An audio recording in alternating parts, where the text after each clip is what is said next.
Yo,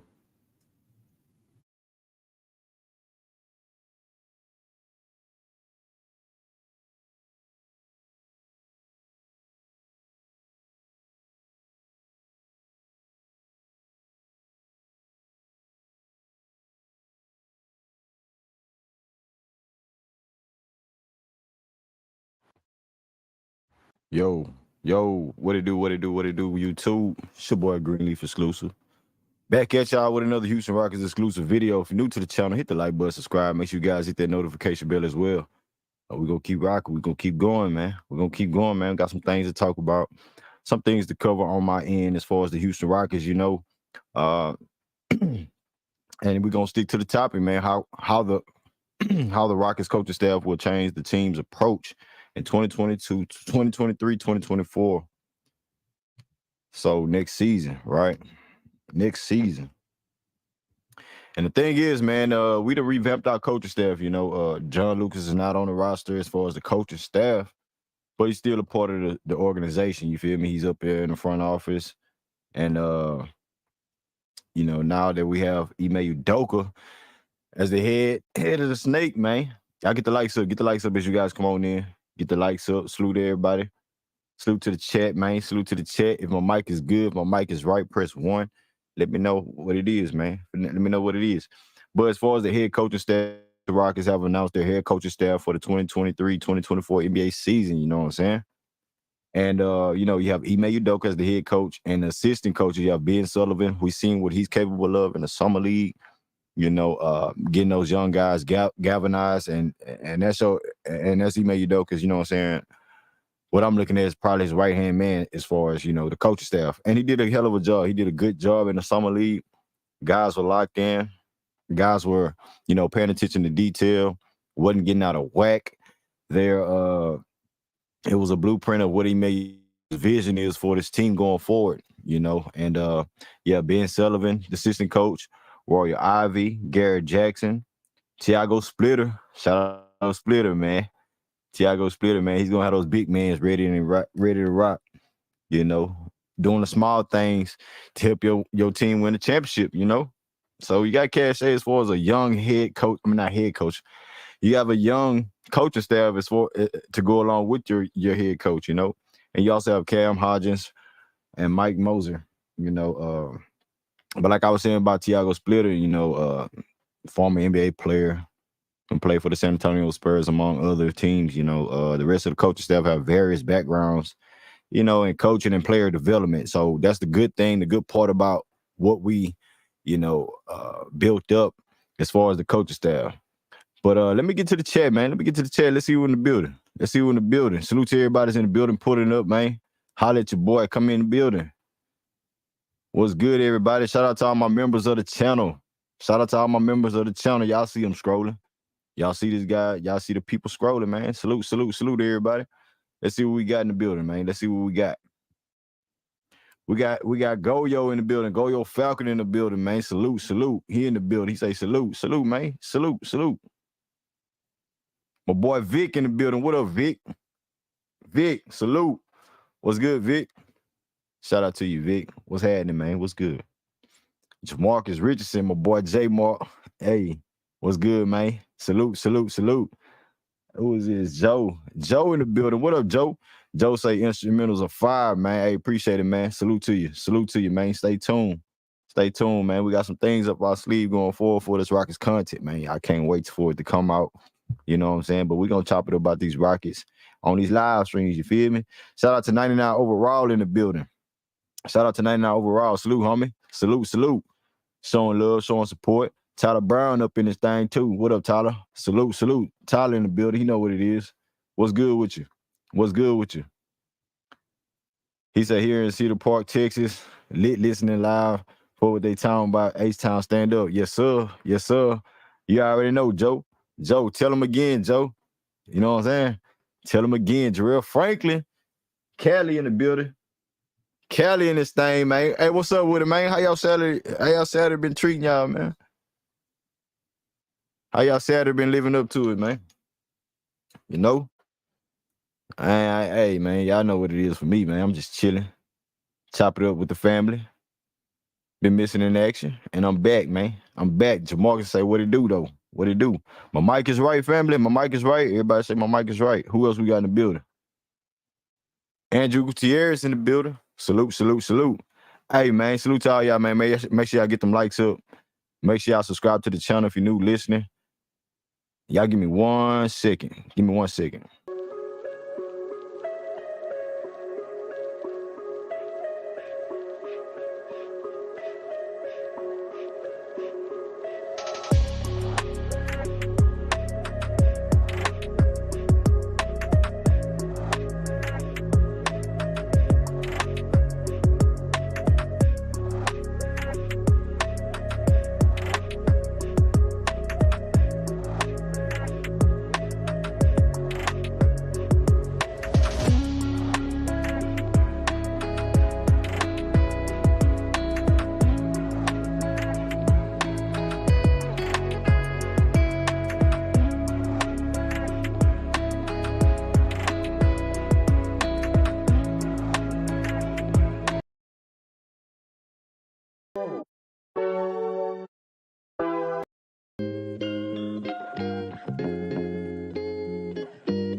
Yeah, man. So I'm back at it, y'all. I'm back at it. Appreciate y'all for staying tuned. Staying tuned in, man. Once again, salute, salute. Get the likes up as you guys come on in. And like I was saying, man, back to the coaching staff, man. I think we got a hell of a coaching staff, a young coaching staff for this young group.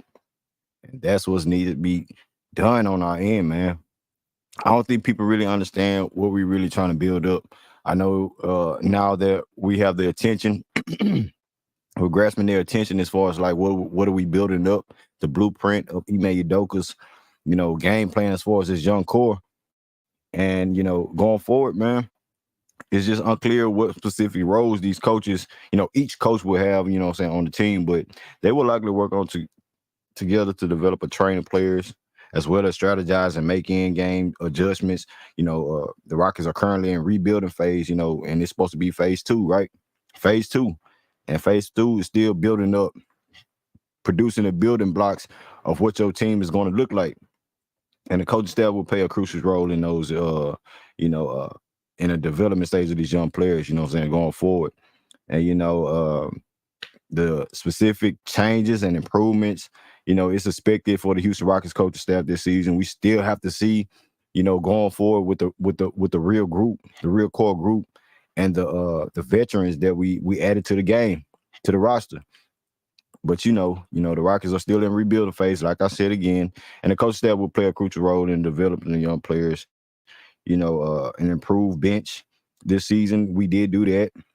We added veterans that can attribute to the coaching staff's efforts of things that the veterans, what they gonna bring, the Dylan Brooks, the Fred VanVleets, these two guys, that everybody has a bullseye on as far as like getting paid. Like, yeah, we paid them a decent amount of money, but at the same time, it's like, it's what we need. It's what we need. We probably didn't get that sharpshooter like we needed, but when you look at NBA teams, their sharpshooters aren't. How many sharpshooters is there? I mean, let's just keep it a book. Let's just keep it a book. If who's gonna overpay for somebody, let's start off with the defensive players first. And going forward with the development coaching that we have, I think these guys are going to put in the work. They're going to put in, the reps to get their mechanics up right. And, going forward, man, overall, the coaching staff is expected to help the team improve and grow continuously as the rebuild stage continue. You know what I'm saying? So at the end of the day, y'all, I don't know about y'all, but I'm very confident in this coaching this coaching selection, this coaching staff, man. I'm very confident. And by that being said, yeah, facts, coach. What up, coach? Salute. What up, Zachary? Zachary in the building. Zachary say, well, coaches say peace, family. Zachary say, salute Greenleaf, bro. What's your thoughts on Jalen Green joining Team USA? I love it, man. I love it. I love when any of our players really try to go out there and put in that work and try to get their name out there. You know, he makes us relevant. He makes us look good as far as like having a young guy on the team, a head honcho, the face of the team, really go out there and produce and show his work and his dedication to the game and not to his organization, you know what I'm saying, for the country. And all the great players have done it. And it's nothing new to Jalen Green at the end of the day. We know he can shine under the different lights. You feel me? And by that as well, Jalen Green, I think it's a good choice. It's a good choice. You want to rep you know what I'm saying? You want to rep your country, and at the end of the day, you want to rep your team. And he's one of those guys that's going to be repping the team going forward. One of the faces of the team going forward. And that speaks volumes to the coaching staff. Once again, to transition back to the coaching staff, that's what's going to make sense at the end of the day. After all politics and stuff that the players get involved in, at the end of the day, you got Tyree Eason, who's a workhorse, Jabbar Smith, who's a workhorse, and we've seen the effort and the production that they provided in the summer league, and which was, amazing. You know what I'm saying? It was something that was needed to be done. You can see the steps that these guys are taking. They're very serious about it. And at the end of the day, man, you can't look past what's going on right now. You can't look past what's going on right now. And I think we're gonna catch a lot of teams by surprise. I think we're gonna catch the league by surprise as far as like the jump that we're capable of making. I think that the jump that we're capable of making is going to be very surprising to these teams going forward. And, when you look at Cam Whitmore and, Amin Thompson, even though he did get hurt the first, summer league game, you can see what he can bring to the table. Man, shout out to Vic with the $100 donation in the cash app, man. Hey, Vic, general salute, Vic. Vic be ripping, man. Salute to you, brother. Hundo, sitting in the hundo, man, in y'all face, man. Nah, it's all good. It's all love, all support, man. I appreciate you, Vic. Vic been showing love from the get-go, man. Salute, man. General salute, Vic. Already, man. Already. Somebody in the chat, Anthony Perry say Rockets 5 years away from the playoffs. I wouldn't say 5 years away from the playoffs. I would say this year we are kind of shaping up to be a playoff team. When you look at the roster, you look at our point guard now, who's a playoff caliber player, who's a champion in his own right, Fred VanVleet. You look at the guard and Jalen Green, we look at him to get better. Well, let me take 2 steps back since I mentioned those 2 players. Let me mention Ime Udoka. Ime Udoka is known for, building up and setting guys' character, the structure of the team. Those are the things that's needed for the Rockets right now. Now, if you want to say we're not going to make the playoffs, okay, cool. We not in playoff because we ain't been there yet. So it's yet to be proven. But to say 5 years away, I disagree with that. I think we right around the corner of making a play-in. And, playoff is not too far of a stretch. Teams get worse and teams get better. We're one of those teams that got better last year, going to the summer league, all season. And, I think it's some work that still needs to be done. But at the end of the day, you can't just say that, 5 years away, playoffs. Like, whoa, we ain't Sacramento now. We ain't Sacramento. Once again, shout out to Vic. Shout out to Vic with the cash app, man. You already know. The coaches say you can always find a shooter. I agree. You can always find a shooter. You can always find a shooter, in free agency, picking up guys. But for me, I think the scheme of things for Ime Udoka, first and foremost, is like he's building up the defense, right? When he stepped foot into the Houston Rockets organization in his press conference, he alluded to that he wanted better shot selections. You get the point guard, Fred VanVleet. You get, he said different type of bigs. Even though we didn't really go heavy on the bigs, we was in contention of getting Brook Lopez, but that didn't happen. That ain't on us. That's on him. And we got Jock Landale, a backup center that provided good production in the playoffs behind a number one overall pick before, and he provided good minutes, good solid minutes. He was playing more minutes than DeAndre Ayton at one point in time in Phoenix. So when you get that type of player, you bring him along off the bench, and you have him going toe to toe with LP, making LP better and things like that. And that's what building up a good team is for the Rockets going forward. So Ime Udoka and his young coaching staff, bro, is something different, man. It's something different. You have a young group added with young veterans and the defensive mindset of the team that's going to be provided going forward. I think this coaching staff is legit, man. It's legit. You have a young coaching staff that's out there with these guys, putting up shots, going through the reps, and not just hiring no off the court trainers and stuff like that. No, it's in house. Something that Ime Udoka preached to: in house structure, in house talent, building up our in house guys. Jalen Green, Jabari, LP, Cam, Armin, Tyree Eason, KPJ. You feel me? Now the veterans are just there to really, take these guys' professionalism to another level. Paying attention to detail, staying locked in on the defensive end, not giving up on plays. If you make a bucket, play defense. No showboating, no none of that. It's cool, it's entertaining. We understand how the NBA is and everything like that. But Dylan Brooks, you're gonna get defense. Yes, he's a bad shot selector. He's a bad, 3-point shooter, whoop to whoop. Okay, but when they playoff teams, when he was providing it for their team as the best perimeter defender. So when you got an Ime Udoka, who's ahead of the snake, I don't think these shots are gonna be over dramatic like people think that it's gonna look. I think you're gonna get a better shot selection. He preached that he wanted a bigger role as far as the offense. Yeah, that was in Memphis, not Houston. That was in Memphis.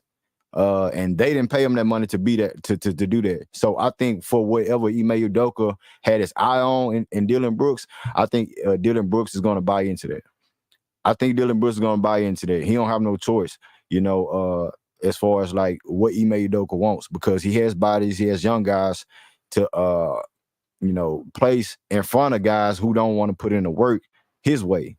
And at the end of the day, man, Ime Udoka is going to bring in this structure. The young guys, the young coaching guys that he's tagging along, that had a good standpoint in Boston, will elevate this whole organization. The more this team go forward and get better, I'm gonna drop the link too. I'm finna drop the link.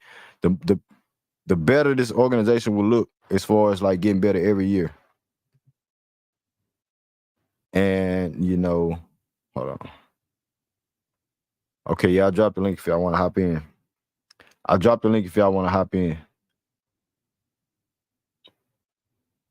I dropped the link if you guys want to hop in. 5 years away, man. Hey, man, that's tough. That's tough. J-Dog, what it do, J-Dog? General salute, salute, salute. Salute, salute. What's up, fam? Chilling, What's chilling, man. good with you? What's good with you, man? Hey, J-Dog, Yeah, yeah.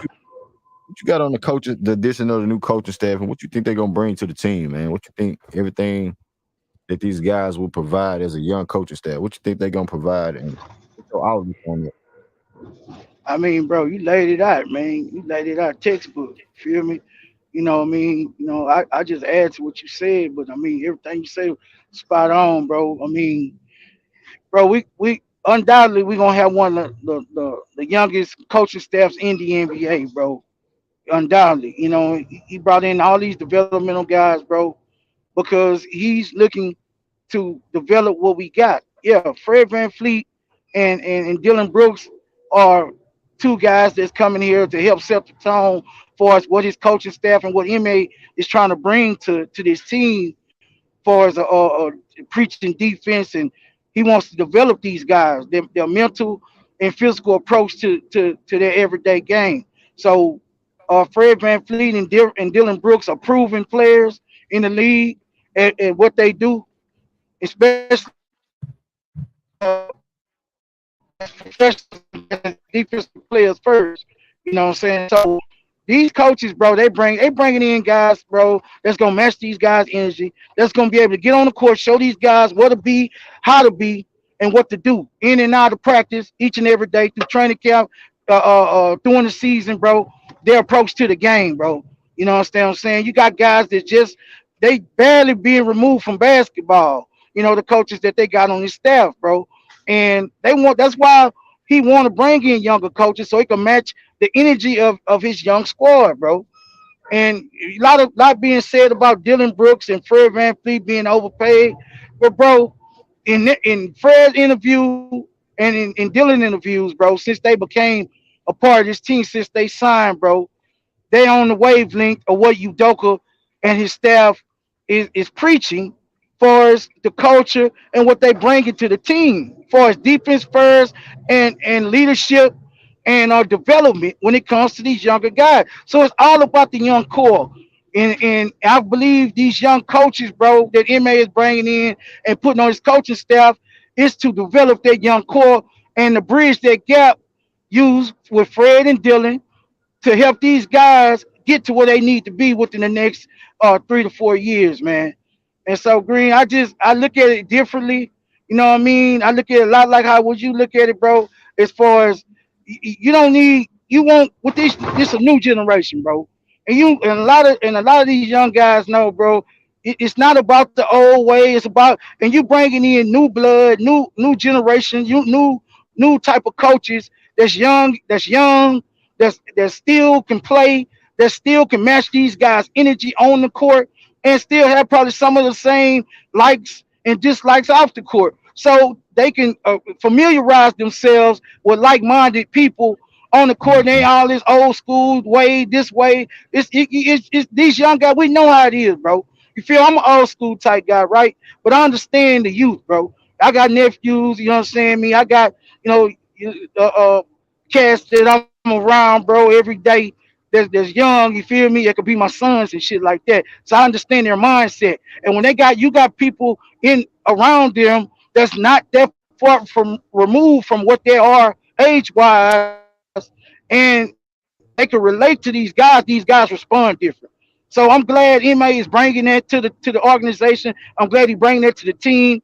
And I just believe, bro. I don't think once we get on the court and these guys buy in, which I think these young guys, they never won nothing, Green. They want to win. They're saying all the right things. And of course, you got to show it on the court. But, bro, I believe the buy in, I don't think is going to be a big issue with that. And if it is an issue, they already shown, bro. They gave Udoka the keys to the castle. Bro, he going to be able to do whatever the hell he want to do with impunity, bro. They already moved off James Harden. You know, reports are uh, uh, I'm not saying that this is definitively, but you know, this allegedly that he was the one that moved off Harden. You know what I'm saying? And he made Fertitta and Stone buy into what he was selling when it comes to pushing his team forward and changing the identity and the mindset. And he wanted to go in a whole total different direction than the past. He don't want to rehash that shit. So and I respect that and I understand exactly where he coming from. He's starting from scratch with it. And I get it. He don't want nothing that's gonna change what he's trying to implement for his cachet. Harden got a cachet in the league. Harden has a way of playing the league, and everybody knows it. You don't want to play totally different than what Harden plays at. So you don't want to bring somebody in with 13 years in the league, uh, uh, with a certain playing style, and then you trying to preach something different. The players gonna follow Harden. They're not gonna listen to the coach in a certain degree. So you don't want that. You want everybody to buy into your style, your way, and in hindsight, it didn't get us nowhere in the first place. So why the fuck we need to go back down that road? You understand what I'm saying? So I believe in what MA's trying to do, bro. I believe in the young coaching staff, and I believe in that they want some guys here that's experienced in development, and he want to develop what he got. He's seen what we have physically, Green. He's seen what we got talent wise.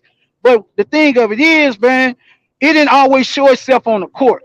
So the fundamentals of the game, the attention to detail, a lot of stuff that you used to say in your streams, bro. Attention to detail. We was missing that, bro.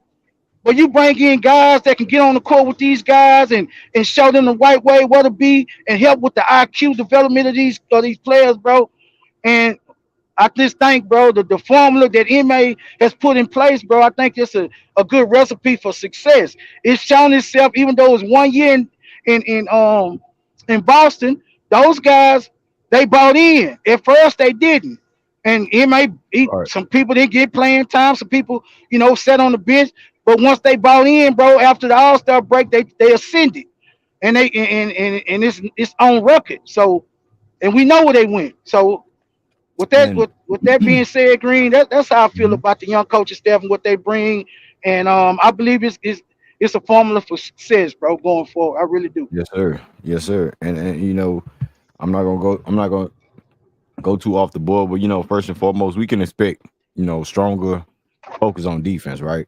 Stronger Absolutely. focus on defense for us, like our the coaching staff that Ime Udoka bring. Ime Udoka alone is gonna present defense first. And with the Absolutely. offensive scheme of things, it's another area that we can expect to have and see more improvements in, and saying team strategy as far as the Right. offense. The coach staff have been working and developing new plays and strategies that'll help them generate better points and more effective and efficient points at that. So Right. I want to ask you about the Dylan Brooks and the Fred Van Vliet acquisitions to the team. Like, yes, Hmm. they're Dylan Brooks shot selections, his percentages, Fred Van Vliet percentages, and shot selections, things like that. Hmm. Do you feel, bro, like that they're gonna continue this and drag this along with the Ime Udoka system and with this Rockets organization going forward, or do No, you bro. think it's gonna go up? No. Yeah, Go ahead. Yeah, yeah. Now I believe they both of their shot selection is going to improve, as well as their percentages, bro. I just believe that the way Ime plays offense, bro, Tatum and Brown got more efficient under Ime, bro. At first, Tatum was known as a shot chucker, and he still was shooting threes at a high clip, bro. But he became more of a rounded player. He played more on both sides of the ball. And we also know Brown was a good player, but Brown became more of a it's bad. Brown became a better player under Ime on the offensive end. He already played more defense than Tatum, but he became more of a rounded player. Now he still need to work on that left hand. That's the thing, but he became more of a overall better player under Ime, bro. So this is what I think, man. Fred Van Fleet, that what happened, bro. I believe that was an anomaly. Those last 2 years under in Toronto, bro. I think, damn man, somebody got echo from. I believe that that's an anomaly. Those last 2 years in Toronto, bro. I don't believe that's Fred's game. I believe they ran him in the ground especially this last year, bro. He playing 40 minutes a game, like, bro.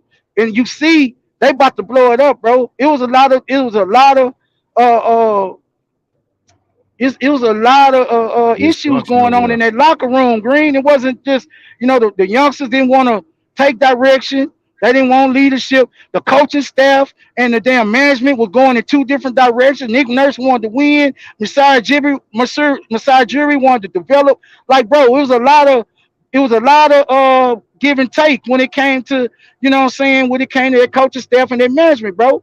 They were on two different pages, and it wasn't conducive to a winning environment. So, bro, I can give him a pass. This dude has been a good shooter. He's been a knockdown shooter. He's a playoff performer at the highest level, and he's a shot maker. So I don't believe this last year and a half, 2 years, whatever you want to say, his overall percentages from three, bro. His average is around 37%. So I believe he's going to go back to that. He's not going to have to be a high volume shooter over here that you think he's gonna be. Just because you spend 43 million don't mean you want him to be just like he was in Toronto. No, you don't want him taking all those shots. You don't want him trying to bail your offense out because nobody else is consistent besides Right. Pascal, OG to a certain degree. Gary Trent was up and down, and then who else? Green. Jakob Porter had a decent year. But bro, y'all you didn't have a whole lot of options beyond those guys, bro. that he got way more options here. It's more talent here. Yeah, you understand what I'm saying? And it's more versatility here. You had a bunch of Mhm. 6'8", 6'9" guys over there that was athletic, but bro, they wasn't skilled to the highest level, bro. We got skilled guys, bro, here that could do many things with the ball. Fred Van Fleet was one of the only guys, bro, that could create offense for the whole team. Who else could do that? OG handled not like that. Pascal Siakam handled not like that, bro. So Facts. this guy's not gonna Facts. be asked to do all these things on the offensive end. Same thing with Dylan Brooks, bro. You had Tyus Jones in Memphis, and you had Ja, and then shit. What's his name? Bane, bro. Bane is a shooter. When you may force Bane to get to the rim, bro, he's not as efficient. You understand what I'm saying? So, and who else you got that's gonna create for the team? You got Who Scotty else you Right, Barnes. got? right, You right, got right, Scotty right, Barnes in right. Toronto. Who? Scotty Barnes. You talking about Scotty Bourne? Bro, Scotty Barnes had a down year, fam. I know you know that, right? Yeah, their whole team had it down. I'm just saying. Well, goddamn, that gives that gives say, bro. Scotty Barnes had a down year. I get that. He a second year guy. He come to his second year. Yeah, he can create, bro, but he's not an offensive player. Was my point. Van Fleet is one of the only guys that could create for himself and his teammates. Scotty Barnes wasn't creating no. Scotty Nah, Barnes I didn't know have what a you're good saying. offensive I game. was the one to refresh your memory. That's all, big dog. No, no, no. Oh, well, yeah, you refresh my memory with Scotty Barnes, but it's the reason why I didn't mention him, bro. He wasn't effective. He probably the best What? offensive player on the team, honestly, besides Slocum, Pascal. You say he's the best. You say he the what? Probably the best offensive scorer on their team besides Pascal. Sa- You say Scotty Barnes is? Yeah, yeah, hell yeah. Nah. Probably the best. He probably the most well-rounded player on that team, bro. Besides Pascal, I think OG scored better than Scotty Barnes. Hey Javon, what you got on the topic, bro? What you got on the coaching staff, man? You know what I'm saying? What you got Oh on? man, What we been cooking on, man? I love y'all take so far, but man, I love that. I think that's the best. That was the best addition that we have. I mean, I love our men and Whitmore, but I just think for the overall the team, man, that uh the hiring of Udoka was like, damn, man. I don't think we could got any better. Like, you know what I'm saying? I don't think we got a better thing that we could have added to this team besides Udoka, man. Like, I don't think any player Yeah. would we could have got fucking LeBron or any player. I don't think nobody would have valued enough to put Udoka's gonna bring to this team, man. So that all in itself is like it's just like, man. So when we talk about the team, we gotta keep that in context, like to because I'm not gonna lie, y'all. My hopes is high for this team. It's extremely high, and because I know what Udoka can do. I know what kind of defensive tenacity he's gonna bring to this team. I know what kind of Hmm. dogs. I know what kind of dogs we have already to match that tenacity with Brooks, Bari, Tari. Now our men. I mean, even Cam Whitmore can lock down when he wants to. Jalen Green can too when he wants to. So I think with a battery in his back from Udoka, that's gonna make him a better defender. You know what I mean? And I think Lindell was a sneaky hire. I think we still need a rim protector. But I think we're gonna roll with what we got right now. I think we got Lindell. I think we're gonna give him all the chance to, try to just put his big ass body in the way. Just do something. You know what I'm saying? Don't just I think he's gonna give all the effort to the point where, maybe Bari can sneak over on that weak side to help out. Um and I think sometimes we're gonna use Bari at the five. Like, get the small ball thing. We could get Yeah. Bari at the five, Tari at the four. You know what I'm saying? We could get a crazy ass defense out there. And my thing, man, my whole thing is I just don't see us any different than the Kings. If the Kings made the third seed last year, right? And Hmm. there was top eight. There was top eight in defense. Where Mike Brown is, because Mike Brown's a defensive coach. So his first year over there, he got them in the top eight defense, my dude.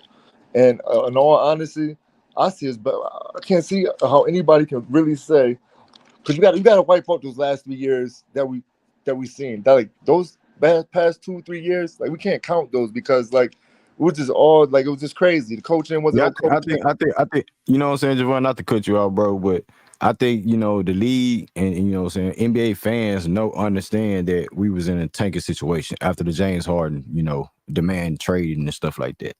Yeah, I don't so think after that they knew we wasn't serious unless we were making big moves, and the moves we were making, we was just trying to stay mediocre as far as like if we did do something with the players that we had. But after that, after drafting Jalen Green and putting KPJ at the point guard, I think most people knew what it was.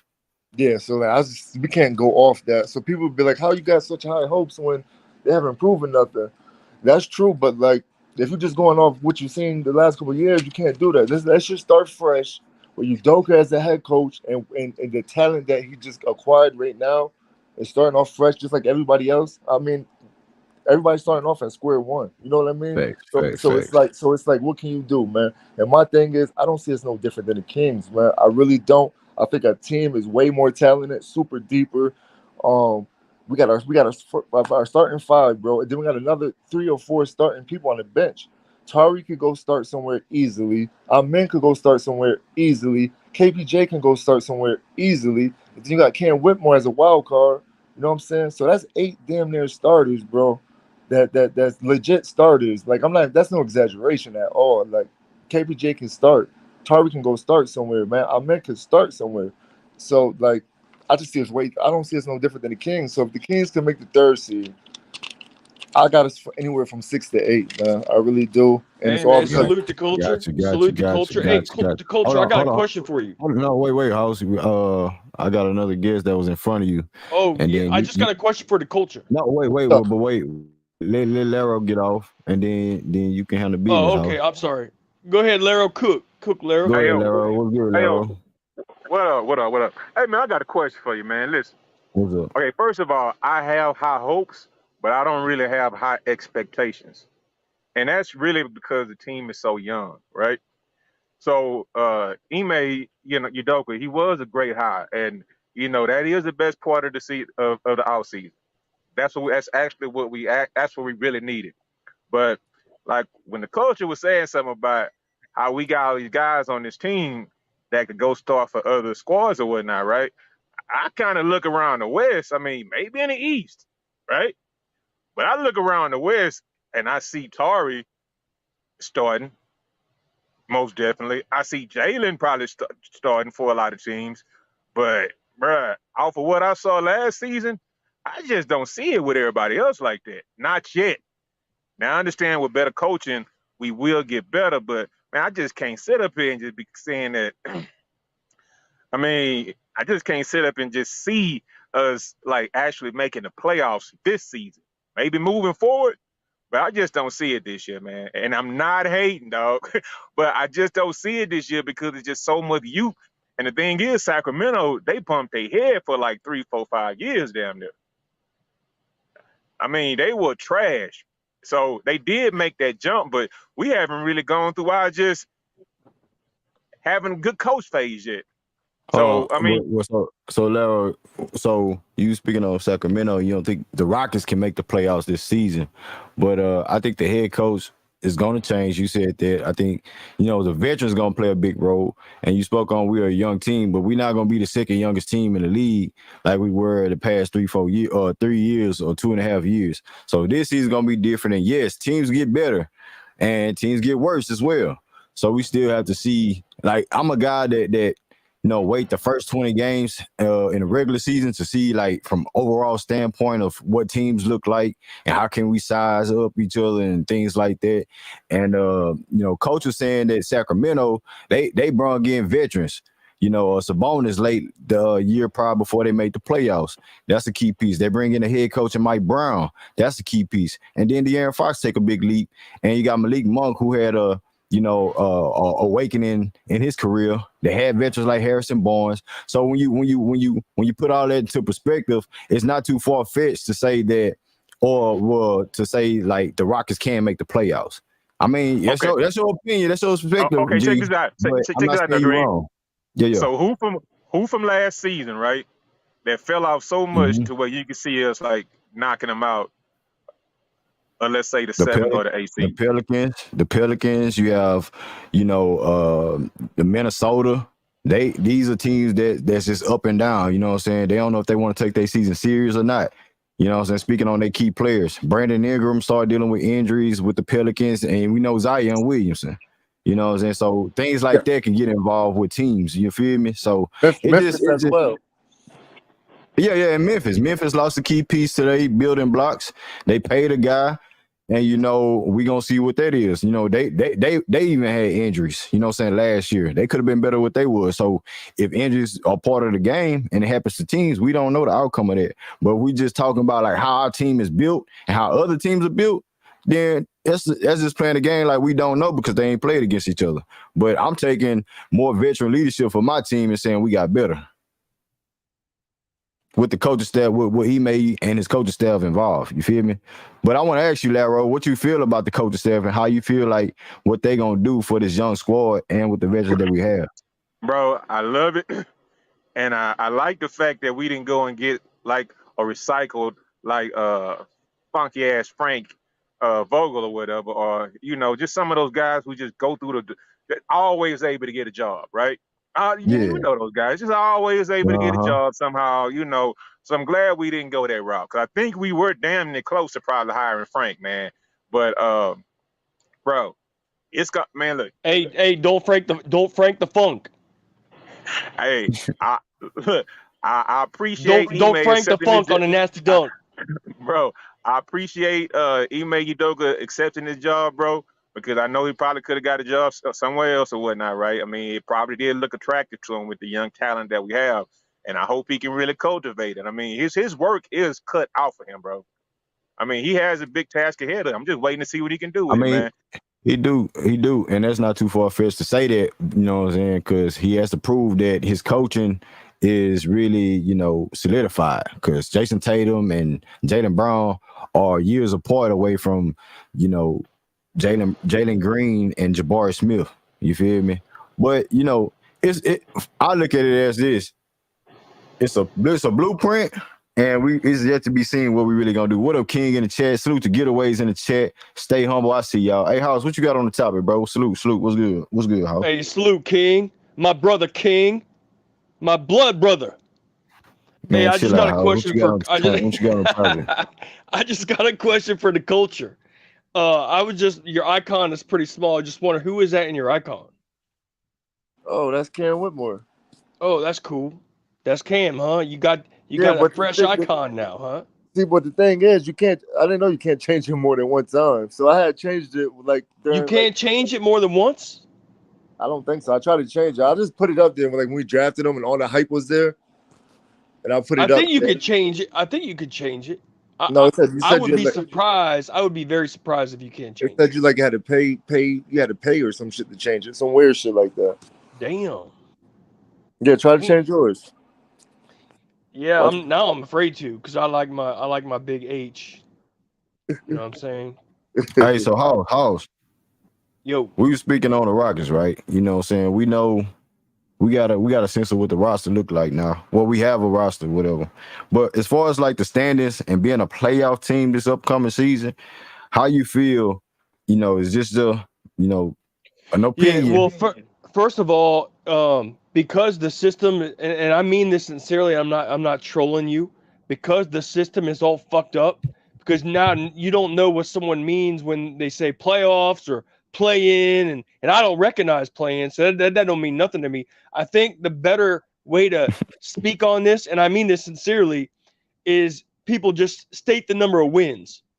Because if you state the number of wins, now we know what you're talking about. But I All right, mean, well, if you let say me let me put it play like in, this. if you say play in, that could be It's anywhere not from 38 wins to 44 wins. That's a all big right, gap. You know what I'm saying? so that's I mean, you got a point. You got a point. So So the so third seed, so I just think hold on, because go ahead, go ahead. I'm gonna ask you a question. How many wins do you think the Rockets can get? Them getting 22 wins on the Steven Silas with the young squad, but Yeah. adding head coach Ime Udoka and adding, veteran players that come from winning aspects of their team. The third seed was 48 wins. That was the Sacramento Kings. And then I you get the think 10th seed, New yeah. Orleans Pelicans with 42 wins. Where do you think the Rockets can fall between that time? But then you got to look at Dallas, Utah, and Portland, and as far as like getting knocked out with 38 wins, 37 wins, and 33 wins, Hmm. like you don't think the Rock? What leap do you think the Rockets can get to? Yeah, and look, don't sleep on Dallas because look, it's hard to get synergy with Luca and Kyrie with just like 10 games to go in the season or whatever it was that they had, 15 games to go in the season. I don't know what it was, but It was like a half a season. okay, well no, Maybe the trade four. deadline was like after the All-Star break, so it was only like 20 games, and then Kyrie and he didn't play all those games either. So I don't know exactly how many games he actually played, but they're going to be more in sync this year. Plus, I think they just added some pieces in some trades, if I'm not mistaken. So the West is going to be very strong. OKC's going to get better with Chet joining the squad. New Orleans, if Zion get this shit together, they're still going to be good. Um, the West is very competitive. So I would rather speak in terms of goals. And I think 41 wins, okay, that's basically a 500 record because there's 82 games. Right, I think 41, if 41. they get 41 out of 82, I would be very happy. That's And so playing, house. Why you I just think won't say it, man? It's playing, dog. I don't know why you in 41 your wins feelings is about the right goddamn around playing. Playing is a 41 playing. wins is right That's around the 41 8 to or 9 41. seed. Nah, man. No. Well, if other teams got better, it's depending on how competitive the West is. But like I said, 42 and 40 was the New Orleans Pelicans last year, and they didn't even have Zion or Brandon Right. Ingram. Right. They was So in it's and very out. competitive. So That's why I said it's a goal. I mean, I don't yeah, think get the they'll get seesaw effect. that many wins, but I think that's the goal. That's the realistic goal they should take. Hey, J-Dog, you still there, bro? Yeah, I'm here, fam. What's Hey up with it? fam, so I know you was listening to us and analyzing like the standings and stuff like that. Do you agree with House about the 41 and 41 being a 500 team, or do you feel like it's a bigger trajectory? Because he ain't trying to say play in, but that's play in numbers. If you really want to talk about Right. it, shout out to Alan Luna in the Hmm. super with the $10 donation, man. Big time supporter, man. Salute to you, Alan. Appreciate you, bro. Salute. Nah, I But agree go with ahead. House and I yeah. Nah, I agree with House, bro. I agree with the trajectory for as the projection 41. My projection is from 38 to 41. That's my range, bro. That's my range. 38 to 41 Is wins. that your goal or is that your expectation? Um, I put it like this. My expectations, bro, is around that mid 30 mark. That's my expectation. But my goal is for us to go 500. Nice. Mm-hmm. That's my goal. At least for, Nice. go. My goal is for us to go 500. But my expectation is we're gonna hover around uh, uh 35, around 35 to 30, 30, 37 wins. But yeah, go for it. We can go 500, bro. I think that's a highly successful season to me. If we can go Oh yeah, 500 for a young team, you for got to realize you guys are still young. And see, that's why I right. want to jump on what DeCulture said because I like what he said about the Kings, but you got to realize the Mhm. Kings are like 4 years. That's like the Rockets in 4 years. You know what I'm saying? The Kings Yeah, got a they were bunch bumping of their head. the Right, the, the right. Kings got a bunch of dudes in their prime. Okay, the Nah, that's true. Rockets. The Rockets players are not in their prime. They might be good players, but they're not in their prime. I would consider prime to be Hmm. anywhere between ages 24 and 30. Okay. Right. And so the Okay. Rockets don't have hardly nobody in their prime right now. Right. They got Right. Dylan Brooks and Van Fleet who are Right. toward the end of their prime, but most of their great core, they're still less than 24 years old. They So still I think developing. in Right. 3 years Right. they will be the Kings or better. But right Right. now they're just not that experienced yet, and it takes time. No, no. I totally agree with you, bro. Absolutely. And it's not no knock on what the culture was saying. No, I I that's why I said I I like feel what he yeah. said. I like what he said. Yeah. Yeah, yeah. Cause I look at them. I put it like this: if we was to get there, bro, from that 3 to 6 range, it wouldn't surprise me, bro. But when I say my expectations and my goal, I don't want to overshoot. You feel me? Well, yeah. If they hit that mark 40, 45, 46 wins, bro, to get in that realm and that 3 to 6, bro. Yes, I'll be happy as fuck. But I don't want to. overshoot these guys, bro, being under a new regime for the first time, and they've been Right. going through what they've been going through for the last 3 years. The Hold Kings, on. that shit was a 15-year goddamn, and then De'Aaron Fox was coming into his own. It was a couple of Right. different Right. things that was happening at the same time that they got better, bro. And they brought Sabonis, like how I said, Sabonis in his prime. Uh, Harrison Barnes, Harrison Barnes is a champion. yeah, he's a champion, absolutely. So, Yeah, so I but didn't I didn't say 3 to 6. I said 6 to 8 to clear it up. 6 to 8. And the oh, thing what? is, Well, yeah, yeah, hold yeah, on. yeah. The thing is, with the prime thing is, like you said, Hoss, we do got prime players. We got Fred Lee is in his prime, and Dylan Brooks is in his prime. So we do Yeah, but have prime. those are not Hold your on, hold super. on, hold Those on, are not hold your on, hold all-star on, hold on, hold players. on, hold on, hold on. So we do have prime players. Now, the Kings are not that older than the Rockets. Let's keep it real. They might be like 2 or 3 years old. They're not that older. And you say Not that Harrison older. Barnes was a champion. Fred Van Vliet a champion too, and he was Okay, a role Fred That's player true, too. VanVleet but too. but And Harrison Barnes is better than Van Vliet. And Dylan Brooks is the Eastern Conference Finals. So hold on. So listen, now you got to think these Rockets team. They've been together for like 3 or 2 years now. Some of these guys been together for 3 years. They're going on 3 years together. Then some of these guys going on 2 years together. So this is not like just a fresh team. They've been playing for 3 years together now. So like my thing is, like Udoka said, youth is not going to be an excuse. And now, if you guys remember how the NFL took the leap when it was a veteran league, and then all of a sudden it came down to a young guy team. I don't know if y'all remember that leap, if y'all can comprehend what I'm saying. But the NFL was like it had more mature players, like you had the Peyton Mannings and the Tom Brady's and their primes and the Drew Breeses. Then all of a sudden it just went down. It just like came back around to like the youth, and the youth was running the shit. So that's how I think the NBA is going to loop back around. It's going to be more of the youth coming in and like just like running these old motherfuckers out the gym. Now if you got a coach that can put that shit together, and this is all to be seen. Like, this is all to be seen. So if you got a coach that can put it together, shit, I see the sky's the limit. And talent wise, I think, I don't know if y'all want to agree, but talent wise, I think we have more talent than the Kings. Now, yes, they've been playing a little longer, but we have been playing for 3 or 2 years now together. And AP is not Sabonis, but he's up there in that realm. And our team is talented, man. It's talented. Like I I would said, say you're right about the 2 to 3 years point.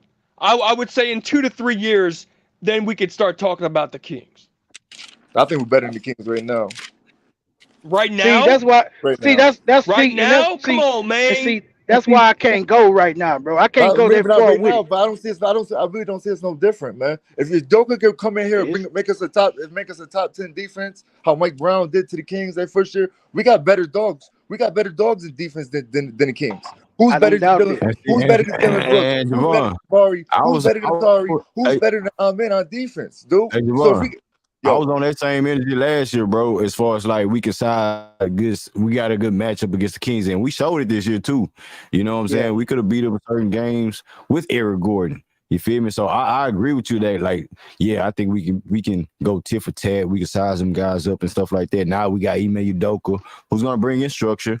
LP can go toe to toe with Sabonis. Jabbar can do his thing. Jalen can do his thing, and they the have list goes on. the Air Fire. Yeah, the list goes on. But and we bringing in champions, you know what I'm saying? And Fred Van Vliet, a true professional. I think that's going to be tamed. Dylan Brooks going to be tamed as well, coming from where he came from. He don't want to have that same stigma in Memphis that he's trying to bring to Houston. You feel me? So, yeah, man, I don't think it's too far-fetched. I don't think it's too you don't exaggerate, and you want them to actually go out there and prove it and show that they're getting better. You know what I'm saying? So it's still opinion when you talk about a certain somebody's expectations. Opinion, you know what I'm saying? It's just an opinion because we still haven't seen it.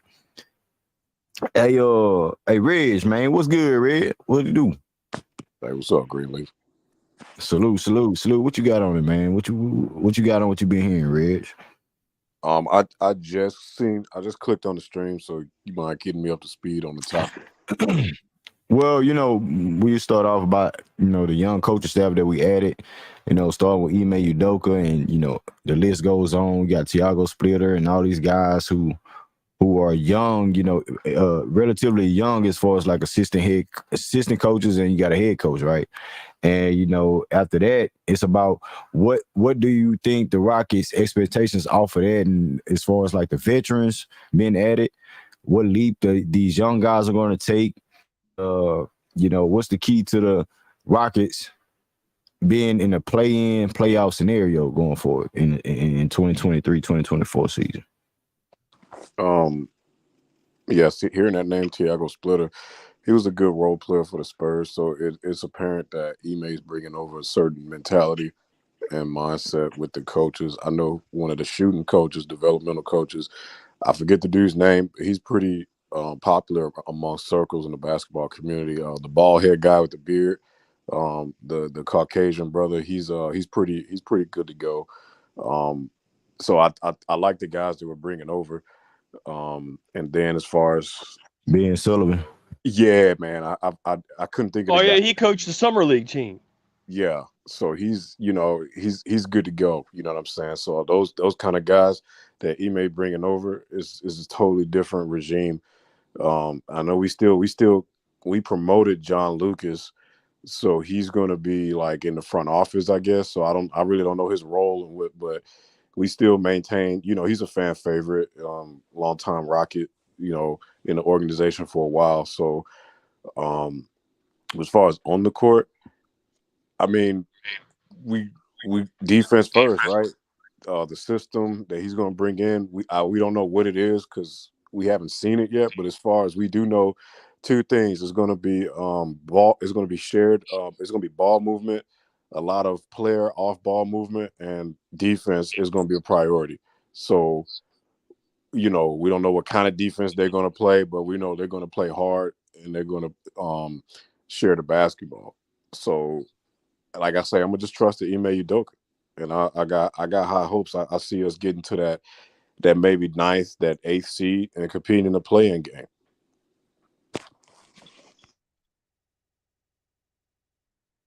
Nah, that's facts. That's facts, bro. That's what I see. That's what I see, man. I don't want to. And I totally, bro. And Javon, man, I totally, I'm with you, man. I just don't want to get too far ahead, bro. I got to see it on the court, and once I see a few games, bro, I can kind of assess what I see. But right now, man, I just gotta see at least goddamn a handful of games and Yo, see how it J projects. Dog, I know summer league was summer league, but shit, if that was any sign of how we gonna Yeah, play, shit. we see their system, but you gotta understand, you're talking about egotistical, young, athletic, uh, talented guys, bro, that might resist the team aspect. You had a bunch of guys trying to goddamn me get their career started when it comes to basketball, bro. These guys are trying to get a job, bro. You know what I'm saying? You got guys on this team that got guaranteed money and all type of shit. Not everybody, but most of these guys on there got guaranteed money. Their careers already is in play.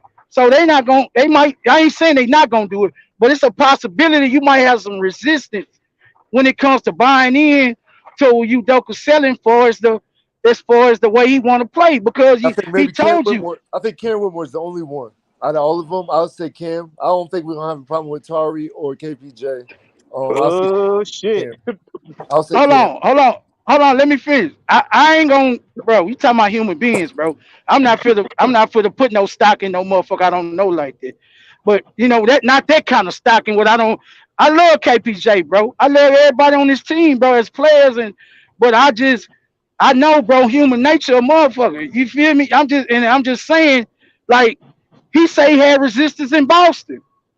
You feel me? And them guys were solidified. Of course, they went to the playoffs without Udoka, so they got a certain level of cachet that they already came with. So I get that, but we don't know yet. I want to see, bro. Let me see a handful of games. And then I can kind of see it, and then I can understand these guys what they want to do for as they level of buy-in. You understand what I'm saying? And I'm not saying they not gonna buy in. I just need to see it first, bro. I just work. I mean, we see on the summer league, we see what you call it when somebody it's a vision of what it could look like, right? But we know Udoka got a vision on what his offense could look like. We seen it in Boston. I gotta see it as it pertains to our players. How LP gonna fit in? Is he gonna buy in early to it? He say all the right things. You know what I'm saying? KPJ say all the right things. Jalen say all the right things. Dylan Brooks, Yeah, but Fred can they Van buy Fleet. in? Can they But can really they buy buy in? in? And you know what I'm saying? I want to see the buy-in, bro. And I want to see it as a team, not just one, two players buying in, and then the other players, bro. They got to come together, and I got to see it together on the court together. And then I'll Say give you a dog. better. What's up with it, man? Yeah, that's fair. Let me piggyback on exactly what you're saying right now. And here's my problem with giving Fred all that money, right? Man, I think we got three players on this roster that gonna be giving Fred buckets every day in practice, I, and they gonna realize why they not starting. I got three players who gonna be giving Dylan Brooks that work in practice every day. Yeah, but The main can one, they provide the same level of play that Fred Van Vliet can give you? You know what I'm saying? As far as consistently. taking your team further. Bro, that's the wrong mindset, bro. Look, I agree with you saying Fred is not the best player. He's not even the third. He may be the third or fourth best guard on the team, but he's not there to be the best player on the team. He's there to be the leader, which you don't have to be the best player to be the Absolutely. leader. Number two, I would argue he has more experience. He's probably still more clutch than anybody else on the team, right? Hmm. Maybe, Hmm. he's coming for, he's bringing experience, he's bringing leadership, he's bringing work ethic, and he's bringing that like I think Greenleaf talked about this a couple streams ago. He's an undrafted guy who worked his way up to being a damn near max player. You know what I'm Yeah. saying? And he's got a That championship. dog. So it's That other dog stuff mindset. Right. that you, and like I think Shalice talked about it too. Like he's being paid to basically be a mentor on a short term deal, and the cap's going up. So that money, it's a small price to pay, a little bit overpaying for our future. So if that's why they keep saying the other panelists buying in, because if everybody buys in 2 years, he has a 2 year with an option. We don't pick up the option, he walks, and then we start them other guys, and now our young guys are more. Ahmed Thompson might be the starter, or whoever. KPJ might get a bigger role, and we roll it. But you're not going to bring in veterans who have to produce on the court, be a starter, and help train and mentor young dudes off the court on a losing team. Like that's a lot, bro. Like in the prime of their careers, that's a lot, bro. Absolutely. And that's how I look at it, Laro. I look at it, we overpaid, bro. Because look at Dame, bro. Dame ain't trying to mentor no, Dame not trying to mentor a Scoop. Dame don't give a damn about none of that, bro. Dame, I want to go to a team already ready. I want to go to a team already. They don't care. These veterans nowadays, bro, if they got cachet, they don't want to mentor no young guy who they know at some point for to take their position. They don't care about that. They want their money and they want to win. That's it. That's all they give a damn about. And if you find a vet that's willing to come here, that's willing to do it, that do everything that they want Fred to do for them, you're gonna overpay for it in most situations, bro. Because that's not something these guys in their prime want to do. They want to get buckets, win, and get their bread. That's it. They're not trying to mentor and bring no young guy along that they know is their predecessor. You feel me? And And that's why so I'm not worried. And that's why I'm not worried about KPJ because he's already paid. He already paid. He getting paid $20 million per. So I'm not worried about him. And I know that he's gonna get started minutes because all 6 men get damn near started minutes. So I think you know what I mean. And then also coming in and playing with Amen and Tari on that second unit, that shit gotta go. That shit gotta be fun as fuck. And so like I said, I'm probably Whitmore we're gonna have to worry about, but like Whitmore is at the bottom of the list anyway. So you know what I'm saying most of this whole team been playing with each other. Besides the veterans gonna know how to come in and plug themselves in the right way. Other than that, this team been playing with each other for 2 or 3 years, and they all seem like they like each other. Jalen and KBJ are best friends. I got them both on Instagram, and they stay on each other. Like they both always be with each Yeah. other, and they My both. my thing, it's the defense, bro. It's the defense because defense gonna win you more games than the offense, and we seen that last year. They had more offense than they had defense, and they won them some good, handful of games at times. So if you really lock in on the defensive end, bro, it's gonna change everything, and I think that's really going to be implemented with this young core. And after that, dog, like you have to understand this Ime Udoka and the everything that he's bringing to this team is still gonna have to be shown. You know, I said it months ago. Before Steven Silas got fired, I said I don't care who the coach is, bro. I have to see what this next coach is going to bring in. Can these guys really buy into the system? You can see Jalen Green, saying, "Yeah, yeah, we play out ready," but we got to see it, Jalen. We got to see it because we got individual expectations for you, LP.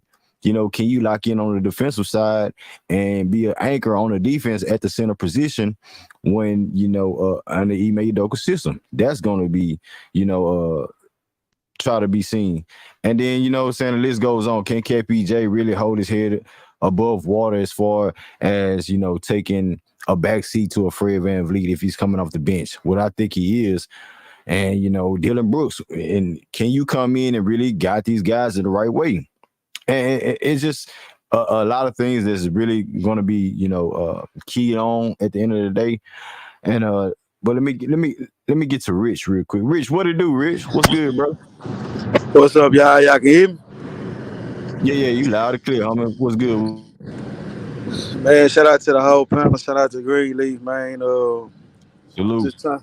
I can't catch the last stream, bro. Just been busy lately, but sure, good to catch up with y'all boys, man. Good to hear from you, dog. Oh yeah, for sure, for sure. I'm gonna just back door echo what you just said, man.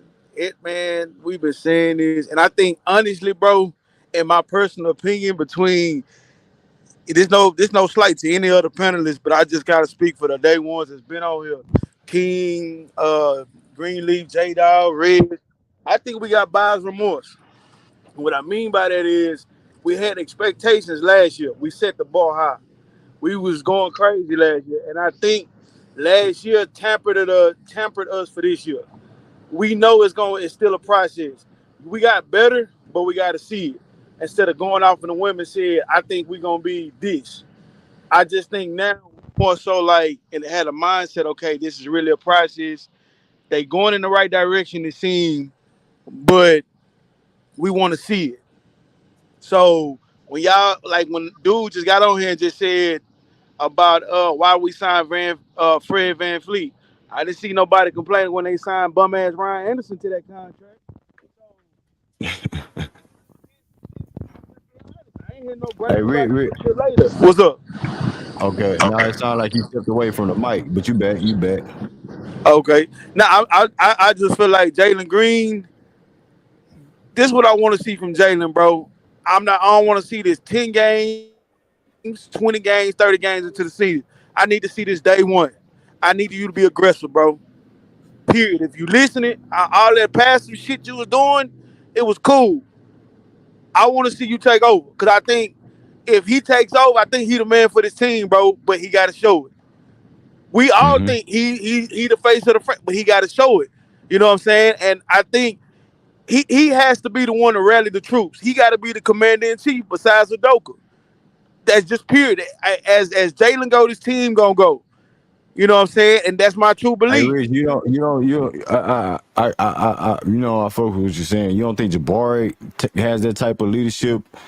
Because we spoke on Yeah, it many a streams like a yin yang thing. You don't think Jabari sits there standing as far as like a vocal leader and Jalen just go out on the court and produce, put up the numbers and be it that way. But you saying Jalen got to be something that Jabari Smith has a rub off on Jalen basically, right? ba- ba- basically that's what I'm saying, bro. I'm not saying Okay, that okay. nobody on the team is capable, but as everybody as with the team, as you can see what the team is doing, everybody has Mhm. this picture of Jalen Green being the face of the franchise. I mean, he was selected number two. You know what I'm saying? And his upside seems like it's definitely can get to that level of past All Star.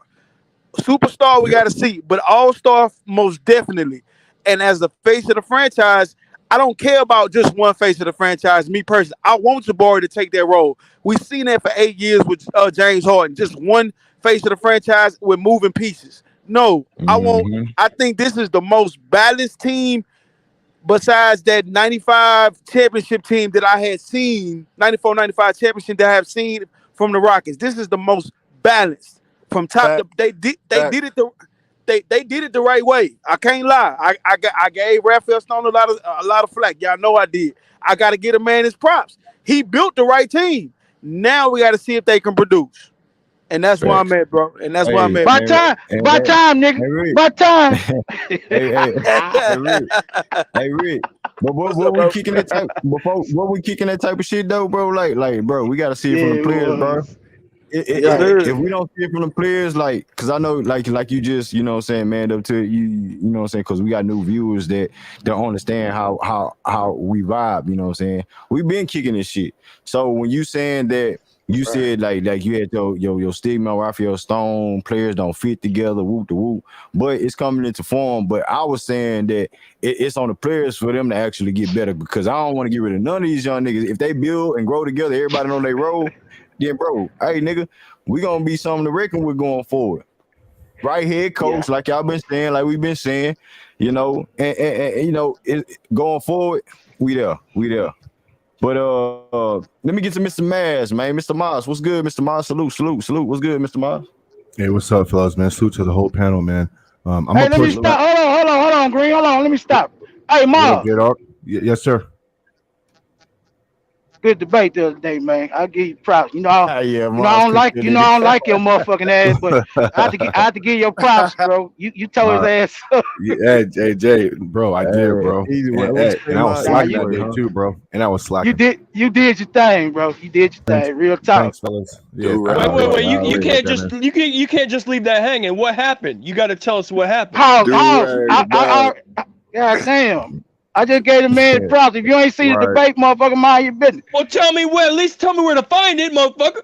Go Man, we to ain't. God I damn, don't want to boy. plug nobody's Hey, channel. Maz. Right, No, right. yeah. Maz, go ahead, play. You know what I'm saying? No, that's the homie. Man, come on. Oh Go no, ahead, no, no, no. Maz. I'm not saying that. Well, it's on Mookie's. No, It's yeah. on Mookie's Yeah, channel. We did like a 10-man debate. It's like a seating thing. So Haas, man, when you get a chance, bro, just go check out Red R Sports Debates, bro. All right, cool. Go Along with ahead, Cook Greenleaf, bro. Mouse. hey, One of the shout out to coolest Mook. channels on YouTube, bro. Mook. Yeah, But go ahead, Mook. Cook Already, Mouse. man. But Shout out to Mook. Shut up, house. what You ain't gotta tell him what to do. before I say what I want to say, I don't think this is the most complete team or balanced team since '94. I mean, that 2018 team with Luke Ma, Butte, PJ, Patrick, Trevor, Clint, Chris, and James, to me, had everything. They had switching defense. They had elite offense. They had a top 5-6 defense. We were the And best they got team we were the best team in the right, league. Wait, yeah, hold on, man. No, you right when you say that. The yeah. reason why, hold on, wait. The reason why I said balanced is because we have young and old players that can actually still play. So that's why I say balanced. It Oh, was a okay, bunch. my bad, bro. I Mhm. got you. It was I a got you bunch. now. I didn't clarify what I meant by balance, but that's what I mean. We have young and old players. That's what I mean. Okay, so we have a mixture of veterans and new guys. I got you, bro. Yeah, Indeed. I agree with that. I agree.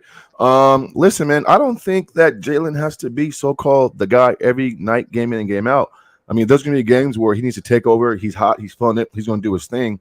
But this team is balanced, right? And we have guys who can score. And we made offseason moves so that way Jalen ain't got to be the main guy night in, night out. If I see that Jalen is dropping 25, 27 points a game, but it's not doing it in a winning fashion, then I don't like that. Listen, there may be some games where, Jabari got it going, right? Fred got it going, Kevin got it going. And so LP got it going, you know what I'm saying? And so, listen, I don't want Jalen to get in that mindset that mindset of if we need points, then it's on me. Nah, listen, I like him being a scoring threat, but doesn't it make you be more of a scoring threat if you're the threat to pass? And so, we want to see Jalen be a much better playmaker, right? He can't have tunnel vision where he's thinking one way, score at all times. I don't like that. And so I And agree catch that up on defense. Man. yes, and get back on defense and put the same for the effort on offense that you put on defense, vice versa. I said that backwards. But all I'm saying is this, you know what I'm saying? Like, I don't think this team is built just yet where it's on one dude. And then let me get to the topic real quick, Green. Bro, when you bring in Ime Gotcha. Udoka, absolutely, bro, he's going to change the culture and the approach. I mean, that's the number one thing why we got him, right? He's a guy who's been there, done that. He's under the Greg Popovich tree. He's been to an NBA Finals. I mean, if he can't change the culture, then I don't know what was said in that interview when he interviewed. I mean, that's the whole point of him coming in, right? I mean, sometimes, we can talk X's and O's, schemes, and from a technical standpoint. But bro, Ime's job really first point of business is to change the culture. Well, hold on. What was wrong with the culture? The culture was never a problem. It was the playing culture was style definitely the a problem, problem. bro. What are you talking about? No. The culture The was playing definitely a style problem. was the problem, not the Yeah. culture. Nah, it definitely was the culture, House. Oh, Right? part Yeah, of the yeah. culture. I think it was the That's part of culture the for culture, sure. bro. Hold on, J Charles, Dog. J we Dog, talk- explain we- that point. What No, what was wrong about the hold culture? on. I don't Hold on, understand House. that. Culture is everything. Well, before, Whole hold on, system, before, I never heard no hold on, let locker me- room problems last year. Before you get to J Dog, let me say this: culture is everything. House, you said it. Playing style, it was a playing style problem. That's part of your culture. When you step in the arena, you building a culture of who you are as a team, as an organization. You know what I'm saying? That's the culture of things. And that one thing that was missing was structure, defense, and things like that. Winning games. We didn't have that. That's changing the culture. That's changing the culture of winning and being an organization. House. I want to Culture is make one locker last room point before you move on, Green. Wait, what? Go ahead, man. Go ahead. Okay, man. just let me close with this, man. If you don't think the Mhm. Houston Rockets and their front office is worried about culture and approach, bro, you don't bring in Patty Mills, a veteran guy who's been there and done that, right? You don't bring a guy like Jeff Green, who we call Uncle Green, who's been there and done that, fresh off a championship, right? And you don't bring They a guy let like Patty Fred. Mills go, Hold on, boss. Oz. They let him go. House. Okay, hold on. my bad. Or you don't bring in a guy like Fred VanVleet, another championship DNA experienced guy, bro. Listen, when you got guys like LP, Jabari, Tyreek, Kevin, and Jalen, bro, young cores like that, bro, absolutely you need to change the culture, because without the culture and the right approach, bro, you can't win basketball games, right? I mean, it's one thing to win And off they pure don't know how talent, to win games. right? They don't know how to Exactly. win games. Right, exactly. I mean, listen, they're talented, but the NBA is so much more than just talent, right? Because a lot of times, fellas, we see the bad teams in the games in the first three quarters, but more times than not, the game get pulled away in the fourth quarter because the star players know how to win. Culture, approach, right? The experience. That's playing style. And so I That's definitely- different than culture. Let me close with this real quick, bro. So I definitely think that Ime was brought in to change the approach and the culture. And we'll tell right away with just small little things, right? I want to see how Ime calls timeouts. I want to see how Ime talks to players during timeouts. I want to be able to, read behind the scenes stories, with beat writers about, what I'm saying, Ime talking to players. I want to see Ime after games if he's going to call certain guys out. I want to see how these young guys, this upcoming season, fellas, approach media sessions before and after games, because all those things should be different moving forward, right? There should be a worksman mentality.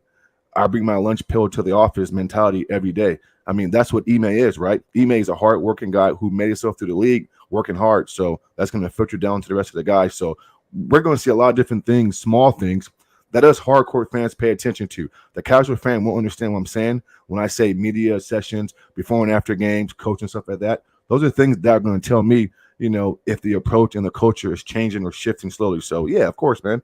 I mean, it's going to change. Yeah, that's all part of the culture, definitely.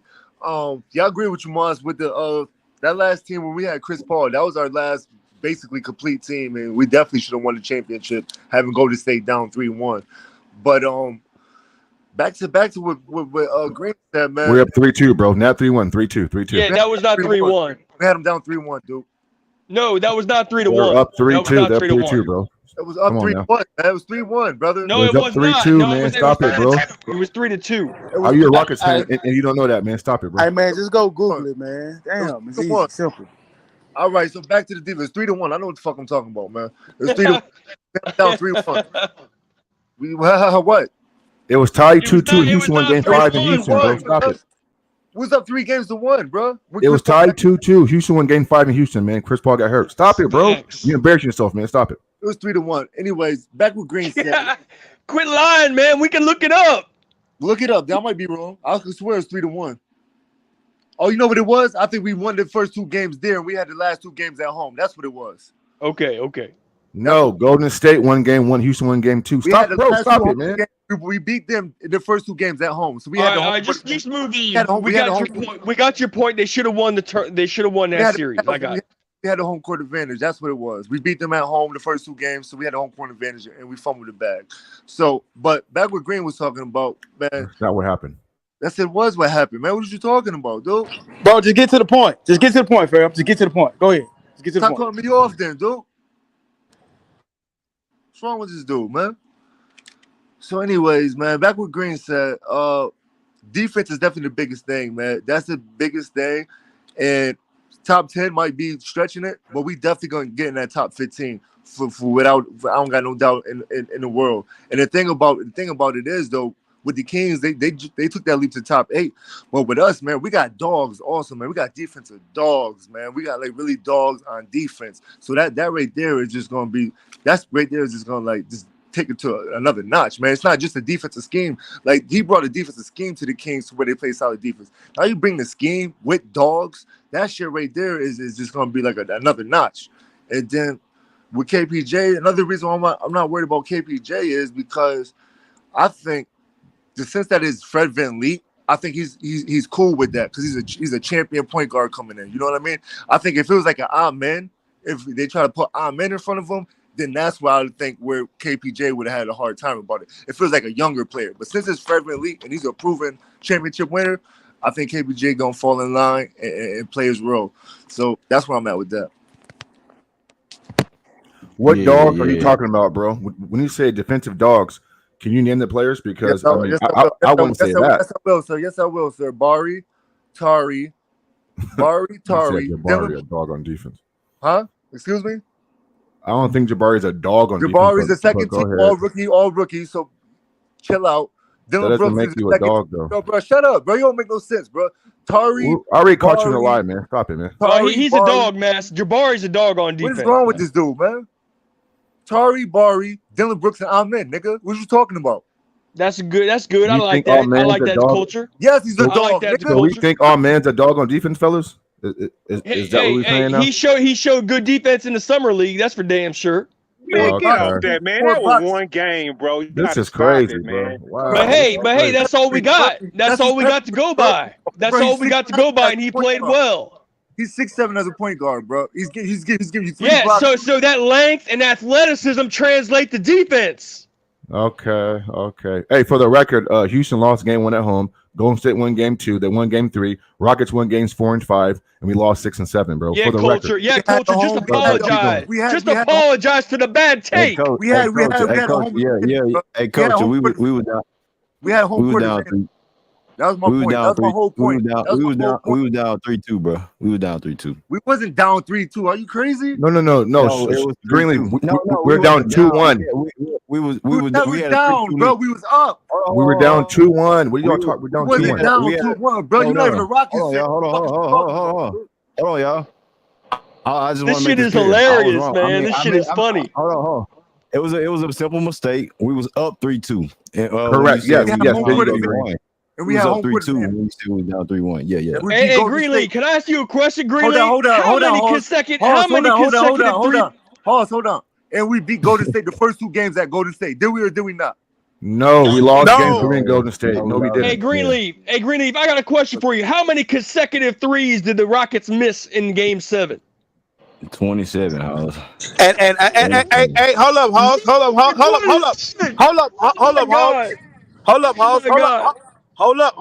How many missed calls did Greg miss? He missed 2 4-point plays, Rich. Exactly. He missed 2 4-point plays on Harden. If you're gonna talk about the missed threes, you gotta talk about the missed calls that they put out on purpose. 4-point plays. Man, that dude was out there kicking his legs out trying to get fouled, bro. That's man, shut the fuck up, nigga. No, he. Man, hey, go back and watch the tape. He was kicking his goddamn legs. Hey, hold on, wait. Go back and watch. They got it on YouTube. They have it on YouTube, motherfucker. I ain't gotta talk about it. Well, motherfucker, was he kicking his legs out or not, dog? No, on those plays he wasn't, bro. On those plays he wasn't. Greenleaf, that's how I know Rich Bates is a real Rockets fan, because he's still salty over that shit 6 years later. Shit, I'm salty over the shit too here. Yeah, no, you guys are real fans, man. James Harden they missed 2 4-point plays in the third quarter, man. They just ruined the momentum in Game 7, bro. I mean, it should like it was yesterday. 27 and threes in a row. 27. Yeah, I think Trevor went 1 for 12. 27 threes in a row. PJ or something. 27 threes in a row, bro. Man, bro, the reason why we lost that series was because Chris Paul does like he does his whole career and just can't finish the series, bro. I mean, that's why we lost it. Oh, But you we want to had at hang the the end. whole thing on It Chris was over after Paul? that, bro. How Hey, many of those Laro, bro. 27 No, it threes did wasn't up to Chris that, Paul bro. shoot? Because Houston had double-digit leads in Game 6 and 7 in both of those games. There was up damn near 15 Facts, points facts, at halftime in Game 7, bro. facts, So I facts. But we mean, they would, were playing good again, basketball. we They would just have didn't had close it out. we would have had that closer. That's all I'm saying. We Hey, Oh would have yes, had listen, that yes, yes. closer how to many help of those fix those games. 27 3-point shots did Chris Paul shoot? Probably like 2. Well, Chris would Well, have got some mid-range jump shots in there somewhere and got better offense running the point.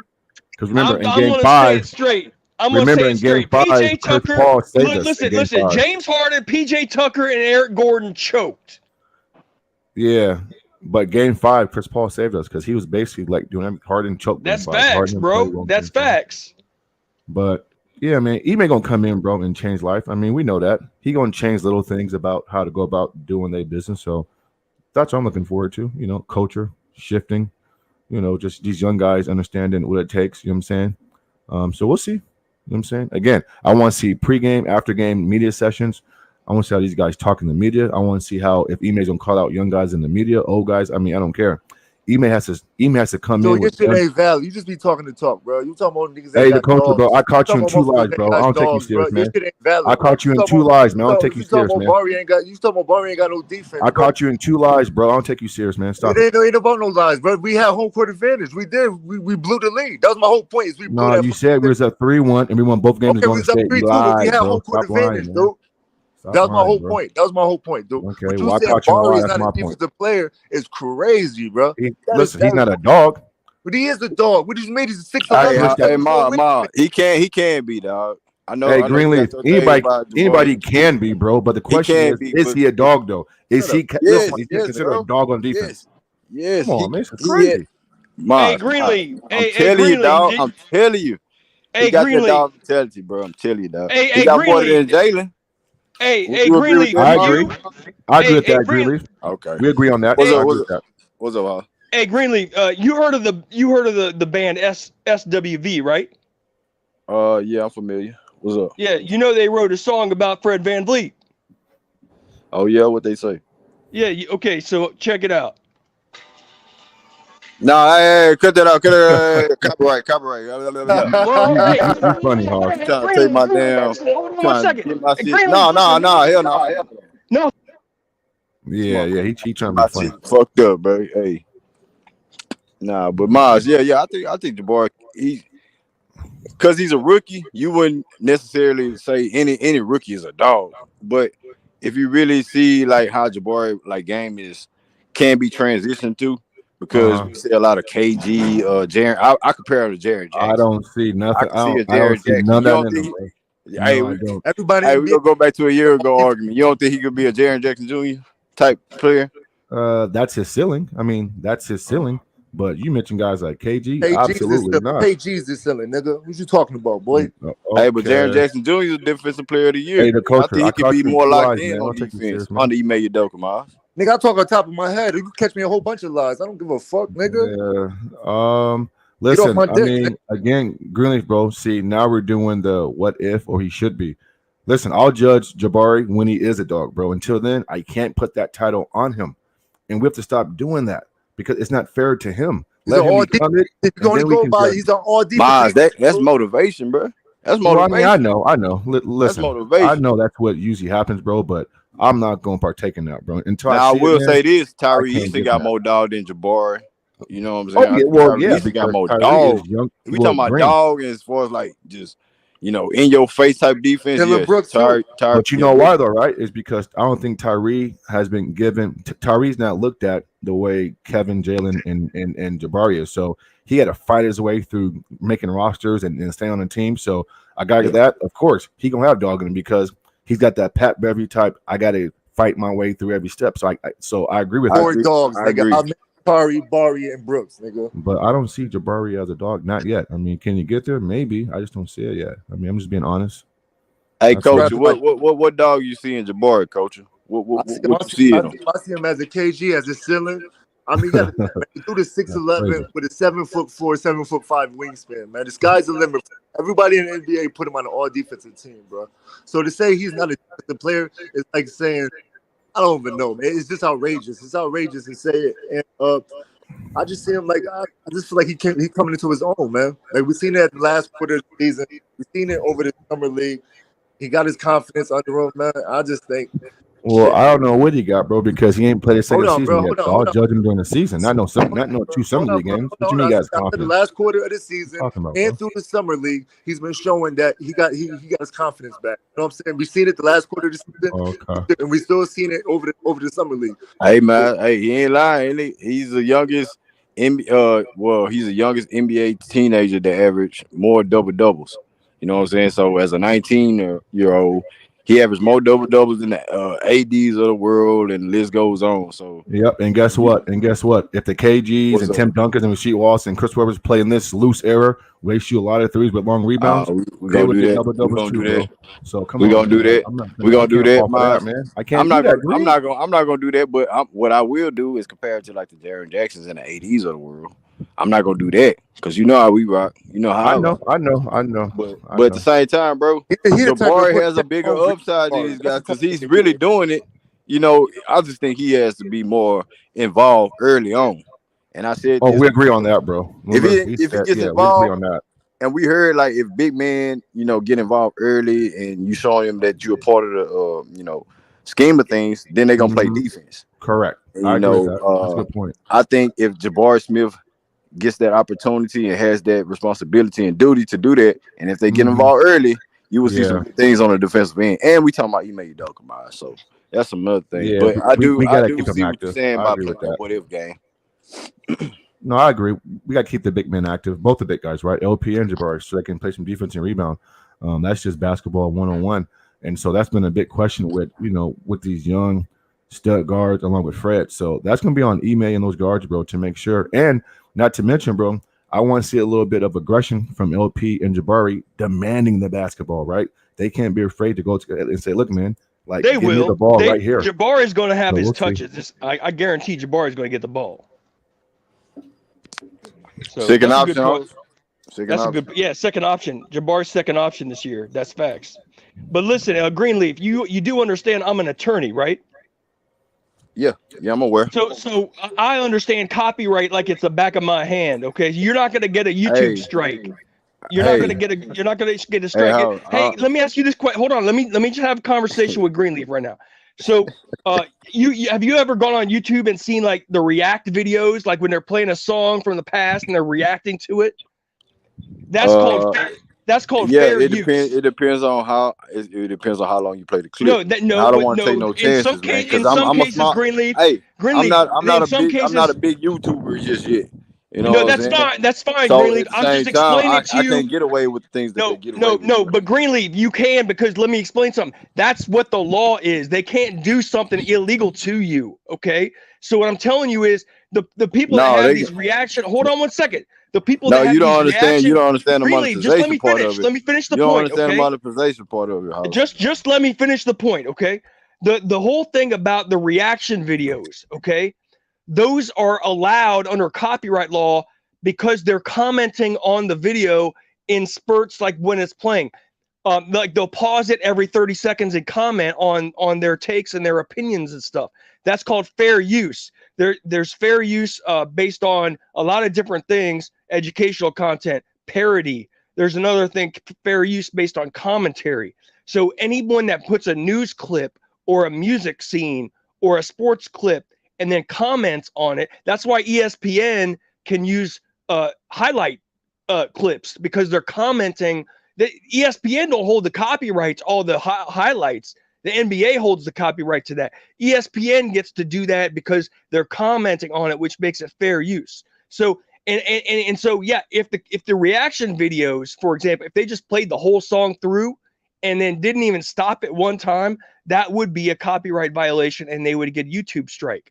But I'm telling you as a fact, if you play something for 15 seconds and then parody it or comment on it, that is bulletproof legal. You're not good. I'm telling you, you should not be worried about that. So just let me get my shit off. It's like 10 seconds worth. Okay. It's fucking hilarious. Just let me get this shit off. All right. And I will defend you. I will pay for you. I will defend you pro bono. I will defend you pro bono if they don't monetize you or give you strikes or something. Because I'm telling you, they know that it's completely okay. They know what they're doing. They got qualified people that are making these decisions back there. They're not gonna ding you for something that's completely legal. Otherwise, you wouldn't see no reaction. Okay, so let me just get my shit off. You got SWV made a song about Fred VanVleet. So let me explain what it is. Okay. Hey, they can go and research it themselves. I don't want to So play it on my no, channel. but it's hidden. It's If you hidden. play So it on let me my explain. Let me just hit. Let me just give you. no, bro. Let me just give I you said no, 15 dog. seconds. Let me just No, give you 15 seconds and comment on it. no. Okay, you ready? You want me You to say it in ready? Spanish? No. Hold on one You sec. want me to say it Give in me Spanish? 15 No. seconds. No, Give me 15 motherfucker. seconds. All right, go ahead. All Go right. ahead. Get your bitch ass up out of here. You think I'm gonna let you play that shit? I knew that shit was coming. Anytime goddamn time I gotta say no on my channel, bro. Nah, you can't play no music. Everybody know that. Come on, man. I'll act like That shit register. They picked that shit straight up. The I computer would be did. true, That's not man. even. I would be true. But back to the action, y'all. Back to the action, man. But as far as the coaching staff, and we were talking about Jabari Smith being a dog and things like that. My I my look at great. I My look whole at point, bro. Jabari. Yeah, Go go ahead. ahead. Go ahead, coacher. No, my What you bad. about to say? My whole point was before Moss wanted to hop on my it's just that Udoka's Yeah. gonna that defense mindset, just how Mike Brown brought that for the Kings. But the difference between us is just that we got dogs. Like who can you say over there on the Kings that's really a dog on defense? Well, you can say like maybe Harrison Barnes, but Harrison Barnes is 30-some years old. You know what I'm saying? Fox is probably a good defensive player. You know what I'm saying? Malik Monk, but that's where it stops at, man. You got Ahmed as a 6'7" point guard who showed that he's gonna give you all the effort, block steals, Tari, Bari, and Dylan Brooks. Like so now you got the system with like the players, the dogs added too. Man, shit, man. I see it. It's gonna be a crazy jump. I know one thing I can say about the Sacramento Kings. They What's better up? than the goddamn Rock. They better than the Rockets right now.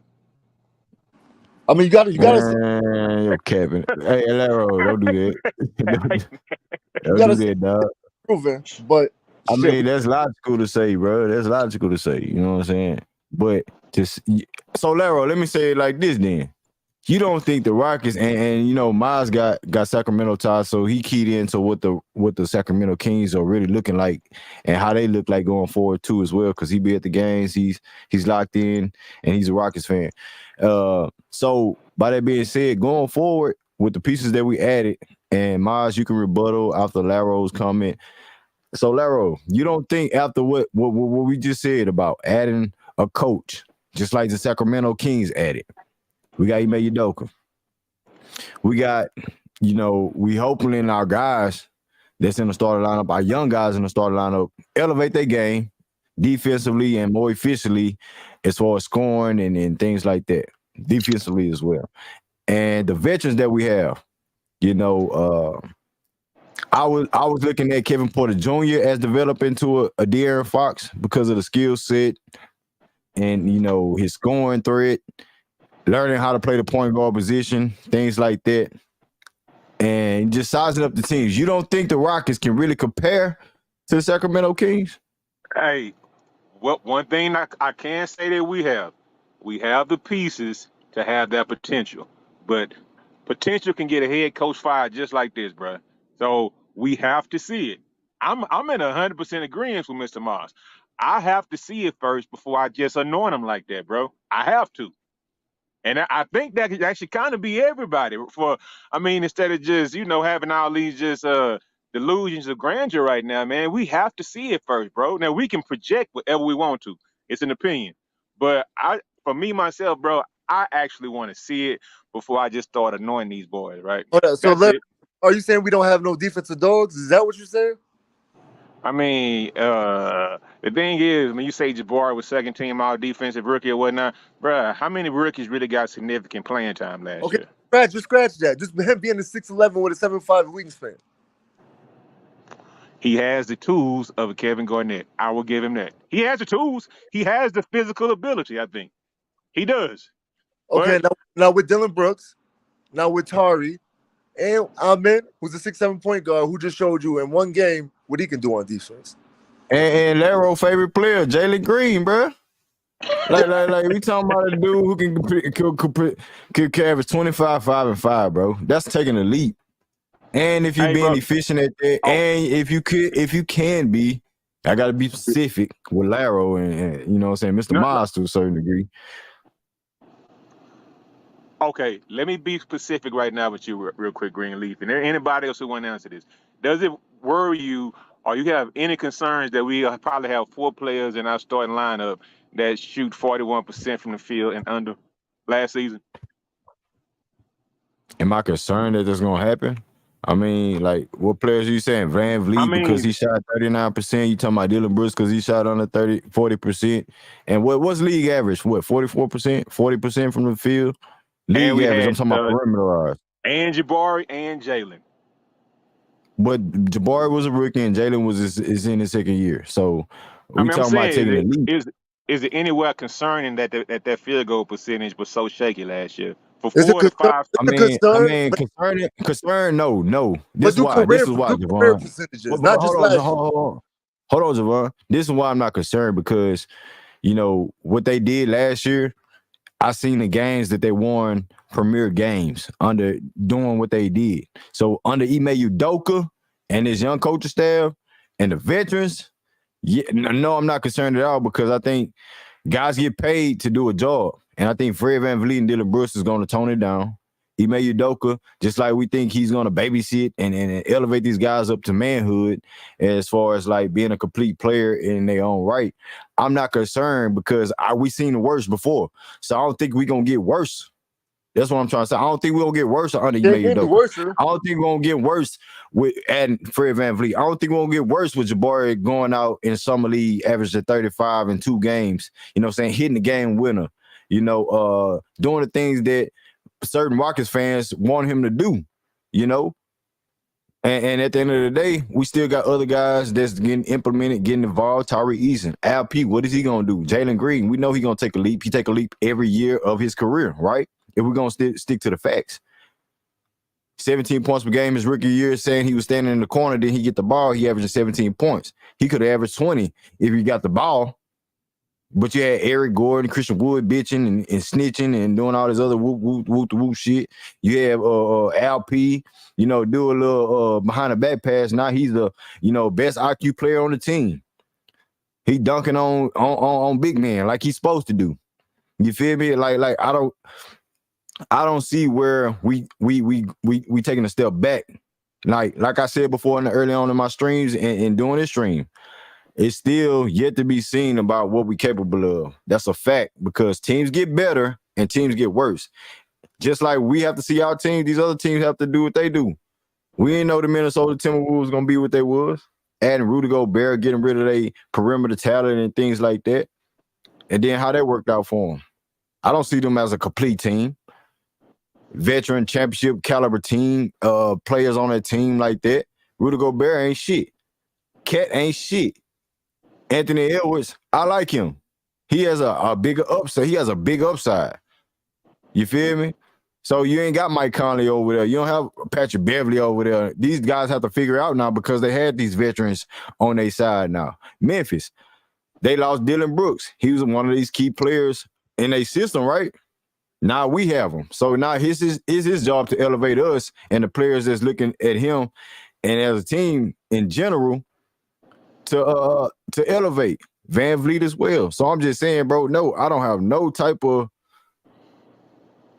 weariness in my bone about us getting worse. Like, hold on, let me chime in before Moss go. Just to piggyback off of Green shit, like you said, Green, we can't get any worse. Van Vliet can't shoot any worse than he did. Brooks can't shoot no worse than he did. Like, obviously they can, but like, come on, now they shot probably they worse in their career. So, but if you look at career numbers, their career numbers is better than that. Fucking Toronto, they was toxic last year, man. They was toxic as hell. All them teams, they didn't even get along that last year. So that's why whatchamacallit, Trevor League shit was low. There was a toxic situation over there. And you know how we was last year. We was toxic. So like they can't get no worse. Pretty much can't get no worse. To me, it really can't get no worse.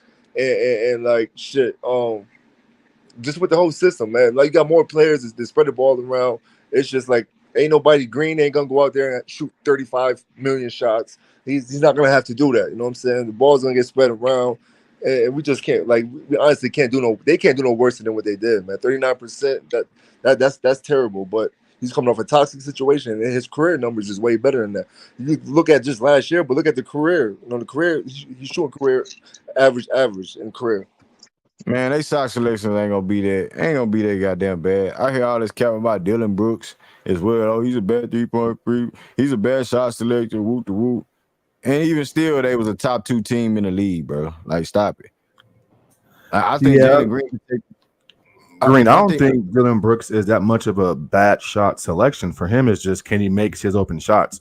I don't think Dylan Brooks goes outside the offense like that, the way people make it seem. So I'll meet you on that, bro, because when he came over to Houston, he gets a bad rap about he's not a team guy. He shot jacks, but I didn't see that in Memphis. I just saw a guy who just had a down year shooting, last year, Right. Yeah, facts. A down shooting year. Last year, he shot 32% from the field. Yeah, he shot lower than usual than you normally shoot. He shot lower than you from normally the shoot. 3. You know what I'm saying? 39% from the field, and that's dealing with a top 2 team in the league. Now, I don't think it can get worse because, and that's why I say this, it can get worse because he was on a good team averaging those points, but you have to understand the Memphis Grizzlies situation. I think when you have a point guard like Fred VanVleet, who's more mature as far as like what he's gonna be utilized as under Ime Udoka, and he understands his role. So I don't think he's gonna be shot jacking and things like that. And Dylan Brooks, you could say the same. I could say the same thing for him as well. And he also mentioned that he's doing a mentorship. So I think the shot selection and stuff like that, where he wanted to have a bigger role in Memphis and get paid doing that. Memphis didn't want him to do that, so they went the other way. So I think what Ime Udoka and not just Ime, Raphael Stone, Timothy Fertitta, all these guys, what they about is about business, handling business, and going forward, building a business up, building an organization up. So I understand that he understands his role going forward. You feel what I'm saying, Mash? Yeah, I do, bro. And also too, Green, just to piggyback on what you just said, I think Ime has no issue. You know what I'm saying? If Dylan Brooks does decide to go rogue a game or two, you got Jeff Green and you got Tyreek over there, right? And so it's not like, listen, that's why this team is so interesting because Ime has options. There's different combinations that he can go with. You know what I'm saying? You're suddenly deep. You're suddenly very deep. Yeah, Houston went from being a young team with not being as deep to being really like you're 9 or 10 deep now. They got a solid backup, bro, at damn near every position. You're at every position. That's right. So Dylan can't much listen. I don't think Dylan can afford to come in and do those things because I think Ime has the cachet to fucking bitch his ass. So I mean, I'm not listening, bro. I'm not worried about no damn Dylan Brooks on this team. I'm not. No, I'm not. And I think the biggest thing for Dylan Brooks is defense, bro. Correct. We can't come up here and say Dylan Brooks is not one of the good defenders or best defenders on the perimeter. He's all NBA. He's all defense NBA. Second team. So that's not too far from first team. I think he's going to be on a mission, like everybody in Houston, as far as like being drafted. Jalen Green thought he was going to be number 1. Jabari, Dylan have a chip on the shoulder by Memphis. Fred VanVleet has a chip on the shoulder. All this stuff is motivation at the end of the day. And I think Ime Udoka has motivation as far as being a head coach too. So he's going to want to prove himself. He coming in saying that he's never missed a playoffs as a coach, assistant coach, head coach, whatever it is. So at the end of the day, bro, he's standing on business and he mean what he say. Like he really believes he can transition these guys. Don't forget too, Green. I mean, Ime is coming from that dysfunctional mess that happened in Boston, bro. So yeah, I mean, he has a chip on his shoulder as well, right? I mean, people are saying he only won because he had Jalen, Jason, and Marcus in a good team, but he's on a mission to prove that. Look, man. I mean, I know players win games in this league, but coaching matters, and so I'm glad that you mentioned him as well with a chip on his shoulder because, listen, do you guys agree that this year I thought Mike Malone all season long for the Nuggets, he was chippy this year, right? He had chip on his shoulder. and it filtered down to the rest of his players. You know what I'm saying? And so I don't mind my coach being a little feisty, a little chippy. I think that adds to the dynamic and the what your team is, your makeup. And so listen, man, like I don't like these pushover, quiet type coaches. I want a feisty, chippy coach. Like I don't mind that. You feel me? I don't mind that. Big face. No, that's Hey, facts. That's fact. hey, Green. I What's heard up? What's up? You breaking up, Olympic Laro. You team or breaking something up. like that. You breaking up, bro. You breaking up, Laro. What'd you say? I said, can you, if you can hear me now, Oh, you good. You you good. mentioned something. You mentioned something about Jalen making the Olympic team or something like that. USA basketball Yeah. team or something like that. Yeah, he's supposed to be playing for the Olympics, FIBA, something like that, or be in that category, be in that selection of players. I think it's him, Shay. I mean not Shay, him. Damn, who else it was? But yeah. He's gonna be in that, Laro. What you got on? Yeah, What you think about that? I mean, I'm trying to figure out what they playing this summer or whatnot. That was it. I think Or it's had they? I think it's the FIBA. I think it's FIBA this year. it's the people. Yep. Yeah, it's FIBA this year. Then for the next 2 years, or is it 4 years? Then it'll be the Olympics. Olympics every 4 years. 4 years. Okay, so yeah. But I think it's coming So up in 2 more years, maybe. Well, it's 2024. Is so. Also, it's gonna be this year. Right. Yeah. Next summer. Yeah. So he got the invite, and so I mean, is it a good thing? Yeah. I mean, it's not Thank a you, bad Miles. thing. I was just gonna ask you, Miles, what you what do y'all think about it? Because It's not bad. Green. It's not bad. I like players that want to take that challenge of representing your team and your Yeah. country at the same time, and putting a stamp on who you are as a player going forward. Because it's gonna happen either way or not. So he might as well do it while he's 21. I'm gonna tell you why I like it is because usually on teams like that, you Hold get a Miles, mixture. just Yeah. I don't know Go if ahead, you're bro. sure. I don't know if you're sure, but FIBA and Olympics are two different things. They got FIBA, the World Cup. Yes, FIBA. I know that, bro. Yes, Okay, yes, okay. I know that. Yep, I know that.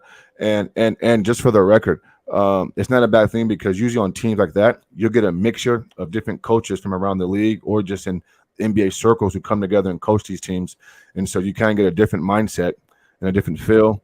You get to see different players. It's just different from your normal, typical NBA team normal activities. When you're playing for your country, it's like the stakes are higher, and so people are more detailed oriented. I mean, if you go ask every single player who played in these games, bro, they all say it's different because you're playing for something bigger than just the Houston Rockets, right? And so he is representing not only the Houston Rockets, his family, but he's representing the USA. And so again, coaches over there, you tend to get the best of the best assistant coaches. I know a few years ago, Jeff Van Gundy had coached some of these teams, and we know how feisty he is because he's an ex-Rockets coach. So we know how he gets down. And so again, to me, it's not a bad thing at all, especially for a young kid like that. I don't mind it. Yeah, my thing is, it'd be a good look to get to see him before the season starts. That's my biggest thing. You know what I'm saying? Because I think we all are like trying to see. I think we're all on the edge. I know me and Green is.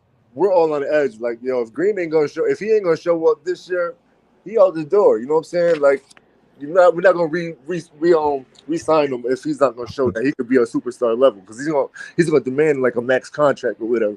So if he's not gonna show up, then shit, man. We got KPJ, we got Amen, we got Fred But what VanVleet. do you consider showing up, bro? Respectfully, I mean, when you say if he doesn't show up, he's I not mean, going to be there. Like, what do you consider showing up for him? Ascending to like that franchise player that we're gonna give him all the opportunity to be. Okay. Being the face of the franchise, and just being an all-star every year type of thing. But so I think it's gonna be a good look just to see how he's playing, see how his shot selection is, see if that three ball is dropping, and just see how the progression. The big thing with Jaden, I think, going into this year is we spoke on All-Star and things like that. And that's basically having your team in a winning position. Can Jalen Green produce the numbers, the 25, 5, and 5, like I project that he could do? We've seen the Devin Bookers do it. Donovan Mitchell's, not Jalen Brown's. Jaden Brown did it going forward. We talking about third year. But, like, guys on that type of caliber level of as far as like producing the numbers and really producing wins on top of those numbers. Right. Those are the things that I want to see from Jalen Green. Can your numbers produce into wins? Because other than that, maximize, what is it? Empty stats, right? Yeah. I mean, listen, we can praise good numbers on a bad team, but like Green just said, I'm going to measure Jalen by his impact, his leadership, his efficiency, his playmaking. I want to see if he came into the season and added something new to his game, not just doing the same old shit. And so, listen, man, but again, I don't think he has to be the so-called game in and game out go-to guy.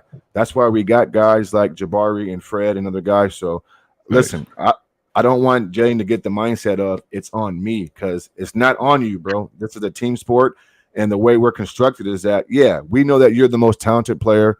We get all that, but there's going to be games where you ain't got to go, and he needs to defer, and and last point, he needs to learn how to impact the game if he's not scoring, which is defending, pushing the basketball, playmaking. So we'll see. And so that's how I'm going to judge Jalen, bro. It's like, I'm not judging him based this all off his offensive package. I'm not doing that. Hey, listen, I'm gonna cook for a little bit here, because I heard some of y'all talking about Amon needs to be in the G League, and you're gonna see Amon put up about 15 minutes off the bench every game on average. And Amon's gonna be a contributor on this team. You watch it happen. Minutes, so how many minutes you think KPJ is going to average? 25, if he's 30. Getting... Hold on. KPJ is not gonna come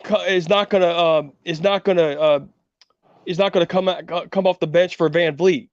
Okay, KPJ, he's going to be like an all-purpose. He's basically going to come off the bench for either Dylan Brooks or Jalen Green. Amon's going to be the backup point guard. And yeah, KPJ can play some point in spots because he's got that experience. But KPJ's future is not at point guard. Amon's future is. So they want to get Amon as many reps as possible. No, that's true, House. That's true. But I do want to see how the minutes. I want to see how the minutes really get transitioned. Because if you got Fred VanVleet and Dylan Brooks on the court, I think it's all about the scheme of things. Do you need defense, or do you need the shot making and stuff like that? Yeah, look, the starting lineup's pretty much set. They can switch it up a little bit. I'm just talking about the rotation issue, like as far as like what you need throughout the game. Like that's where the minutes gonna get more involved. Like, is Amon gonna get those 15 minutes that you just spoke of, or is KPJ gonna get more minutes at the point guard position, combo point guard? No. KPJ's not gonna. KPJ's not gonna play point guard. That's my prediction. Now again, he might play in spots, but I'm talking about. He will play point guard. Like trust me, he will play. Hold on. What I'm talking about is what I'm talking about. His primary position off the bench is not going to be point guard. You know that, House. But you said he's not going to play point guard. I'm saying he is going to play. No, point I said guard. he will in spots. I think what Hoss is saying is KPJ minutes is not going to affect our men's minutes. Right. That's exactly what I'm saying. All right. Well, let me hold on. Before I get to my next guest. Larry, you about to say something real quick? Yeah, I was just saying, do y'all think 15 minutes a night is enough to get Amon's feet wet? Oh, yeah, 15 minutes not bad. They Knicks had 16 minutes. That's more than enough minutes, bro. That's more than enough. Yeah, that's more than enough. That's why I'm like, bro, like who really gonna utilize his minutes? Like, so it's gonna be a 4-man in and out rotation as far as what Ime Udoka does. There's 48 minutes a game. There's a lot of minutes to go around now. I think that's going to be the hardest part. It still has to equal out evenly. You know what I'm saying? It still has to equal out, because if you have Fred VanVleet saying like he's not going to come out, KPJ might come in for Dylan Brooks. You feel me? And if you need more defense than offense at sometimes, I'm not saying Dylan Brooks going to provide that, but you still got to, like, what are you going to do with Amon? You know what I'm saying? We're not looking at Cam right now. He's going to get spot minutes and things like that if people ain't doing the right job. But if we talking about like just point guard, that's why I say KPJ is going to play a lot of point guard as well going forward. No, he's not. You said a lot. He's not going to play a lot. Yes, he is, because Amon Thompson still has to be ready for that moment. Listen. KPJ is not a point guard. Can we just agree on that? And Ime sees it. Ime's not going to put him off the bench playing point. He's going to make him a catch and shoot 3-point I'm not shooter, saying he's not which going is to what do he that. does I'm well. saying he's going to play a lot of point guard where it's going to be a lot of the same formula from last year where you have I don't KPJ at agree. the point guard. I don't agree. And then you have Jalen at the 2. You have Dylan Brooks at the 3. I do not agree. I vehemently disagree with that, bro. That's cool. That's cool. You can disagree. You disagree with me a lot. Now I always come You out really more think right you than really not. think that he's gonna be playing significant minutes at point guard this year? Yes, he's gonna play a lot of point guards, bro. I'm disappointed in you. I mean, you right on almost everything, and this is the only thing you're wrong about. What was the situation? We were saying KPJ is not a legitimate point guard, right? But the ball was in his hand. That's but clear. That's what I'm saying. The ball is going to be in his hand. That's dictating the offense. That's the point guard duties. Hold on. How do you say the ball is going to be in his hand? Like, give me. Are you talking about? I just said it. Okay, so he comes off the bench, right? Okay, who's he subbing in for? In your opinion? Who's he subbing in for? He's coming off the bench, right? He's the first man off the bench. So who's he taking? Whose place is he taking? Well, it depends. Yeah, it depends. It depends. Big fat, it depends. But if we talking about just lineup wise and matchup wise, he's a 2 guard coming off the bench. So he's coming in, right? Right. Who can handle it and facilitate. And so he's coming off the bench for Jalen Green, and I'll say this much. Who's to say he doesn't sub for Van Vliet though? Okay, but here's my point. Okay, let's say that in certain situations, hold on. So let me respond to that. Okay, so my argument is that if you have a certain matchup, like some opposing team matchup that you're trying to do something special with, where usually you're gonna bring KPJ off the bench for Jalen Green's spot, right? But in some matchup situations, he might come in for someone else, okay? And Jalen Green might stay on the court, for example, for a little bit longer, okay? And in those situations, my prediction is, and again, this is just my prediction, is that KPJ, in those situations where Jalen Green's still on the court, KPJ's coming in for Dylan Brooks. And Amon's coming in for Van Vliet. That's what I'm saying. Okay, yeah. If you add another player, like just being sub with the player, then you make it makes sense. So if KPJ comes off the bench, go ahead. If he comes off the bench and he's a 2 guard, then you have a sub and point guard. Then yes, he's gonna stick to his role.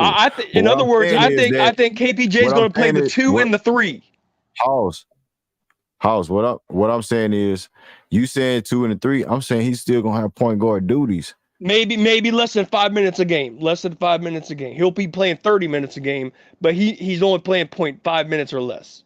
All right. Well, let me get to King real quick because King been waiting, man. King, what it do, King? What you got, King? What you got on the topic, man? Salute. Salute, homie. What's happening? What it do, man? What it do? Shout out to you and the day ones, everybody except for the hoe on the panel. Unfortunately, man, I don't necessarily think that KPJ gonna handle the ball that much. I don't think he's gonna play a lot of point. I think that he will sporadically handle the ball, but I think that that's gonna be a byproduct of what MA wants to do. Where I feel like almost anybody outside of maybe Jock Landale and maybe another one, who gets the rebound, and he just gonna expect everybody to run. That's the most natural way to create mismatches. That's facts. That's the most natural way for them to create mismatches. And pretty much everybody else can handle the ball. So I think in those situations he may handle the ball or whatever, but I don't believe he's gonna play a lot of point. And is because the Almond, but they also brought in Holiday as another point guard. I think MA really do want to have KPJ more in attack mode as opposed to playing the point and having to think and make decisions. That's the truth. Now he does have the ability to create, looks and shots for other people due to the fact that he's been playing that position for the last year and a half. Right. You know what I'm saying? So he gonna have that. Shut the fuck up, bro. Stop being a background dancer, bro. Let him cook, bro. Hey, King's bitch ass needs a background dancer. See, hold on, see. Here you go. I know what you're doing. Yeah, But he like I crazy for said, that one. that's Yeah, like I said. he tried it. Hey, yeah, he tried it, King. Don't even think about it. You cooking, bro. That's why I tell him, man. I know where you getting at, King. Keep cooking, bro. Keep Yeah. cooking. Yeah, so that he for the last year and a half straight, he's played that position. So we know he got the capabilities to create looks for other people, and that's a great asset. That's a good tool that he got in his bag. You know what I'm saying?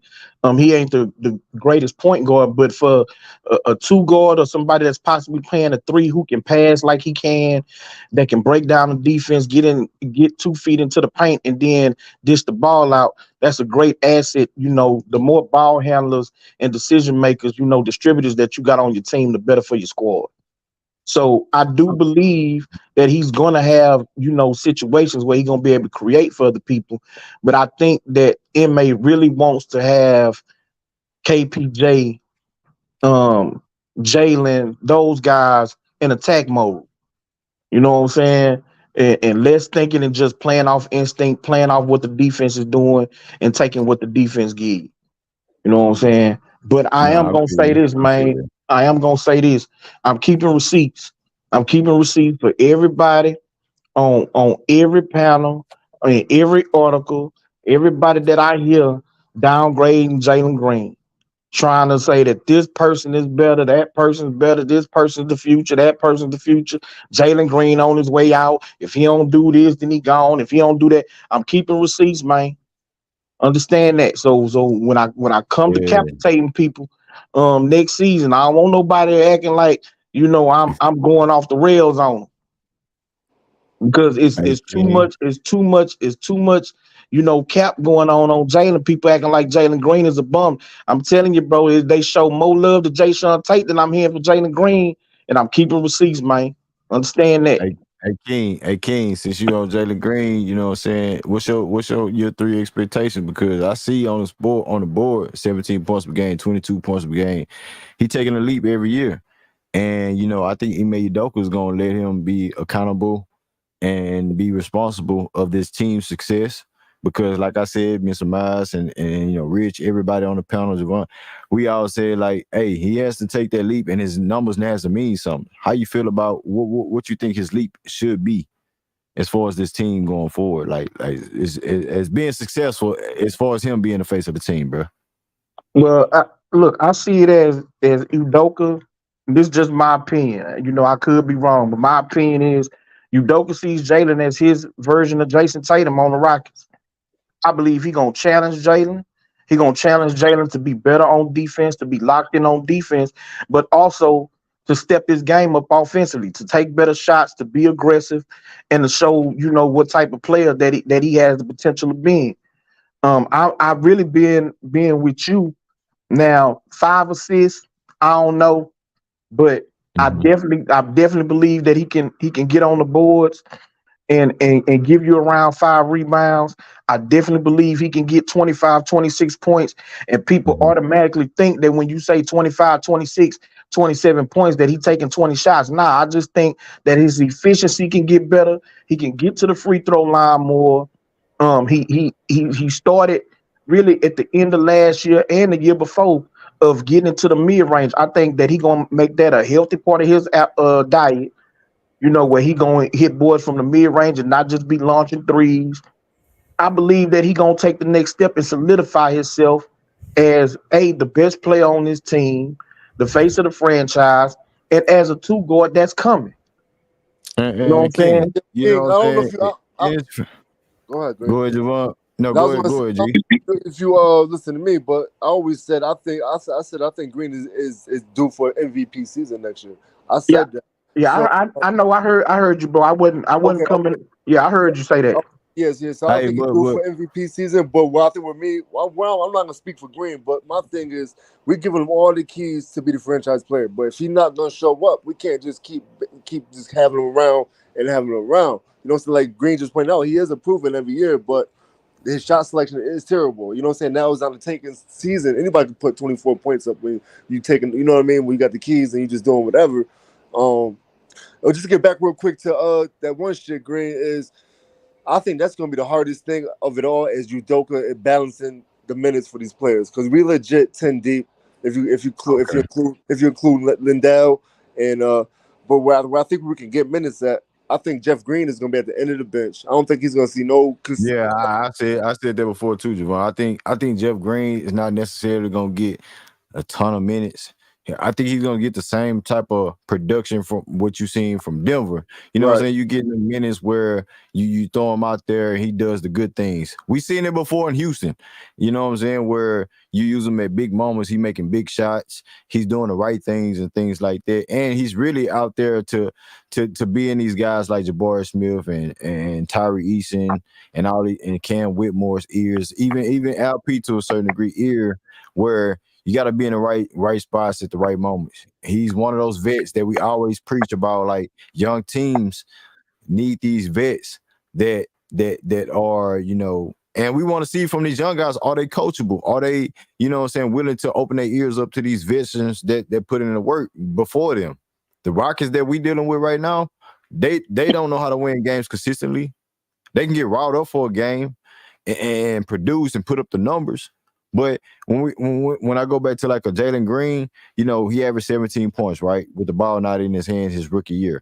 He took 14 shots, 14 shot attempts, 14 field goals. His second year, 17, what would we say 18, because if you want to round it up, 18 shots a game.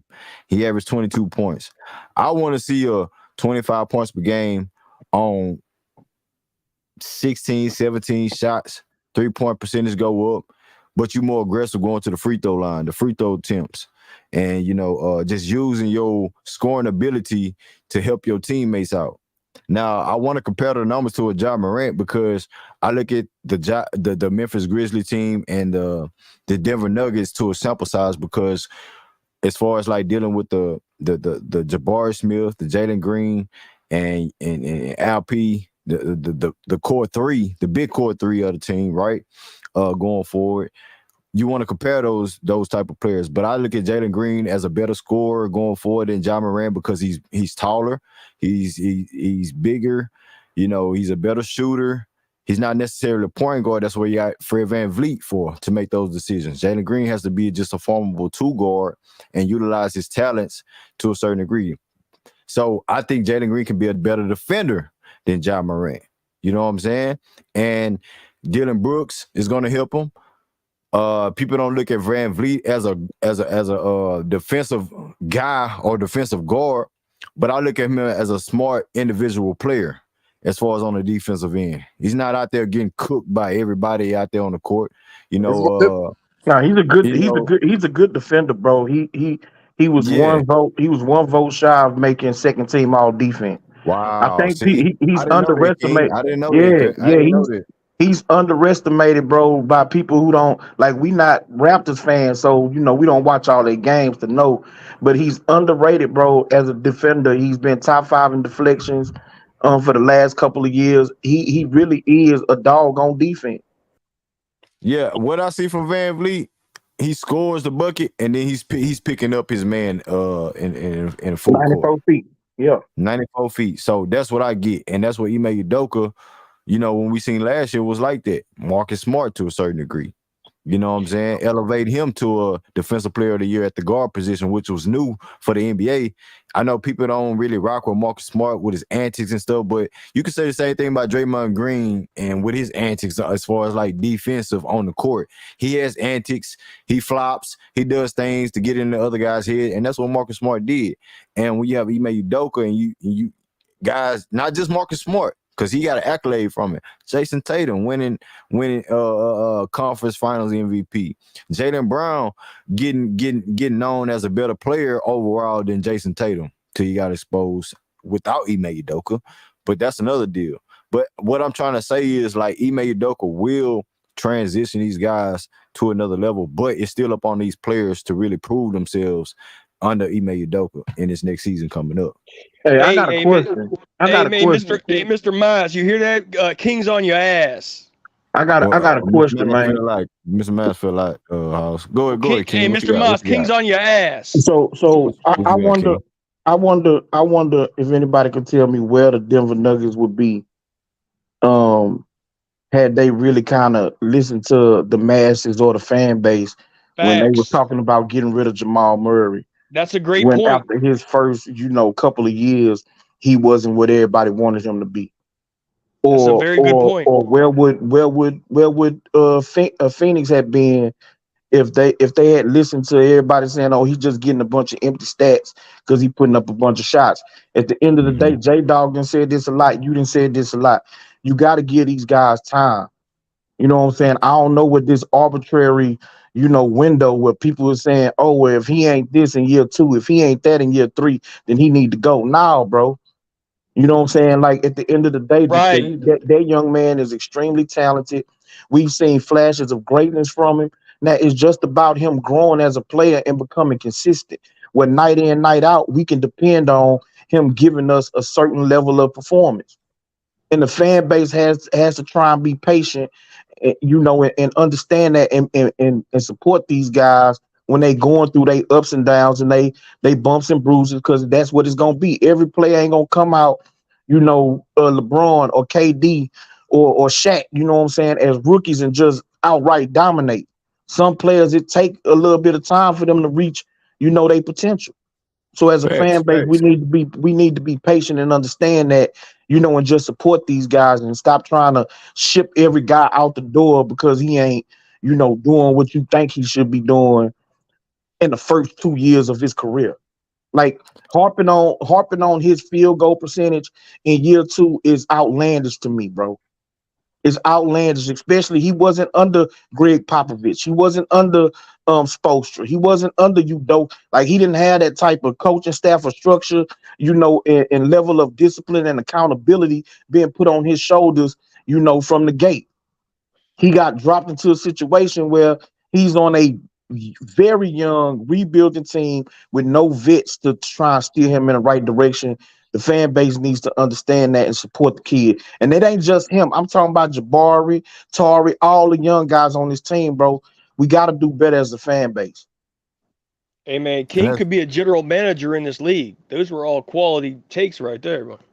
Hey, but check this out, y'all. With the John Morant comparison with Jalen Green, as far as like the top scorers on your team, John Morant in second year averaged 19 points with 15 shot attempts. You know what I'm saying? 44% from the field. That's league average. Jalen Green shot 42 in his second year. So going to his third year, 27 points, 57 games played. I know that was like a shortened year, right? Was it? No, that was 2021. No, 2021, 2022. He played 57 games. He was an all-star that year. Minutes played 33. Field goals 10, field goal attempts 20. So he was close to 50% from the field. He wasn't a jump shooter in the mid-range. He was attacking the basket, going to the rack, dunking on motherfuckers. You know what I'm saying? Like that. And he shot 34% from the three. So with Jalen Green, and in that third year, he averaged 27 points. 27 points, y'all. 27 points. So what I'm saying is I think Jalen Green has a better upside because in his second year, he averaged 22 points. And I think Ime Udoka's system, it will be more efficient because the shot selection will be better and it will be more structured for Jalen Green. And the guys like Jabari and LP to a certain degree, Van Vliet and Dylan Brooks, the starting five, if you want to say that. So if we just want to stick with Jalen Green, I think his number's going to go up 25, 5 and 5 for me was just a level safe point because I seen Hey, the top two guards, the top 5, top 10 two guards in the league was in that range. You feel me? As far as like the 25, 5 and 5. And that's when you hey, really taking Green, your can I lead. say something real quick? And Now, hold on real quick, house. And 26 points is not a stretch, King, as far as like, Jalen Green scoring. So yeah, I would agree with that. And I think he would be 25, 5 and 5, man. I think he'd be 25, 5 and 5. What you got, house? yeah, I was just gonna say now the one factor that you're not considering that might distinguish itself from last year is that this year the Rockets have a deeper team than last year, so there might be a lot more distribution of shot attempts. So Jalen might not. I mean, he'll get. I think he's going to get the same, I don't if think not Dylan more, Brooks gonna shot take attempts shots. as last year. But I'm just saying that there's a lot more I don't think guys Dylan Brooks who. gonna take shots away from him. I think I Jabari's agree. gonna No, I get agree with that. I think Jabari is going to get more Right. shot I think attempts because he's a Jabari's second going to option. double. How many shot attempts Jabari have last year every game? Let me look it up real quick, guys. Hold on. Because I think Jabari going to I think it was probably like take 15. 12. Okay. Let me see. I'm pulling it right now. Hold up. Jabari Smith rookie season. Minutes played 31, played 79 games. Field goal attempts, 11 shots. 11 Okay. shots a game. I think Jabari going to And I have think 18. and I think that was just predicated on like after the fact because Yeah. he wasn't really involved early on. Right. during And you the got to season. understand, Jalen's a year older than Jabari, or at least in experience, he's a year ahead of Jabari in terms of Right. years in the NBA. So I think Jabari's going to get 18 attempts a game this year. And so there's guys that are going to be getting more attempts. Like, Van Vliet's going to have some shots. Like Brooks is going to have some shots. I'm just You say saying. how many? You say how many think Jalen gonna have it? How many? Shot How attempts. many Jalen have last year I think it was 18, 16. per game? Hold on, let me pull it up real quick. Okay. It's right here. Jalen Green last year field goal attempt 17.9, so 18 shot attempts per game. So if you I think think Jabari gonna have that type of shot attempts, I think Jalen should average 20 shot attempts. okay, that's fair. That's fair.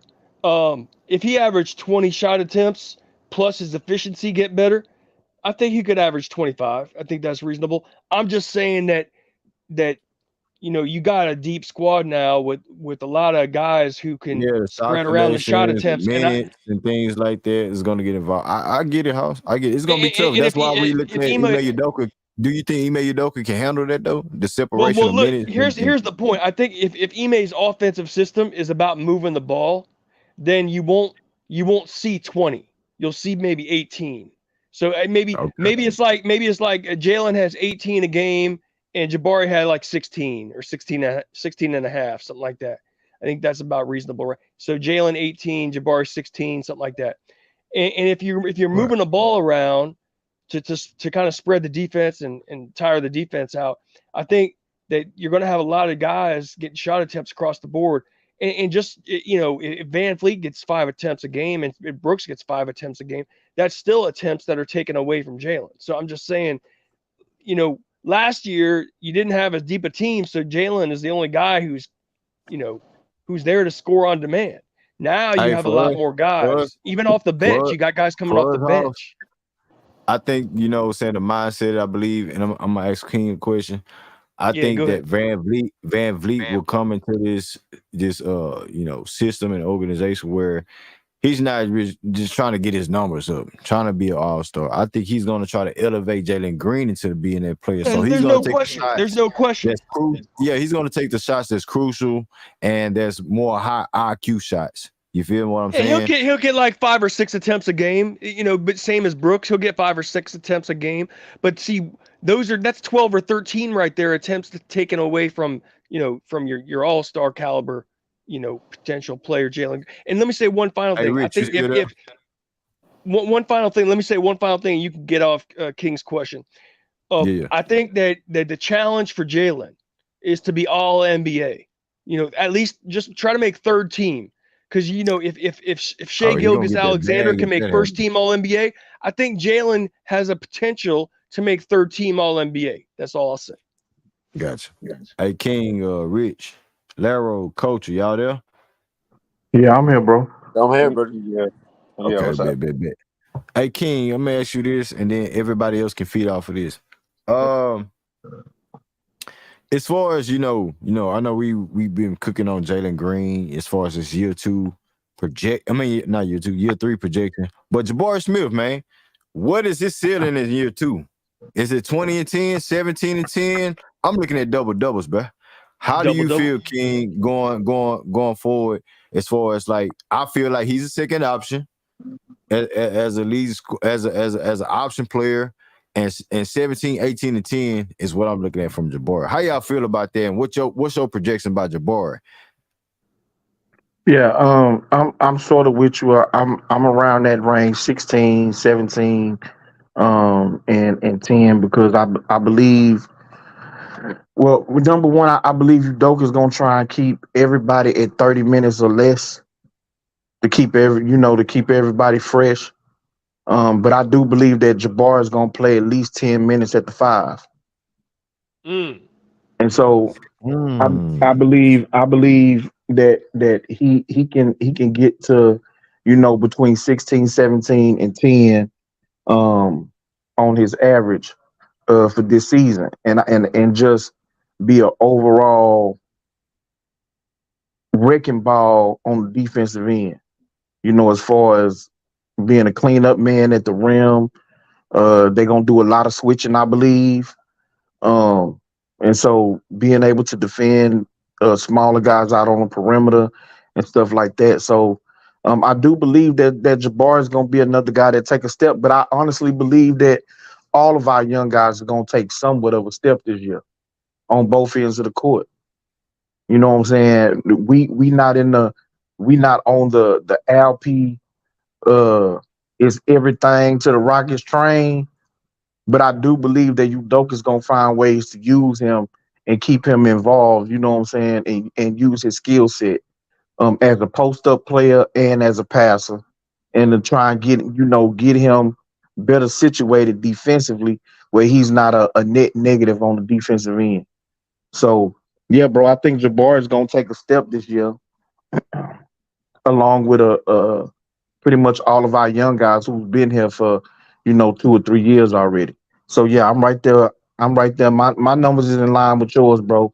Anywhere between 16 to 18 and around anywhere from 9 to 11 rebounds a night. Yeah, yeah. I'm with you too, man. I see Barry getting some minutes at the five, like 10 minutes at the five, and I think that's going to be the rim protector that we're all talking about that we need. I think that is Barry.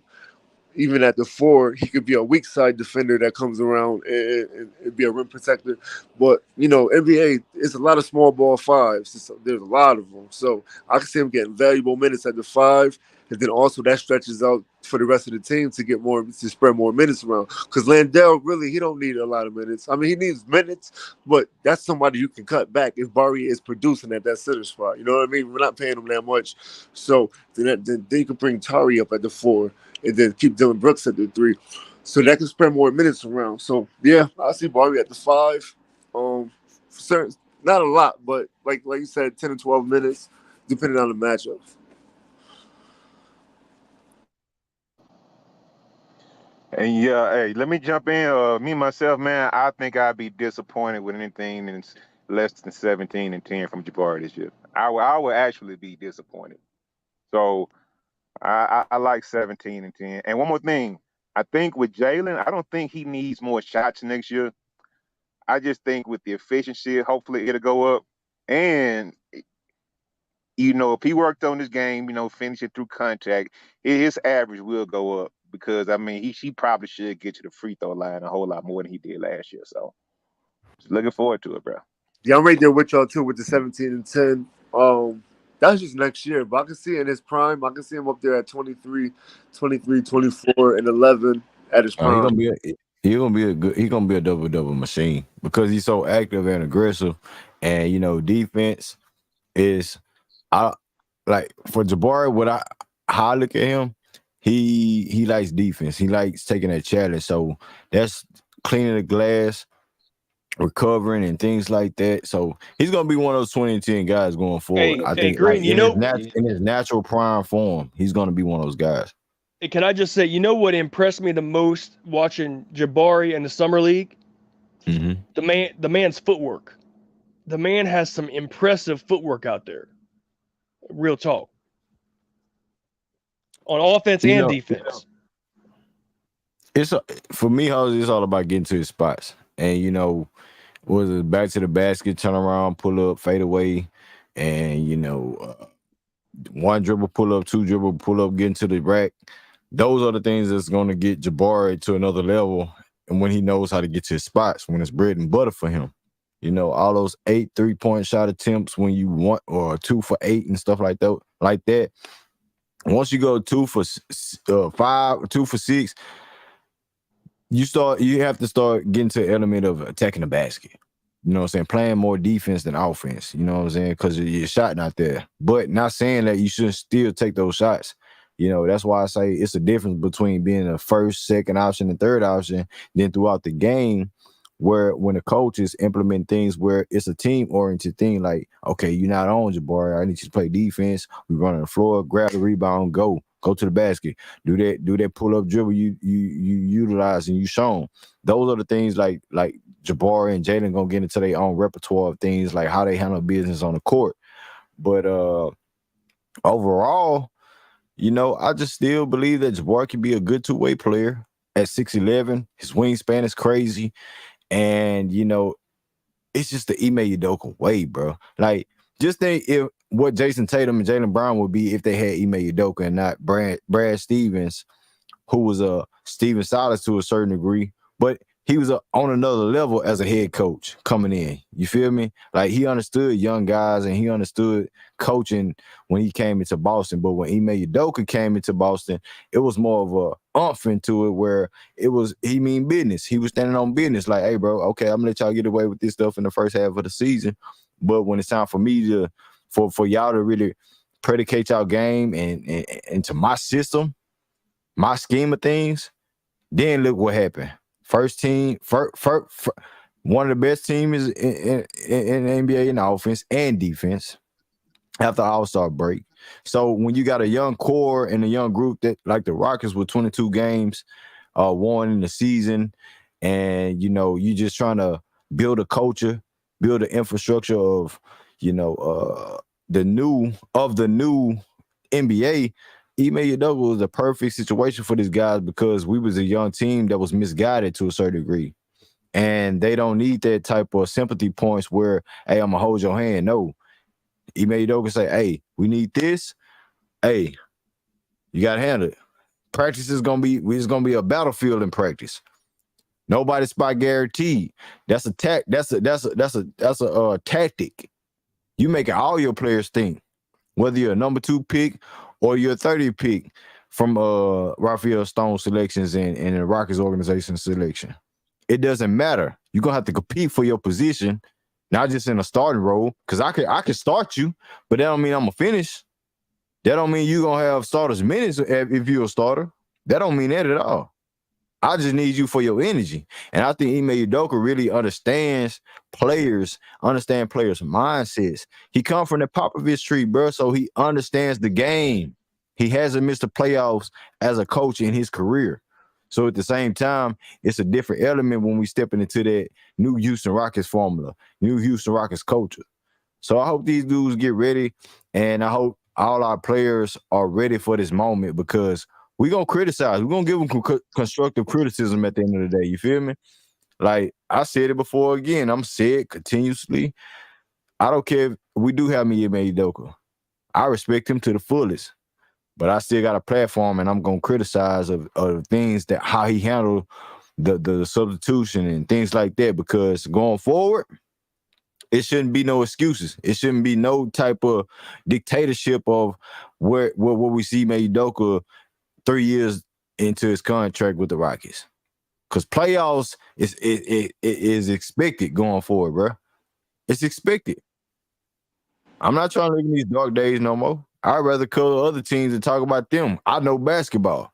But at the end of the day, bro, I know what's going. And you know what I'm saying? Behind the scenes, I just got an email, bro. Somebody's emailed me, you know, a source, I would say like that. With the eyes like, damn. You know what I'm saying? Like, oh shit. But yeah, man, it is what it is, bro. We transition to another level, bro.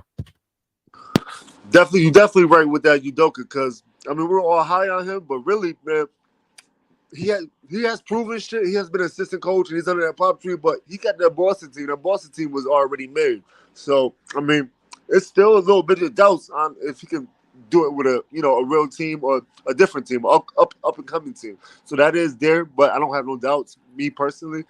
And get back to with Bari. My bad, I got a piece of candy in my mouth. To get back with Bari, I think having Hakeem Olajuwon there also is gonna give him that back the back to the rim game, that little fadeaway, the little boop boop boop Hakeem fadeaway. He could give Bari that. You know what I'm saying? I know he's working with AP a lot, but if Bari want to get his post game down, we got the right man to teach him that shit, man. And plus, and then another reason I think me and you both said Green, is Barry got like the biggest mismatch at the four. You know what I mean? At all the players besides our men at point guard being 6'7", Barry being 6'11" and being able to shoot over all these power forwards, he's always gonna be able to get a shot off. You know what I'm saying? So he's got like the biggest mismatch through the whole roster, through the whole team. I just want him to get his handles down to the point where he can do a little between the legs crossover, get his shot off by himself, to where he's just not trying to shoot over everybody. You talking about Jabbar? I Yeah, would Jabbar. like to see. I just would like to see some nice ball movement. I just don't want to see guys Bro, just going one on hey, one. I would Hoss, like to see, yeah, I agree, bro. I just want to see a good brand of basketball yeah. because if you get the audience captive, you know what I'm saying. If you grab the audience attention, the NBA fans, I'm talking about, like, you know what I'm saying. Once you get that spotlight, TV, ESPN view, and be like, oh, these Rockets something serious. They play a good brand of basketball. The Spurs was boring through their whole tenure of winning championships, but they produce a good brand of basketball. You feel what I'm saying? So with this young, exciting team, just like, you can let's go to stay whoop the whoop whoop the whoop. I just want the Rockets to fall in line with producing a good product as far as producing good basketball. And at the same time, you got guys like Jabari Smith who remind you of players. You got Jalen Green who remind you of players. You got young guys like Amin Thompson who's a number 4 pick for you. He remind you of players and could do things going forward. So if he's learning from guys that's coming before him, and then he gets implemented, gets thrown out there in the lineup, knowing he's the point guard of the future, depending on what transition we rock with. You feel me? So I just think if the Rockets just keep producing good basketball and learn that, people are watching, like, the moves of what we're doing, bro, that's what the NBA is about, producing good product. So if we look like team aspects, but then you got the two like Jaden Green who averaging 25. You got Jabari Smith who averaging a double-double. Al P, damn near a double-double too. You feel me? You got a point guard. You got a playmaker, point guard off the bench, and things like that, bruh.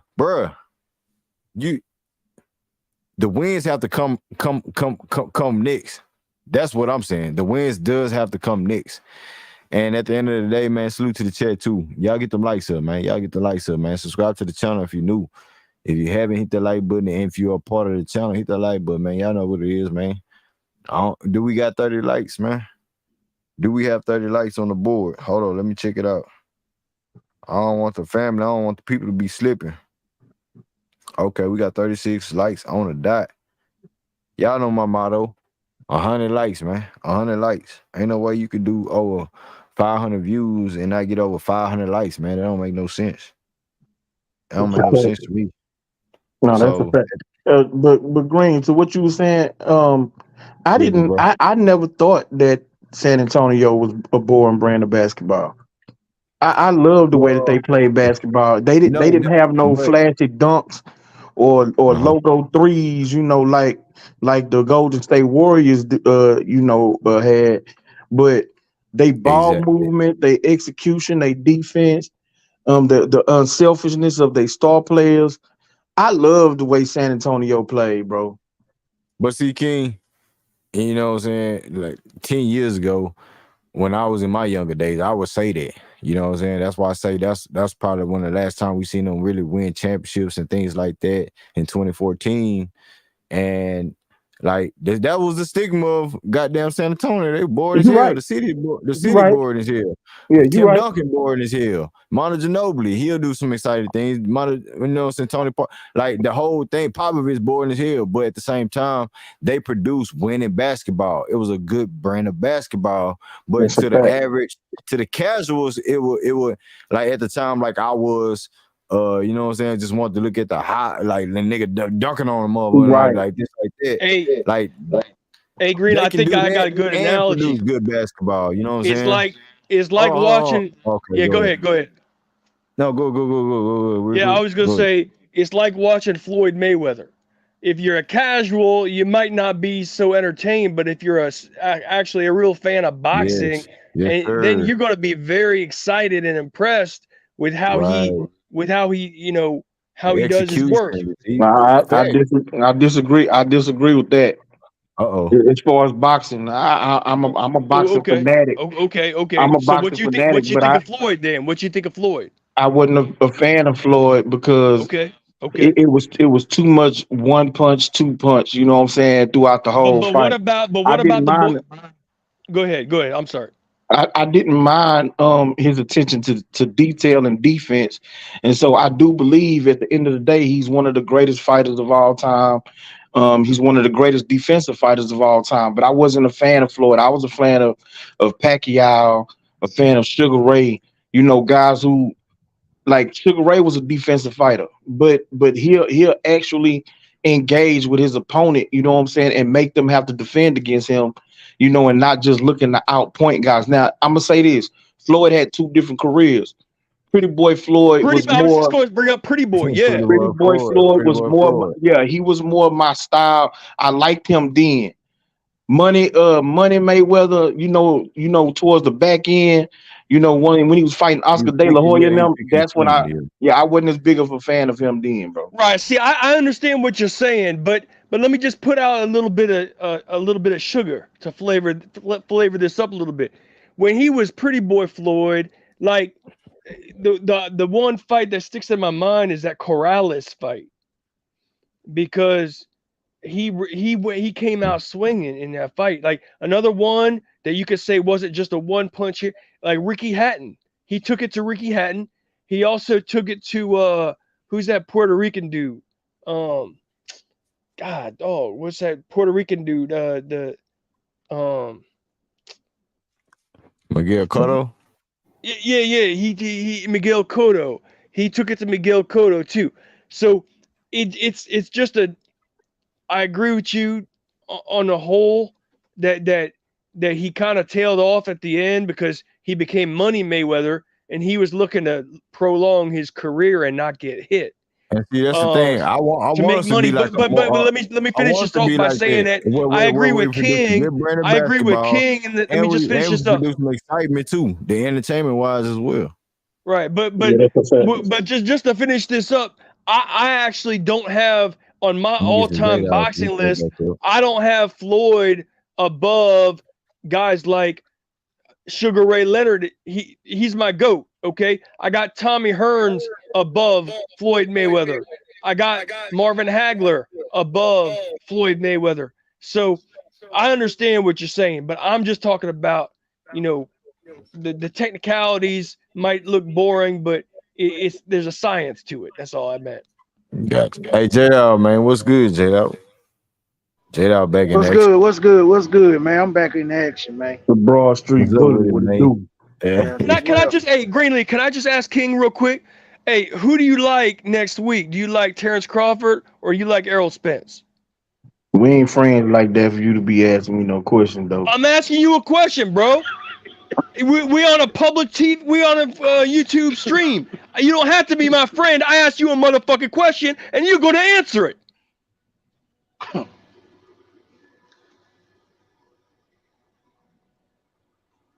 Go ahead, J Dog. There it is. There it is right there. There you see Go it. ahead, J Dog. Bitch What's up, ass. man? Green, man, y'all done changed topic 3 times, goddamn. Where y'all at now? Where y'all at now, Green? Where y'all at, man? What y'all talking about? I We was really talking wanted to The about know bar? King's opinion on the fight. Man, we was it's talking about the basketball winning. champ, man. Yeah, we was talking about Nah, we the yeah. Rockets playing a winning brand of basketball. Ignorant ass motherfucker. You know God what? damn, you I think King is too afraid to make a prediction. That's what I think. You a pussy ass bitch. You afraid, King. Hey, yo, chill out, bro. Why you trying to get up on? He ain't worried God about you, bro. damn, Like, bro. yo, King, don't let this he, motherfucker bait you, man. nigga. He want attention, pussy ass motherfucker. Anyway, say, Nah, man. Jada, on some real shit. We was just talking about like, recently we was just saying like, hopefully the Rockets can produce good basketball as far as like, you know, the viewership wise. offense, Right. defense, a good brand of basketball, and excitement as well because we still got young guys that can bring excitement. You feel me? So we just really branching off all that. You know what I'm saying? Already. Nah, man. Nah, to piggyback on that, bro. I think that's exactly what he bringing, bro. That's when he transformed the Celtics into a different team. They went more from away from the isolation and more to more ball movement, more player movement, and it was a better brand of basketball. All that, those memes that were on the internet with Jason Tatum with the the crossover, then the funny looking ass step back, fade away 3 pointers and all that shit that people making fun of how Tatum game was. You know what I'm saying? So all that shit went away. He became more of a we knew he was hella talented, but he came more of an all around respectable basketball player under Udoka. He was a good player, but he was more raw and more and more, what I'm saying, unfinished product. But under Udoka, you really seen Tatum refine his game as well as Brown. So I think you're gonna bring the same aspect to the Rockets, man, when it comes to overall just team basketball, bro. He's bringing that Popovich way to play here. You understand what I'm saying? It just ain't no one player bigger than the team. Yeah, we got players that's better than others, but there's no one player that's bigger than the team goals. You know what I'm saying? That's the win. Play defense and compete on both ends of the floor. So with Yeah. Jabari at center, man, the versatility, and I don't want people to get into their feelings, bro. When we saying, because I see a lot on Twitter, bro, a lot online. When people start saying Jabari at center, they automatically, oh well, what we gonna do with LP, bro? LP is still developing like the rest of you guys. He's not there yet either. I mean, So let's, goddamn, man. Like, why everything got to be centered around LP, man? Like, bro. this But shit that's get my point, ridiculous, bro. and This it shit is get out of ridiculous, control, bro. bro. Like, It's yes, out of he's gonna control, be implemented to the system and the right? scheme of things. Like, goddamn, but he ain't the focal point of the team, bro. Nah. Beyond that, he not gonna play 48 minutes anyway. No, So Oh no, absolutely, hell no, absolutely. Man, hell hey, But no. Greenleaf, bro, you got damn man, you got a short memory. Cause damn, uh, if I could testify that a month ago you were comparing a man to Jokic.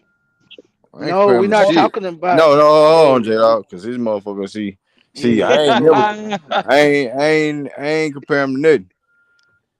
I Oh, you said didn't? if they comparing him to Jokic. Oh, So is that I'm what I'm happened? going off what the people saying. What Okay. I do is I present the visual aspects of what the people say and then put it into my own perspective. Like hmm if they called, I didn't name my baby Jokic. I didn't do that at all. Did I do that, Mm-hmm. Ho? Did I say that? Mm-hmm. But I if can they rewind doing the that, tape. I'm gonna compare the numbers. I You can feel me? rewind the tape. I can You can rewind the rewind tape for whatever the you if you fuck you want. say. You can rewind anything you say. You can rewind anything. You know what I'm saying? I rewind it for you, hoes. But in actuality, you know what I'm saying? Rewind If the they tape, bro. if if It's they pretty damning. if they comparing him to Jokic, if you want to say I compare him to Jokic, I still don't think he's Jokic because J Dog know, King know behind the scenes how I feel about this shit. Oh, You behind the know what I'm scenes, saying? what about in public? In public, well, what you got to say in public that I Well, said then? you keeping shit from us? What's going on here? Nah, man. But we know what it is with that LP shit, bro. Yeah, All right, he, all right, he all only right, all right. No, he he only said 20 years old. in public. J Dog, all y'all. What y'all ask me? Like I'm just giving you who's shit, man. I'm who? just Who's giving you number shit, one man. option? No, No, I'm because just I giving. know we got new viewers and people think like you and people think to the aspect of shit too. So if you want to go down the road house, don't backpedal, motherfucker. Don't I'm just backpedal giving you shit, man. You look, you can rewind the tape. I heard what I heard. on what stream house since you got it on It deck. What was the stream? day after the finals. The Man, day after the fight. You talking about the Houston Rockets in bro, total bro, comparison, the formula? Day That bro, what after we talking Jokic about? KD, won the championship. K, bro, KD and All Paul right, George that ain't just yoke. That ain't is comparing him that to Jokic, bro. that ain't just that ain't just LP. That's everybody. That's the team. Mm-hmm. That's the team Mm-hmm. aspects Bro, of things. That's why I say the Mm-hmm. formula. Come on, house. Don't act ignorant. You didn't have a thumbnail on, you know. this That's a motherfucker here. thumbnail, nigga. It ain't just Mm-hmm. nah, LP and Mm-hmm. hey, Jokic. bro, That's Mm-hmm. bro, LP, Jalen Green, Mm-hmm. and what, Mm-hmm. yeah, you know what what, it is. bro. What? Well, okay. Nah, I'm just, I'm Oh, tapping in. my bad, King. Before you go, I know Mr. Charlie on the panel, but King, go ahead. What you about to say, bro? Nah, I was just talking about when we on this channel was looking at Denver, talent, and then looking at our players compared to theirs. And for LP was more so the skill set and what he's shown out his skill set compared to Jokic as a young player. But it wasn't Right. you comparing him to Jokic saying that he's the next Joker or No, no I crazy shit understand. like I that. understand what you're saying there, but now you're trying to limit his minutes at the center position. Well, why not though? What? It ain't limited his minutes. Maybe Lindell minutes. It's Okay. limiting All right. everybody's Hold on, minutes. Okay. hold on, I'll hold on, accept hold on. that. I'll accept Why? that answer. Why? Hey, house. Why is it a big deal when it comes down to minutes for LP and not minutes to Jalen Green and and Kevin No, I Porter just I Jr. just think everybody. Kevin Porter Jr. is a more impactful player for our I team think than LP LP should be was. getting 30 minutes a Hold on, game. house. Jalen KPJ was a more impactful player than LP was last season. People can go the outsiders that didn't do game play by play, 82 games a season, talking about the Rockets, I would can say it's say what about they want. equal. Hold I would on, say house. it's about equal. What? Hold on, house. Hold on, house. Nah, it ain't no All damn these equal. dudes can say what they want to say about LP being the best offensive player. That's cool to say because you watch highlights. You don't watch the games like we did over here. That's why this is a real Houston Rockets channel. I'm not talking to the Houston Rockets community. I'm talking to the outsider Houston Rockets community. You feel me? So when you talk about LP and his playmaking duties and being the best player, offensive player on the team, saying he's the best playmaker and things like that, I think it's capped to a certain degree because Jalen Green has much of an offensive play than just like LP. If we talking about what the league is transition is, it's a guard playing league. So How, I how think many minutes? How many minutes do you think LP should get at the center position per game this year? 30. Okay, I agree. That's exactly right. Okay, I got no beef with that. Thank you. All right then. But But his play gonna dictate it, Green. His yeah, play yeah, gonna yeah. dictate that. Yeah, You that's feel me? defense, not just Right, offense. right. See, we talk about Jaden's offense, but we always talking about Jalen Green's defense, what he can do defensively. But when it comes to But you got LP, it comes to his minutes. And Jabari's he's a gonna. better player. Yeah, motherfuckers come on my panel and say he's a better impactful player defensively than Jabari Smith. No. I said So that's just the whole best front outcome of court player. LP's. What you say? Look, LP don't have to be that. Don't their best front court dude. Hey, is House breaking up or am I tripping, y'all? Nah, he breaking up. Hear me? Yeah, Nah, he House. Can you breaking hear up. me? No, it's like you skipping your Can you hear me? words. Okay. We can What hear what you, I'm but saying you is that hold on, what I, House. You skip you. We can hear you, but you skipping words like your phone skipping and buffering and stuff, bro. Yeah, he don't feel like so. Yeah, it's on you, House. Hey, Mr. Charlie, what's going on, Mr. Charlie? Salute to you, Mr. Charlie. Hey, What's going on, brother? What's hey up? to everybody. What's God up, bless Unc? all of y'all on Salute, the salute, panel. Mr. I was Charlie. just tuned in just a few minutes ago and I was listening to what everybody was saying. Now, I don't know exactly what the theme of everything is, but I'll just chime in on what I heard.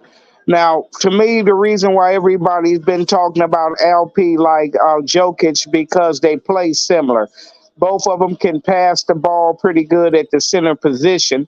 It's just that Jokic, to me, is a much better shooter than LP is at this point of the game.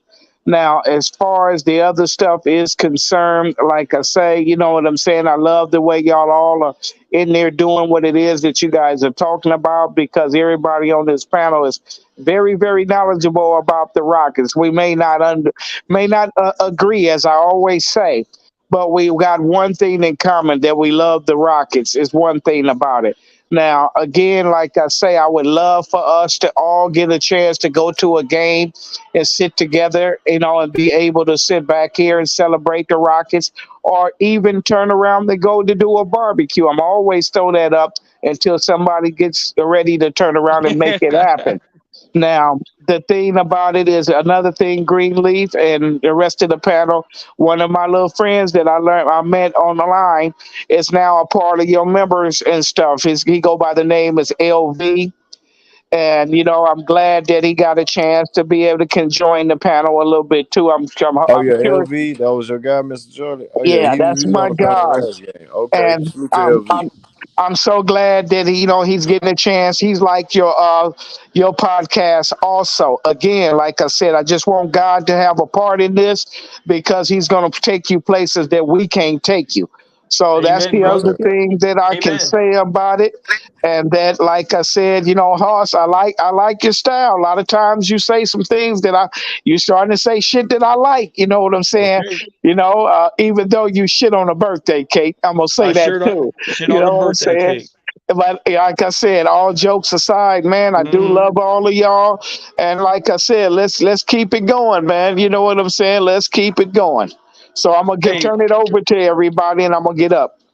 hey, peace and Shout love, out Charlie. to Peace shout and out to peace and Mr. love, Charlie. Hey, Jordan. Greenleaf, I fell out, but what I was trying to say before was that uh, uh Alper and Sangoon don't have to be handling the other team's best front court player because Jabari is going to be guarding whoever the opposing team's best front court dude is. So Alpe just needs to be consistent on defense. He don't have to be like the number one front court defender, and so that's why he adds elements to your offense and diversifies your offense like that.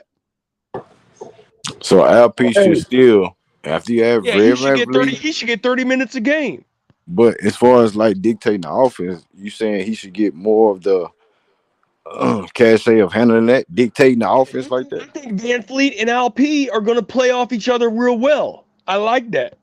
See, you have Van Fleet at the top of the key. You put LP at the elbow, and you run the offense. I mean, we did that on the Steven Silas. That didn't do No, too much. no, you didn't have Van Fleet. You didn't have that. No. But we had KPJ. He averaged more points than Van Vliet Okay, in the but Van season. Fleet's a better point guard than KPJ is. Well, He's not a better player. I think KPJ is that's still better. yet to be seen, House, because I we think haven't seen it. KPJ is a But at the better same player, time, we but but seen but a Van player Fleet's a like better that point guard. playing alongside LP. Like Look, we seen it'll KPJ play facilitate alongside ball LP. movement. Red Van It'll Vliet, we ain't see facilitate him ball play movement to alongside have LP. LP involved. House, we can't talk at the same time, bro. We got to hear each other out, man. Now, if you I'm want sorry. to talk over me What because do you I'm what you making a say? point, then I'm gonna let you go backstage and jot. I'm sorry, bro. What did you say?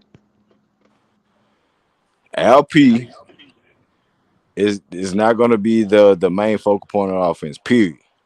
I agree with He's that. going to be utilized as that. Now we got to see if he can be a better help size defender. If you're saying that Jabari Smith is going to be on the best center or power forward, whatever, but LP still going to have to play defense. Yeah, I agree. I agree. I'm just Now saying he don't have to lead the defense. you say elite, He don't bro, have to like lead the like defense. like that. Yeah, I just said that. Yeah. If you saying that Jabari Smith going to be leading defense, then if Jabari's going to Hmm. be leading defense, he still is going to do the help size things. He's I going to be the agree. I center. He's not totally going to be agree. on the perimeter. That's going to I be totally Jabari's agree. job.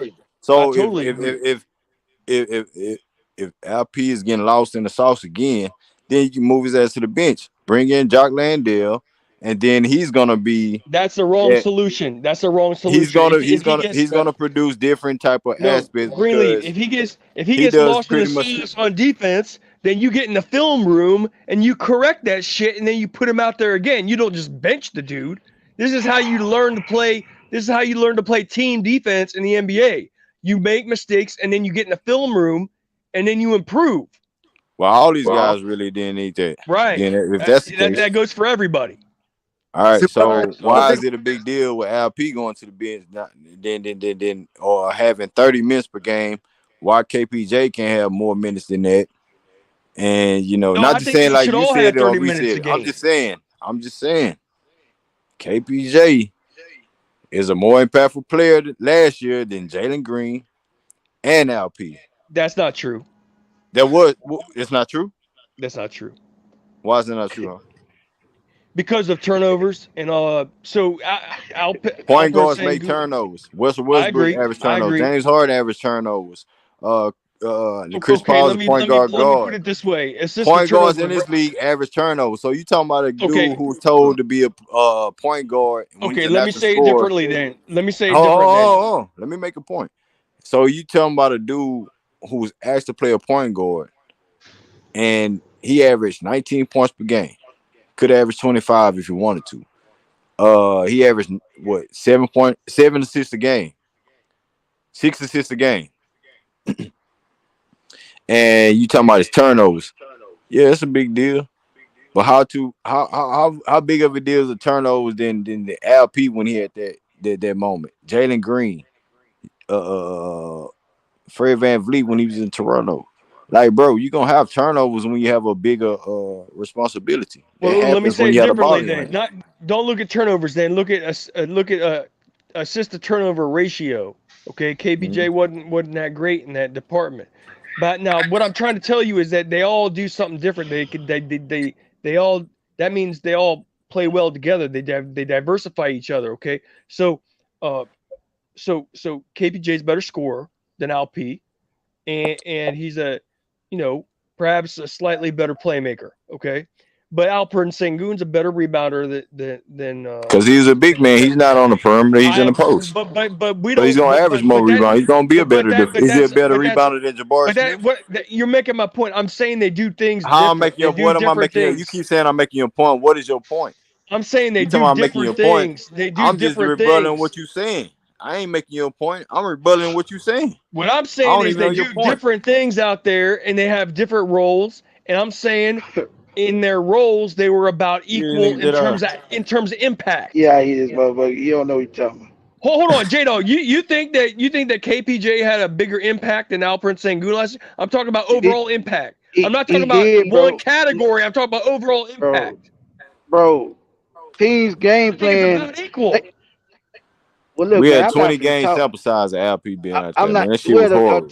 Go a ahead, J 20 Dog. game sample size, bro. Go ahead, J Dog. We had a 20 game, like Green just said. We had a 20 game sample size to see who was most impactful, Jalen, KPJ, or LP. Well, LP, Jalen was the most. Let That's them clear. let them finish, House. You ask them a question, let them cook. Go ahead, J Dog. Go ahead, Jock, before I put you backstage and you cry about. Come on, House. Come on. Go ahead, J Dog. yeah, man. God damn, boy.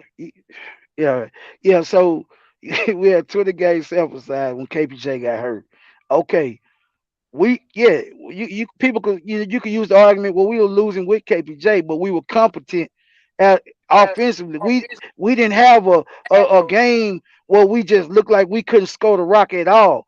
It was stretches of that 20 points, that 20 game stretch where it looked like we couldn't compete at no level on the offensive end, bro. Our points per game went down, our efficiency went down, our defensive rating went down when everything went down when that guy went out. So all this stuff about he don't impact he don't impact your team in a positive way. He's just a ball hog. He's a black No, hole and that's all. not what I said. No, I said they both impact the team great. I think if they both do positive things, I'm If you not let me denigrating finish either my one. I'm point, saying I they're will both. get to my point. If Go you ahead. let me finish, I will I bring just my want to be point clear. home. I'm not denigrating the man. I think they're both great.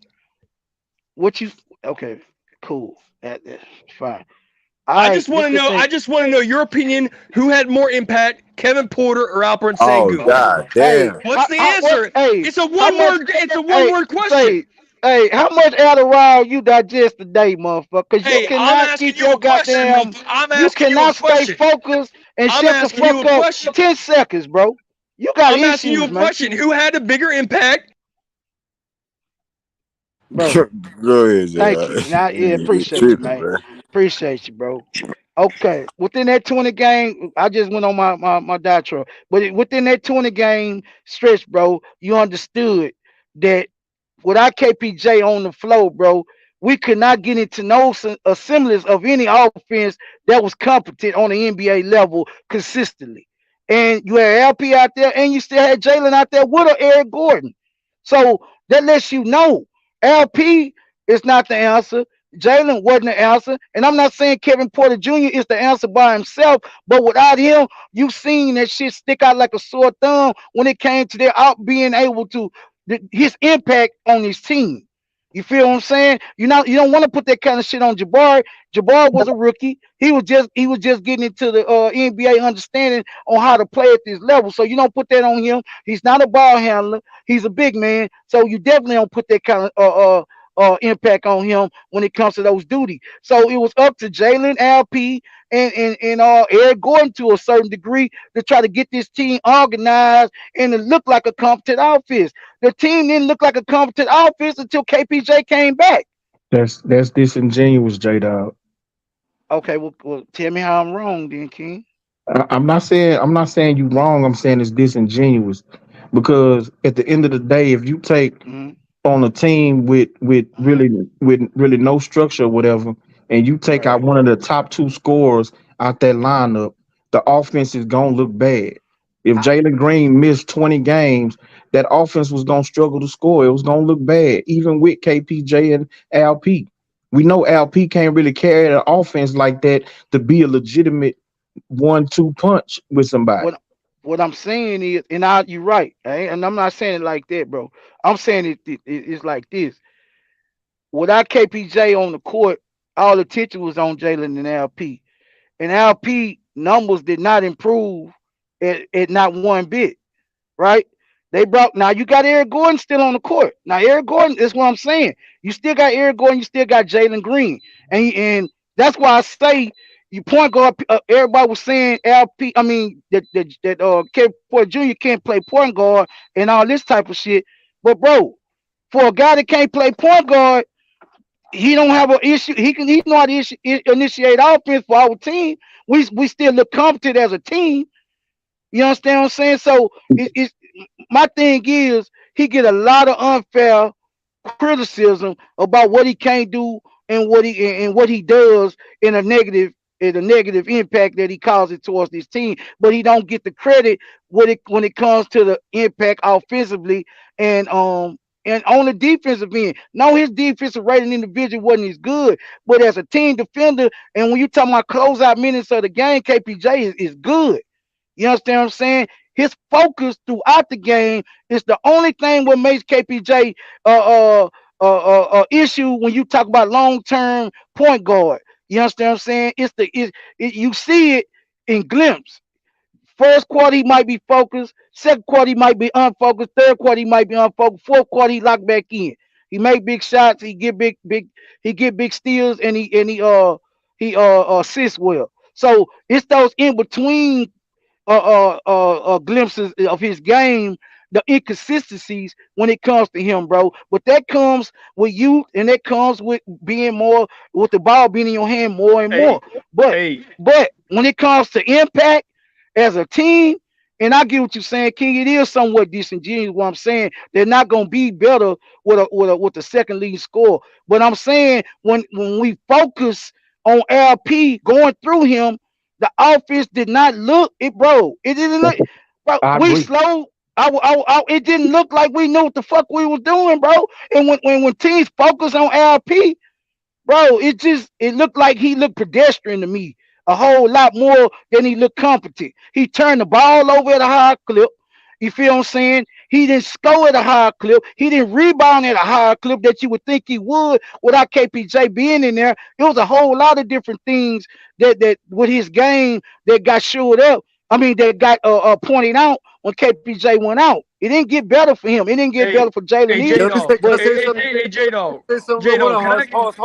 hold on. Let me say something Go real ahead, quick. go ahead, go ahead. Shit. Yeah, you see, you write everything you said, J Dog. But we all gotta keep in context that last year we can't really judge off these badass tanking ass seasons. You know what I'm saying? But my thing with AP is, yeah, I think we all agree that he has a special talent, a special skill set. I think we all can agree on that he has a special skill set as a big man. We all agree on that. yeah. Yes. Okay. So my thing is, we need to use that as our advantage as much as possible. So as soon as we It's a come down the great court, point. It's a great point. so I'm not saying every time, but we need to use that as much as possible because that's a unique skill set. It's only maybe two or three centers that got that same Right. type of skill set. So we need to use that as much as possible. I think that's what we're getting, like the mix up at. It ain't like, yo, we got to every time use him, but we got to use every skill set advantage that we got. We need to use as much as possible. I agree with you. I agree with you. Hold on. Can I Greenleaf? Can I just say, J-Dog just spent about damn near 10 minutes talking about some very good points, but the man did not answer my question. I just want an answer to my question. I want J-Dog's opinion on who was more impactful. He told you already. He said KPJ. He said KPJ, bro. I just thought, man, I think what? What's your answer? Oh, he said KPJ was impactful. You need to focus. You need to focus, bro. You need to focus, fam. No, you talked a whole lot about KPJ, but you never said if he was more impactful than LP. I said we couldn't. I said we struggled to score the goddamn ball without KPJ.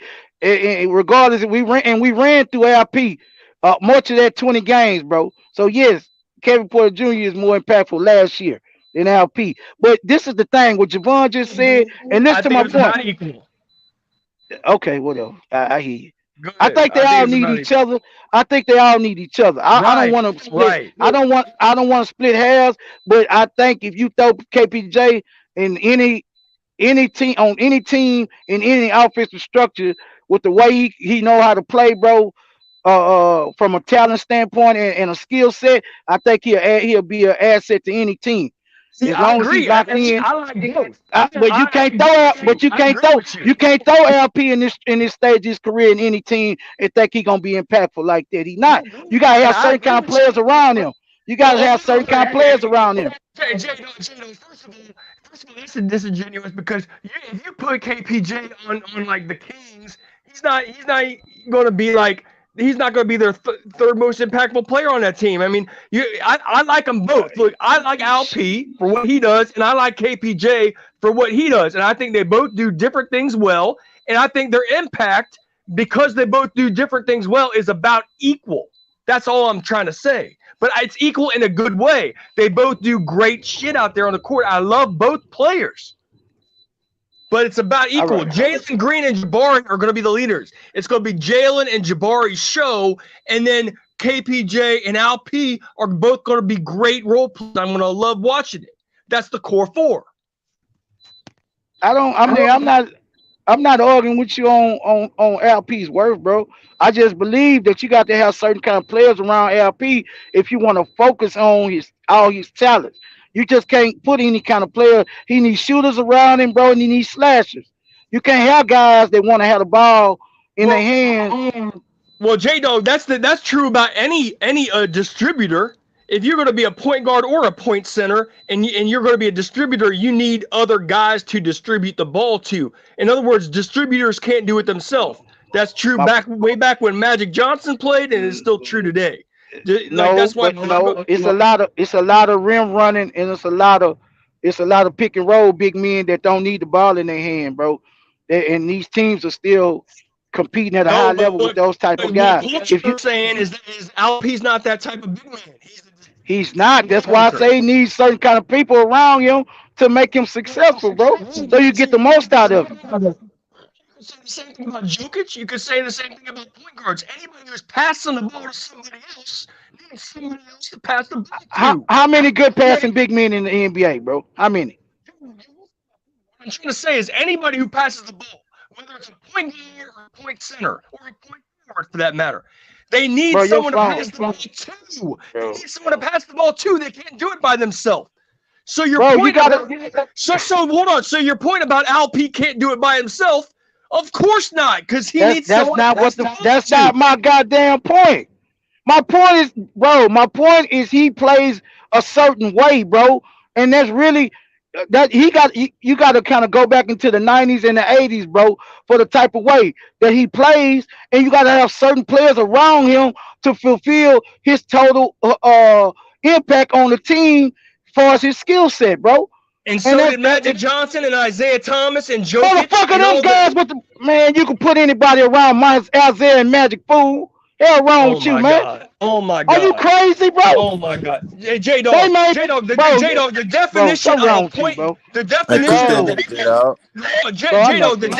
of a point guard is you're passing it to other players. If you don't have other players that can score, then you ain't Is doing LP shit. is LP a point guard? How?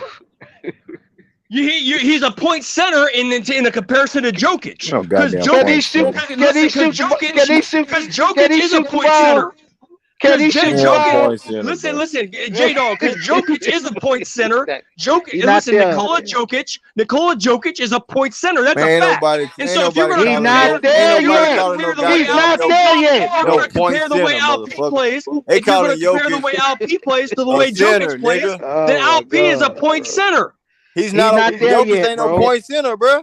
Just because he make These plays motherfuckers. out of his Jokic spots is and a stuff, point center. He is that a don't point make him center. a point center. Yes, he What are you is. talking about?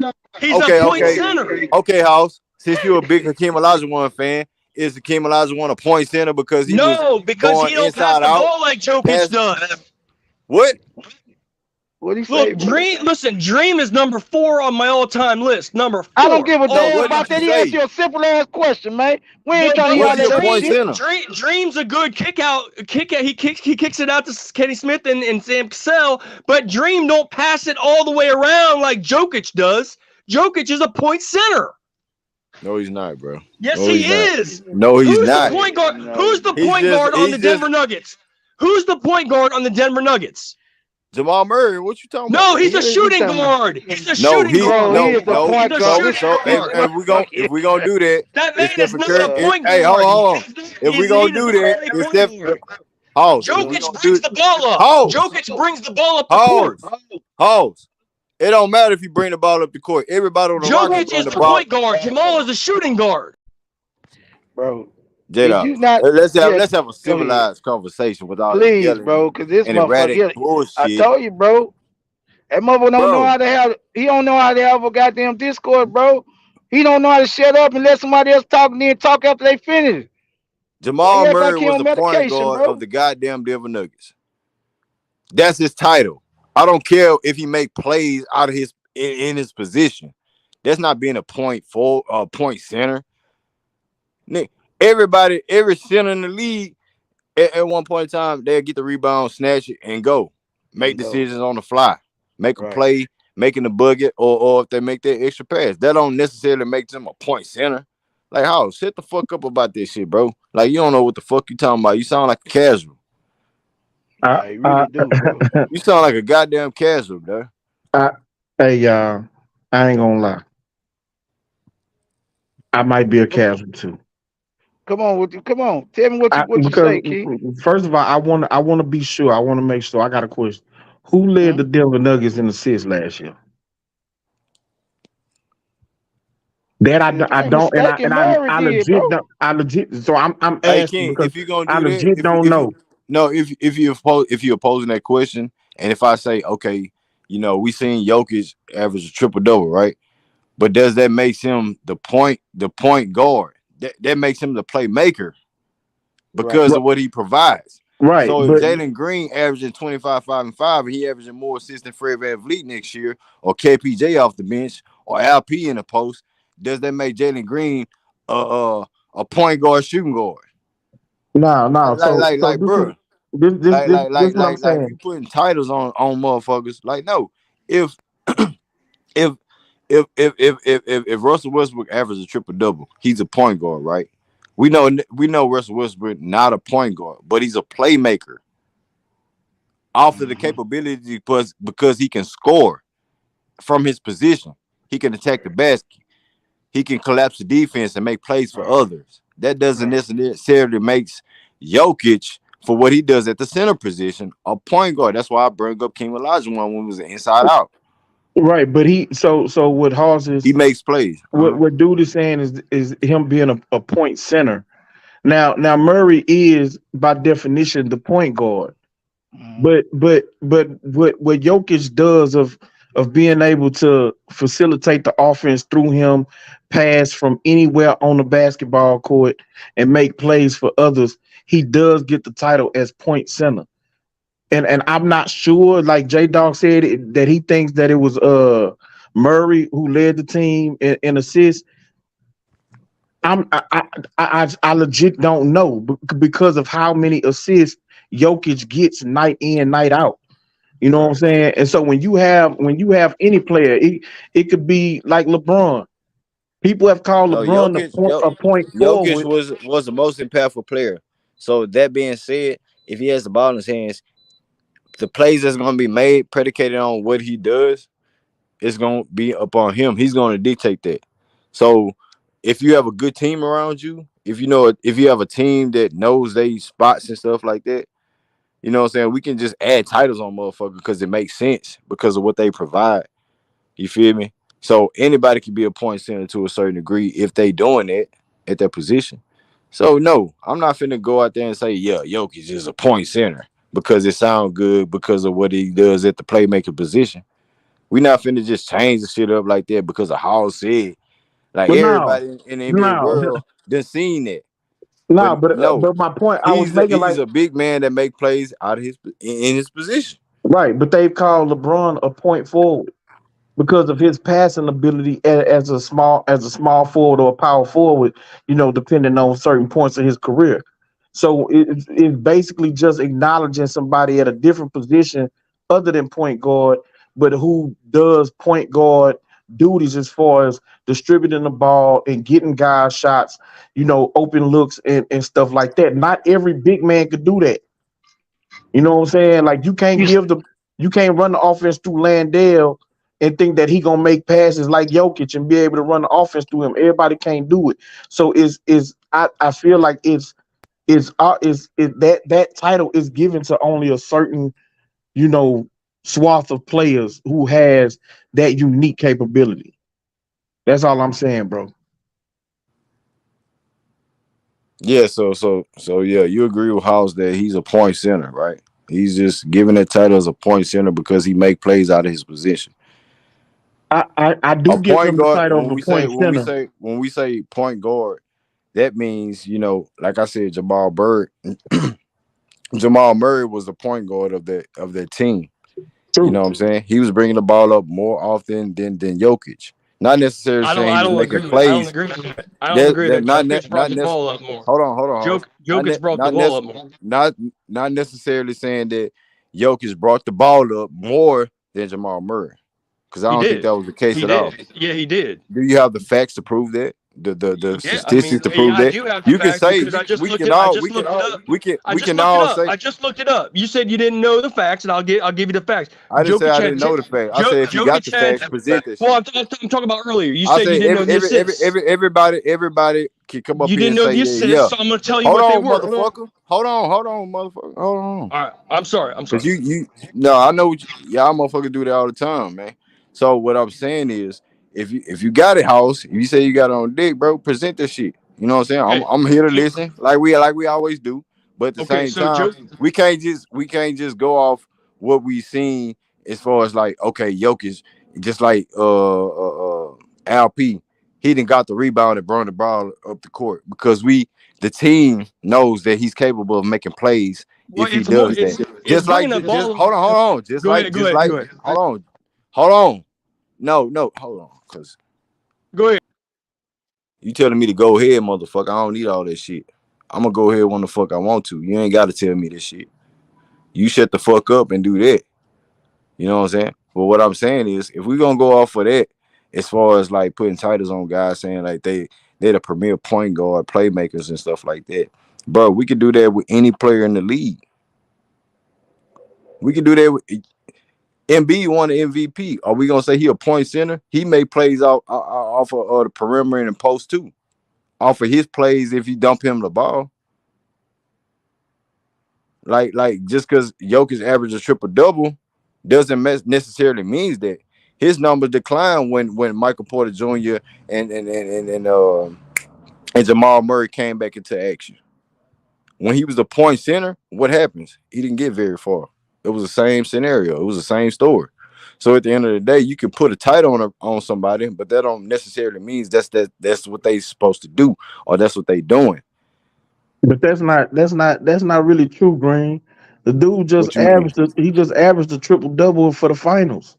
But that don't necessarily means he was a point center.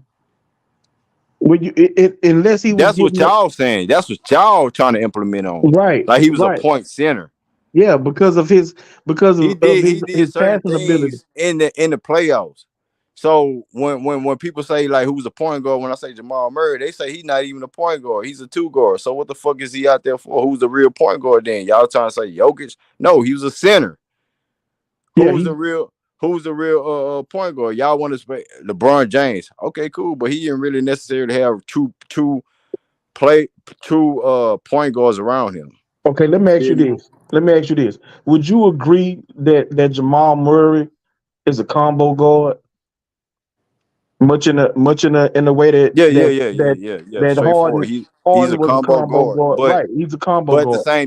same time, he is a point guard if you put him in that Right. position. Just like you put Jokic in a position by himself. He would Right. be In a center. point guard. I think he would sacrifice the scoring ability and be a natural point guard, just like Stephen Curry. I think if Stephen Curry would take a step back and being a scoring guard, whatever you say, a combo guard, he'll be a natural point guard. Because I seen Stephen Curry in 2014, 2015 average 8 assists. You feel me? That's natural point guard duties, averaging 20 plus points per game. And then when you got a guy in your system that can make plays for you, like Draymond Green, y'all would say he a point forward now. Since we talking about that, right? He's a point forward. Draymond Green's a point forward, right? So he's a natural point guard. I don't Well, care. I don't care. Y'all saying point guard. I'm saying y'all putting the P and the position these guys playing in. That's right. not true to form. I can do that. I can say that too. But what's the difference between y'all saying he's a point guard, point forward, point center, than me saying like no, he's a big that make plays in his position. That Well, don't necessarily he's a point. I think that is almost the same. Yeah, he's a center that makes plays for others, but that's basically been translated as him being a point center, due to the fact that he does do point guard duties. He does bring the ball up. He does orchestrate the offense. He does distribute the ball and get his teammates involved and get them their shot. Get them. Not all the time, bro. Yeah, That's but not all the I'm time. gonna A say, point guard is a position. but He we're not doesn't do it calling him all a the point time. guard. We're not calling him a point guard. We call him a point center. So he's a Yeah, center. I understand what y'all trying to Yeah, do. that does point guard duties. Hey, Now, Green, can now, I say now, something real does he quick? bring? Hold He's on, a hold he's on. a playmaking center, bro. He's a Hey, can I say playmaking something real center. quick, He's That's what not I'm a Greenleaf? saying. That's point why I say it's center. the same He's a thing. We saying the playmaking same center. thing. You saying it's the Hey, same thing, hey, but that's still Greenleaf, contradicting what y'all saying about Greenleaf, can my I say point. something? Can I say something No, real quick, Greenleaf? no, hold on, fall back. Okay. What I'm saying is y'all doing apples to oranges or tomato type of shit. And which is crazy to me because if he's a center that can make plays out of his position, whether it's from the high post, low post, from the goddamn top of the key, whatever the case may be, he's making plays out of his position. That's not saying he's the point of the operation, bro. That's not what it is. LeBron James is something different. LeBron James is actually a high IQ player where he can set up the plays as far as being on the perimeter. I'm not talking about being stagnant. LeBron James is active. LeBron James will break down a play before the play even happens. That's point guard mindset. Y'all Jokic talking about does the just same having y'all thing, hold bro. on. Y'all just talking about making plays being stagnant. No, that's That's not a what we're No, doing. system. That's a no, system, bro. no. That's a Joker system. does the same thing, fam. We can't No, do he him like doesn't. that. No, he doesn't, Yeah, bro. he I does, disagree. Greenleaf. Greenleaf, I you need to No, no, watch disagree. no, no, no, That's no, Jokic. no, no. that's all I'm No, gonna no. say, See, bro. see, see, see. The thing is, what y'all don't know, I said that Jokic and the Denver Nuggets was the team to beat. Jokic was this type of player. So I understand what y'all trying to do and say. No, we're not But trying what to I'm do saying anything. is that it's not the same thing, bro. It's not the Hey, same hey, thing. can I speak on this real quick, Greenleaf, please? Go ahead, bro. Because Go y'all ahead. put me backstage for a while. So just let me get my shit off, okay? So Yeah, you ain't got to put no emphasis on that. Everybody in the world see this shit. You get your bitch ass backstage again and wait again. So go ahead, King. Like they was gonna do something, nigga. You wait again, motherfucker. You know what I'm saying? Go ahead, King. But King, go ahead. Hey, J Dog. Hey, What's hold up, on. man? Who is this? One mission. But yeah, I want to mention him, man. But Jedi, what you got on that, bro? You think Nah, man. Jokic is the point center What I would and say all is that shit, bro? I wouldn't say he's a point center. I'd say he's more of a playmaking center because who are you going to trust as your first option to bring the ball up? They say that about LeBron because LeBron is going to literally take the ball out of bounds and bring it up almost every time. You know what I'm saying? Durant, same Right. way. They're going to take it out of bounds and bring it up almost every time. They're not asking Joker to do that every play. They're asking, there'll be conditions sometimes he'll get a rebound and bring it up and make the right choice. You know what I'm saying? But they don't trust him enough to bring the ball out of bounds and bring it up the court every play. And point guard bringing up the ball every goddamn time. Every play. The Yeah. point guard brings it up the court every play. And that's why I would say Let's not get it Murray confused, bro. Murray has that big role as a combo guard that they ask him to bring the ball up damn near every play. Hey, so Take one him out of mission, bounds, bring the Jada. ball up. Why is it so hard for them to say he's a playmaking center? Because it only been a few of them, bro, and it make them seem, it make you seem like he's a point guard, a point center, but he's a center that they can run offense through, bro. And Because he's so dominant. Like he right. draws so much attention, it's easy for him to make those passes and he makes the right Right. decision every time. But that makes him a playmaking center. Right. That don't make him a point center. He's not bringing the ball up like that and making. He's not doing that. No, absolutely. I'm not saying That's he the can't case. bring the ball up. I'm not saying What he you need a can't because he point definitely guard can. for? If we put Yeah, titles on motherfucker, what you need a yeah, legit point guard for? Jamal Murray. They Right. saying then now they Bro. want to say, is he a legit point guard? So I get they trying to push that because to make their point as far as like transitioners, the titles of a player. I get right. that point. But if we sticking on to the logistics and logics of things, the dude is a center and he make Yeah. plays out of his position at the center position. So And, he's a and what playmaking play? center, bro. He's a Yeah, playmaking center. He's what not a play? point center. My fault. The I was fuck? saying, what play is he going to live off of? You know, the triangle formation. Throw it into him. He going to do a little move, and then he going to make the right move. You know what I'm saying? But somebody has to initiate that. You know what I'm saying? Absolutely. And that's the point guard's duty. You know what I'm saying? He going to bring it up down court. He going to say, okay, this is what coach wants to see right now. And usually Joker is the focal point of that. And he'll make the right decision if he don't have his shot or whatever. You know what I'm saying? But he's not asked to do point guard duties. He just makes the right decision. That's all that is. Right. And another thing, man, and you know, before we get off we not ready to get off the rails on it. LP is not there yet, bro. And they drafted I was about to say Michael too. Porter Jr., and they brought in Aaron Gordon to fit what Joker does well. He can pass it to the slashers, and he can pass out of triangle formations to the shoot. He can get it to the shooter. Michael Porter Jr. is the shooter. Aaron Gordon is the slasher. You understand? So it works well together. And Murray drives all of that because he can do all three. He could score at all three levels. He could initiate offense. He could hit the three. He can get to the rack and he can shoot the mid range. So he's a triple threat at the combo guard, and he don't turn the ball over at a high clip. So that's the guy that that runs their offense. He initiates most of their offense. Yes, they do some inverted stuff when Jokic come down and take advantage of mismatches and initiates offense to get the defense to scrambling because they got to pay attention to him when he pass half court because he can shoot the three so well. So that's the reason why you can run offense through Jokic because he scores at every level on the court. But apples to oranges. LP not there yet, bro. So when we saying he has he looks like he has the projection that he could play like Jokic for us, being able to make right decisions. He can score dominant down low, but he don't have a mid-range game. He don't have a three-point shot that's consistent yet. So he got a long way to go to even get to that point. So I don't even like comparing him like that to Jokic. But you know what I'm saying? When we talk about it, bro, yes, they can run offense through Jokic, but bro, he is not no point center in my eyes. You feel what I'm saying? Yes, they do some inverted stuff. I just want to say a quick hello before I get sent backstage again. Hello and goodbye. Salute. Hello and goodbye. Yeah, all right, bro. All you got to do is let motherfucker talk, bro. And you don't. Hey, That's your Greenleaf, fault, bro. Greenleaf, you gonna put me God backstage damn. again, bro? Hello, goodbye. You gonna put me backstage, Greenleaf? Cause I got Hey, Play, something to Green, say. I'm through. hey, I'm keep through with my playing with me, point. ho. I'm through with my I point. got I'm through with my point, Green. But that's I got I something to said the say. gist of what I wanted to say, bro. I got something to say.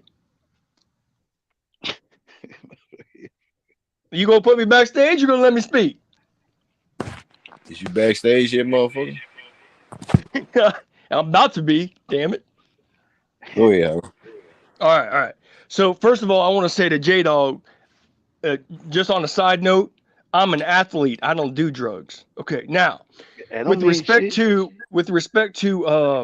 the whole point stuff, okay, there are some people who occasionally make a pass, okay, and are good at it. Okay, so for example, Hakeem Olajuwon, he occasionally made a real good pass, right? Draymond Green, he occasionally made a real good pass, but they did not direct traffic in the offense. And let me just break it down this way: forget the stuff about bringing the ball up the. Hold on, can I finish? Forget the stuff about bringing the ball up the court because that's a sort of a superficial way of thinking about it. Okay, so let's talk about the shot clock's 24 seconds, right? So let's say the first 5 seconds is bringing the ball up the court. What I'm focused on is whose hands is the ball in from when the shot clock is from 20 seconds to about 10 seconds. Okay, and I'm telling you, as a matter of fact, the vast majority of the time, when the shot clock was between 20 seconds and 10 seconds, that ball was in Jokic's hands. So he was directing the whole traffic out there. Sometimes he did bring the ball up the court. Sometimes he didn't. Sometimes Jamal Murray brought the ball up the court. But as soon as Jamal Murray brought the ball up the court, he would give it to Jokic.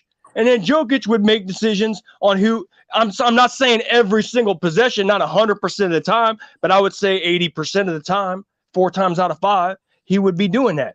Okay, and same thing with LeBron. If we're honest, like, in the law, we call it substance over form. So on the Cavs, Kyrie Irving was the point guard in form.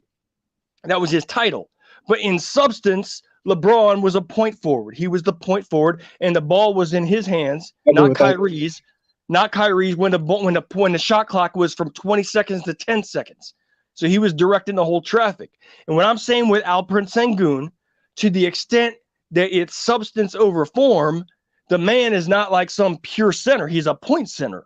The same like Jokic. Now, he's not in the mold. He's not as He's not as insanely talented as Jokic, but his style of play, he's the point forward.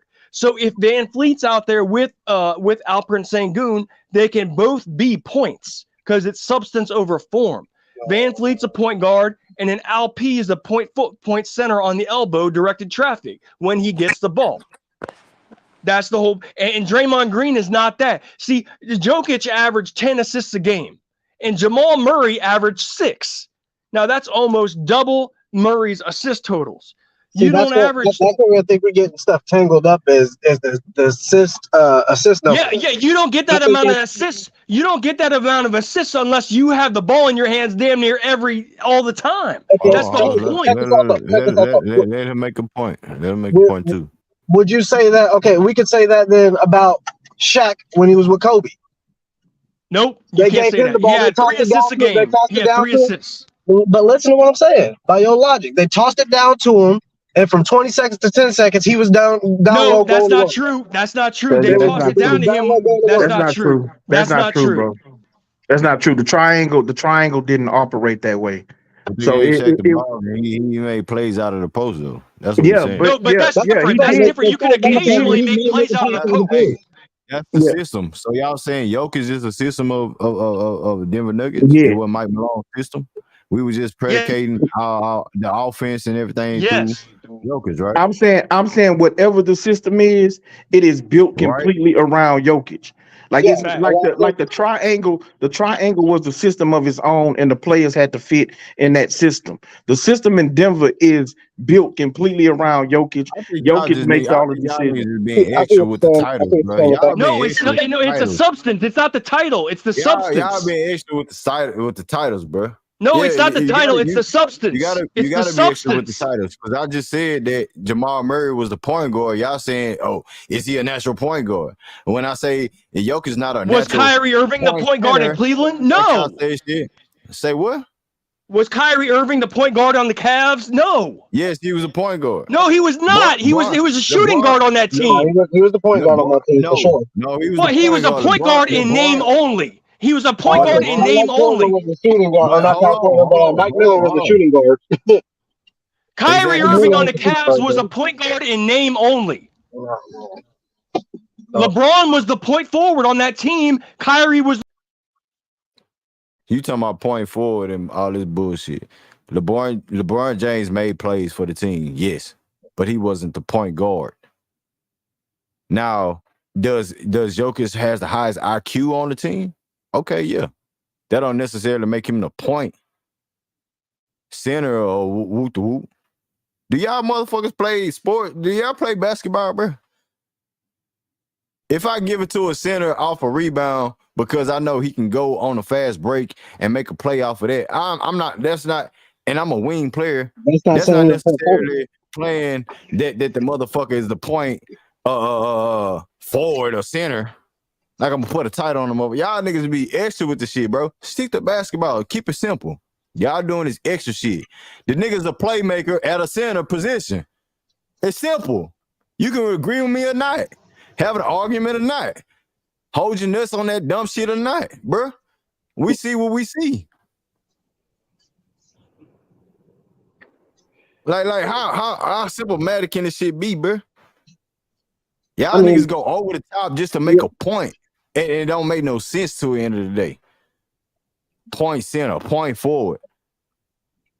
And then you know when it comes down to this shit, how does a Kyrie? You say Kyrie isn't a point guard, right? You say Kyrie wasn't a point guard of the team. He was a shooting guard. So who's the point guard? If Kyrie's a shooting guard, who's the point guard? LeBron James? No, he wasn't listed as a point guard. He was listed as a small forward motherfucker, but he made plays as a small forward position. So all this extra titles shit going on, bro. You're not finna do that. That shit is erratic and dumb as hell. It's substance over form. You look at the substance, not the title. And the substance is LeBron was the point. You know how? Okay, leave off the second word. Who was the point? Jokic is the point. LeBron's the point. The substance is the playmaking.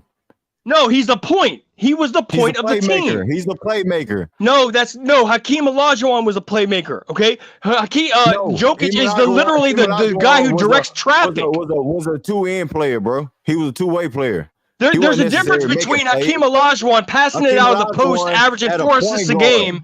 There's a difference between Olajuwon had a point guard, you dumb motherfucker. He had a point guard. They weren't saying Kenny Smith. They weren't saying Kenny Smith and Sam Cassell was a two-way player because they shoot threes.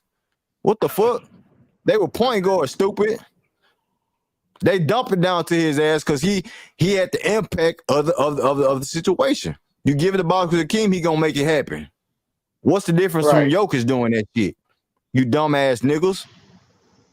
Y'all niggas symptomatic, bro. This shit is ridiculous. Listen, Greenleaf, if you pass the ball down to Hakeem Olajuwon, and hold on, let me finish. If he passes it out occasionally to a three-point shooter because he gets double teamed, that's a great pass, right? So Hakeem Olajuwon might get 4 assists a game on that, right? Jokic runs their whole offense, directs all the traffic, and gets 10 assists per game. That's a big difference between those two roles. Jokic averaged a triple-double, man? Yeah, he had 10 assists a game, and Jamal Murray had 6. He averaged 9.8 assists in 24.5 points, 11 points. That's not a triple-double. 9.8. We're rounding that shit up. It's 9.8. That's 10. Oh, okay. That's 10, motherfucker. Oh, okay. Oh, okay. 9.8. Come on, dude. Come on, man. Come on. Oh, okay. So if you average 10 assists a game, that's a lot more than 4. If you average 4, okay, you're a good playmaker out of the post. You could pass the ball out of double teams like Hakeem Olajuwon did. 4 assists for a center is actually good. You know what I'm saying? Like Joel Embiid doesn't even average that. Okay, which is what 4 assists for a center is good, but Which is what Jokic Şengün averaged is. 10 assists a game because the ball's always in his hands. Yeah, Şengün is can make plays. He only averages around 4 assists, if that. Well, right, but that's because his minutes are lower. Bullshit. No, But he was he starting played over center. 30 minutes last His year. minutes are low. Come on, House. Well, No, that ain't the look, case. He's just if not. y'all, He's not like J Dog said. He's not nowhere near as good as King. Joker. Hold on, King. that's right. King is right. No, King is right about that. King is right. This dude just said that 4 assists ain't shit. Joel B average 4 assists. What you talking about? Okay, that's okay. That's like that's good for a center. 4 assists is traditionally good for a center. Okay, that's actually a good passing center. All right, then, bro. So what are we talking about? That means we're talking about 10 assists a game. That's a lot more than 4. That means that the system is different. So with Jokic, yes, he has the ball more probably in his hand. That means you're a point. No, that does not mean that shit. If you have the ball in your hand and when the shot clock is at 20 seconds to 10 seconds, then you are the point of the team. That's where the cap come in at. And the nigga that plays basketball daily, every other day, and really play with real overseas hoopers and really play and talk to real head coaches, a preview, all these other shit. You mean to tell me I'm gonna listen to a capping ass nigga that's trying to dictate the game of basketball? Because what you see on bro, that don't make no goddamn sense, bro. You contradicting your goddamn self.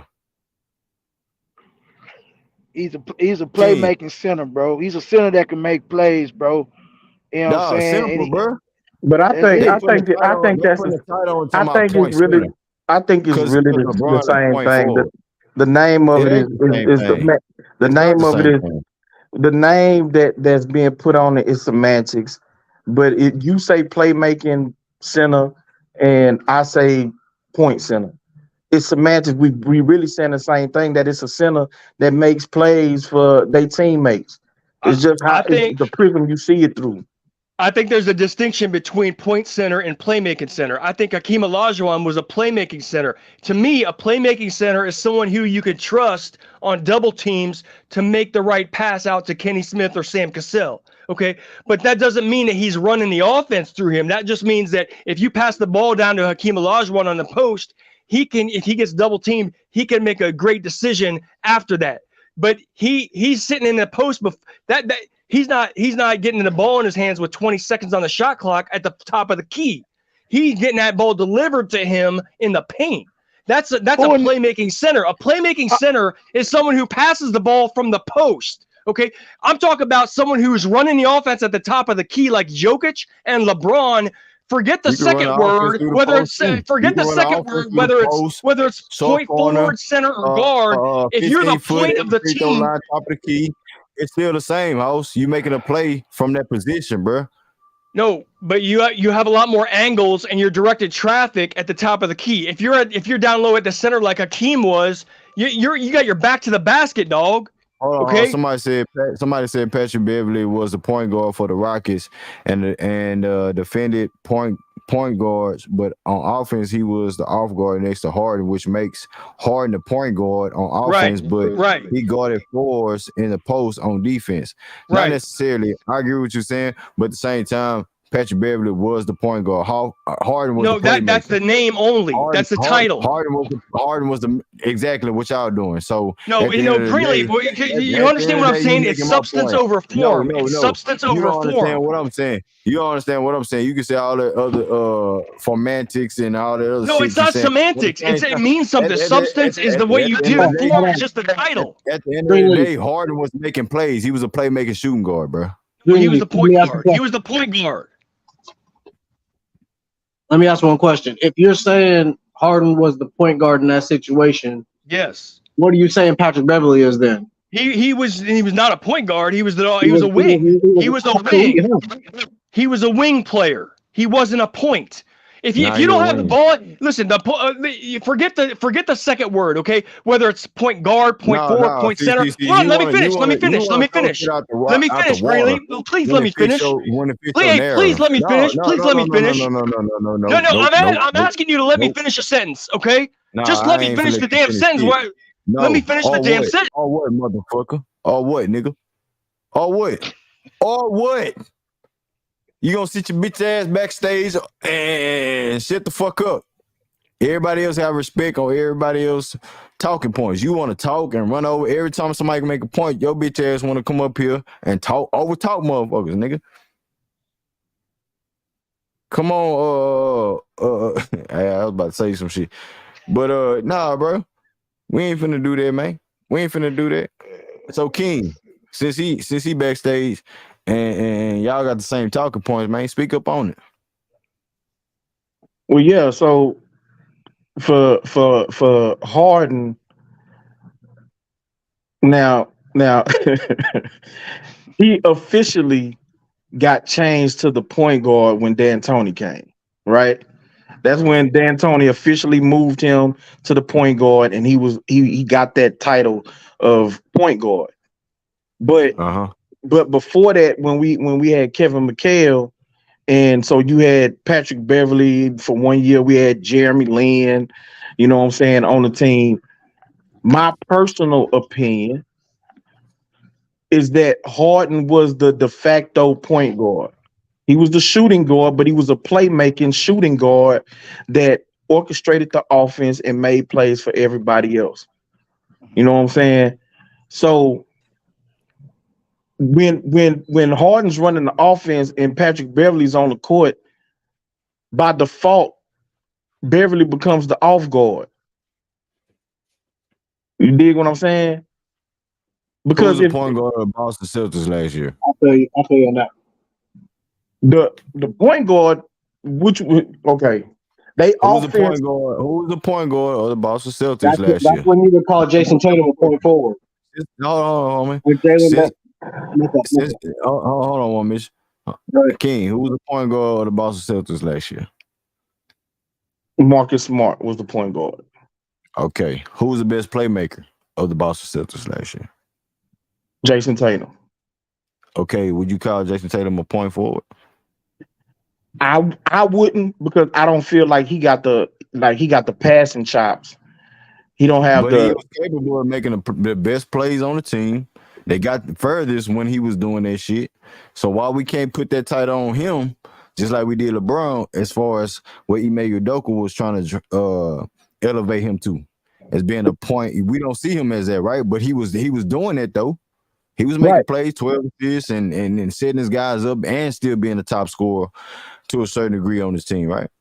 right. So my, like I say, my difference is that LeBron had the passing chops of a point guard. Like, he literally had the ability to lead that team in assists and to orchestrate the offense through him at a high level. Tatum was put in that position of being a small forward that was able to make plays, from time to time for his teammates. But he wasn't, high level where you're coming down and you're going to literally orchestrate the offense through him, and he's the de facto decision maker on But that's what 90% of their playmakers do. possession. But that's what playmakers do. You give them the ball and make plays off of their scoring ability, just like Jokic. We know Jokic is a beast in the paint or wherever he at. He can score that bitch. So dictating on what the defense presents to him, he's gonna make plays after that. Not necessarily like you running plays and stuff like that. You get a ball to Jamal Murray, he's gonna make the plays to set up Jokic so he can make the other stuff, other things happen off of those plays, bro. So when we stick to the logistics of point guard, a point forward, a point center, whatever the case may be, I'm trying to tell y'all there are playmakers at that position. Right. But see, my only distinction of, if I'm going to say that somebody is a point X, point forward, point center, or whatever, right, is based on how high level they are as far as being able to run and orchestrate an offense as the de facto main, overall decision maker for the team offensively. There's a lot of players in the NBA that can make plays off of their scoring ability, where they can give you 3, 4, 5 assists a game. I think it's a different level of ability for a player that's not a point guard, that's not a legitimate position and play style point guard, but has that ability. They could bring the ball up. They can orchestrate the offense. They can direct traffic. They can hit dudes in their shooting pockets. You know what I'm saying? They can make every single pass, on the court, cross court, whatever type of pass there is to be made, that player can make it. It's only a minute number of players in the NBA, regardless of position, that could do that. LeBron could do it. Jokic could do it. You know what I'm saying? You got the point guards, like Chris Paul, those guys that could do it. There's James not a lot of Harden, players that could pay. James Russell Harden. Westbrook, Yeah, James Harden. Paul George, like they can do that too I don't because think they I don't think use their Paul George offensive did that ability. same level They, passer though. but at the same time, if you put him in Yes, he position is. and he can do that, Paul Yeah, George is all around player, that's bro. like saying the same So thing about Kevin Durant. He might so not have the assist numbers, but you seen we all Kevin know he Durant can make average a plays. triple double in the second round against Giannis. Yeah, we all know he So can make plays though. You know what I'm saying? we know he That's can make I'm saying. plays and do those type of things. So are we I putting these agree. guys on the same level? And that's why I say it's about the system. Like I agree. If Mike Malone say, "Hey, we can do some things with Jokic with the ball in his hands," Jamal Murray, be a combo guard. You can knock down threes. You can average 5 assists, 6 assists, whoop the whoop. But he's 7 foot and can dictate the game better than you. That's their system. I'm not saying that's going to work for the Houston Rockets. That's why I say we might have a formula as far as the players, but it might look differently if Yeah, it ain't everybody. gonna work. It ain't gonna work for the It ain't gonna Rockets. work because Nah, it ain't gonna work for the Rockets because Jokic and LP is two different caliber players. exactly. So overall, what I separate myself and disagree with y'all is that the point situation, like, yes, they are playmakers at their position. All this point forward, this stuff that came along. And they came along with LeBron James, who was a point forward before LeBron James. And was still doing and putting up stats like he was in when they won the championship, 25, damn near 7 assists, since y'all want to round up 25 and I 7. mean, That's his career average. He was doing that shit from the get-go. You feel and me? if we're So talking about the position itself, Magic was a point forward. If we're talking about that, because his size and everything, it really revolutionized the game as far as who's a point forward. Because Nah, nobody guys was making passes like that. nah, But bro. Magic was just a flat out point guard. he was the point. He was a Um, point guard. No. he had Don't he get had me that wrong. Don't side. get me wrong. But hold up, let me just say this right quick, because So, Green asked, who else was that before? To me, I'd say a Larry Bird. He was a point forward before LeBron. When you think of, a forward that could score but could pass like a point guard, could run the offense, could get everybody involved. You know what I'm saying, and that type of stuff, and possibly lead their team in assists. High level, execution would be a Larry Bird type, where he would be. Now, they probably didn't call him that. This is a new term of putting Scottie point. Pippen. Scottie Pippen was another. To a far lesser degree, I don't want nobody to lose their mind, but to a far lesser degree, Lamar Odom. If y'all Yeah. remember Lamar Odom's game, he was a small forward, but he could pass. You know what I'm saying? He could make every pass on the court. He could run the offense, through him, and he could get everybody involved. You know what I'm saying? So if he played in this era, there are people who would probably label him a point forward. You know what I'm saying? Even though he don't got the passing ability of a Bird or LeBron, you know what I'm saying? But just to a far lesser degree. But yeah, that's what I'll be. Go ahead, bro. yeah, go ahead, Jada. Oh, it's me. It's on me. Nah, man, I agree. I mean, y'all all got valid points, bro. I just believe that They run inverted. Jokic has the IQ where they can run inverted offense through Jokic, bro, at times, and depending on who's on the court, is Jamal Murray running most of the offense and initiating the offense, and sometimes it's Jamal Murray initiating the offense going through Jokic. Like it just depends. But they built that team to Jokic's strengths to so y'all really like understand. Like they built their team around what he do well, bro. You understand what I'm saying? He could score from all three levels, and his gravity that he commands makes it so that he gives so many people on the court with him good looks at slashing and at the 3 point line. So that's what they brought in to accentuate his game: slashers and 3 point shooters. You know, KCP, Bruce Brown, and Aaron Gordon, and they what you call my boy, Porter, Michael Porter Jr. They drafted him. All those guys accentuate Jamal Murray and Jokic's game. And so if we gonna run primarily offense through LP, we gonna have to bring in players around LP that makes LP better. And he haven't shown to be consistent enough yet to be able to warrant that type of change in your trajectory as an organization when it comes to your roster. So I like the way we doing it. I like Jabari being, to get back to the point, I like Jabari being versatile enough to play inside out. You know what I mean? He can hit you with the mid range. He got some post move. He got good footwork, and he can take you to the 3 point line and get you out there. And on defensive, we could switch everything. Jabari can D up 1 through 5, bro. You feel what I'm saying? To a certain degree, 1 through 5. To a lesser, to a more degree, 1 through 4 for sure. So we know that. So it gives us more versatility and it puts us in a area where we could play fast at all times and utilize our athleticism and our skill set for us, this roster 1 through 15, bro. We got a bunch of skilled guys that can get up and down the court and utilize their God gifted abilities. That's what we have right now. But if you want to cater your game more to LP's strengths, we got to kind of change the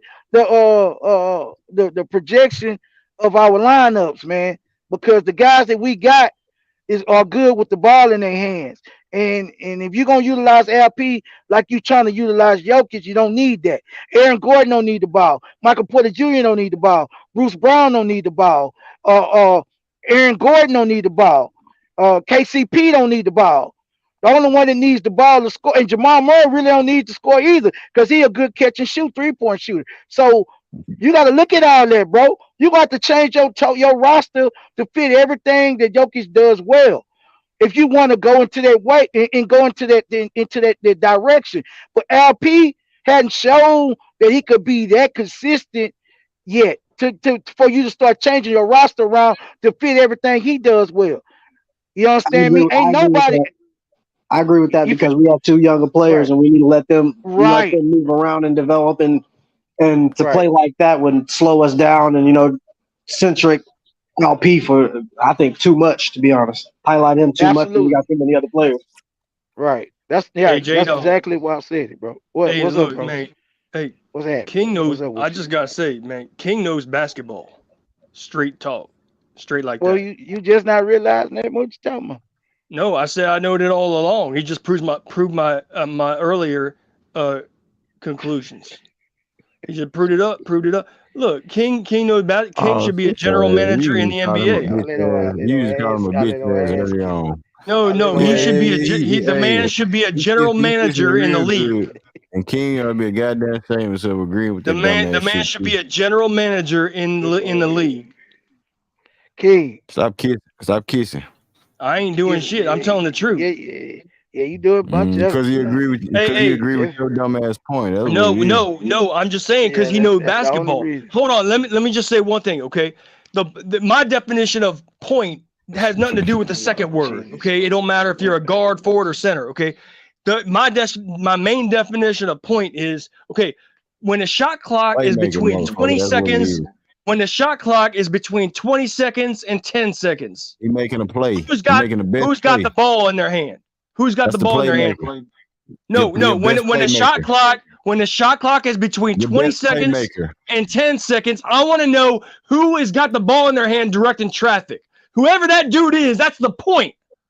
Your best scorer and your playmaker, dumbass. Nope, that's not true. That's not true. Kobe never had the ball in his hand the whole damn Who's the possession. best playmaker for the Golden State Warriors and Listen, shot maker?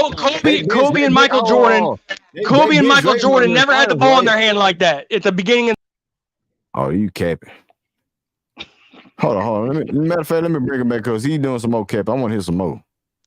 I said Kobe and Michael Jordan never had the ball in their hand at the beginning of the shot clock. They got the ball a little bit later on when the offense was moving, and then they delivered. What was Jordan and Kobe? The best what and what? Shooting guards. So now you putting titles on them. Who are they on the court? The best I'm talking about substance over makers form. and playmakers? Excuse me? They were not you overusing the word playmaker. Playmaker is too vague. Playmaker is too vague of a word. Okay. It's too vague. When I say the word point, I'm specifically identifying the man who has. I caught your ass in the trap, bro. I caught you in the trap. No, when I say the word point, I'm specifically identifying. When I say the word point, I'm specifically identifying the man who has the ball in his hands from 20 seconds on the shot clock to 10 seconds on the shot clock. Whoever that dude is, that's the point. Who is it? The best player? That's what no, you're it's the man who directs traffic. And what is that? Who is that? Then? You're a conductor. You're a conductor. I ain't never heard the man who directs traffic. For example, on the Cleveland Cavaliers. A conductive power forward. So for example, Greenleaf. Let me give you an example, okay? On the Cleveland Cavaliers, on the Cleveland Cavaliers with Kyrie and LeBron. Y'all playing semantics and all this bullshit. Hey, Greenleaf, it's not semantics. It's entertaining. It's not semantics. It's substance over form. Substance is the actual meat and potatoes. Form is just the title. Okay? And what I'm saying to you is whoever's got the ball between... Playmaking ain't no title, but it's a form of substance, motherfucker. What I'm saying is whoever's got the ball between 20 seconds on the shot clock and 10 seconds on the shot clock, who is leading the offense and directing traffic. Player and playmaker. No, that's not true. That's not true. Off of his merit of scoring, he's gonna make the best play. That's not true. That's not true. Like if you want to throw in Jokic IQ, LeBron James IQ, cool. But that's not true. It's more than IQ. It's a lot more than IQ. It's a lot more than IQ. It's how you have the ball in your hands. How much do you have the ball?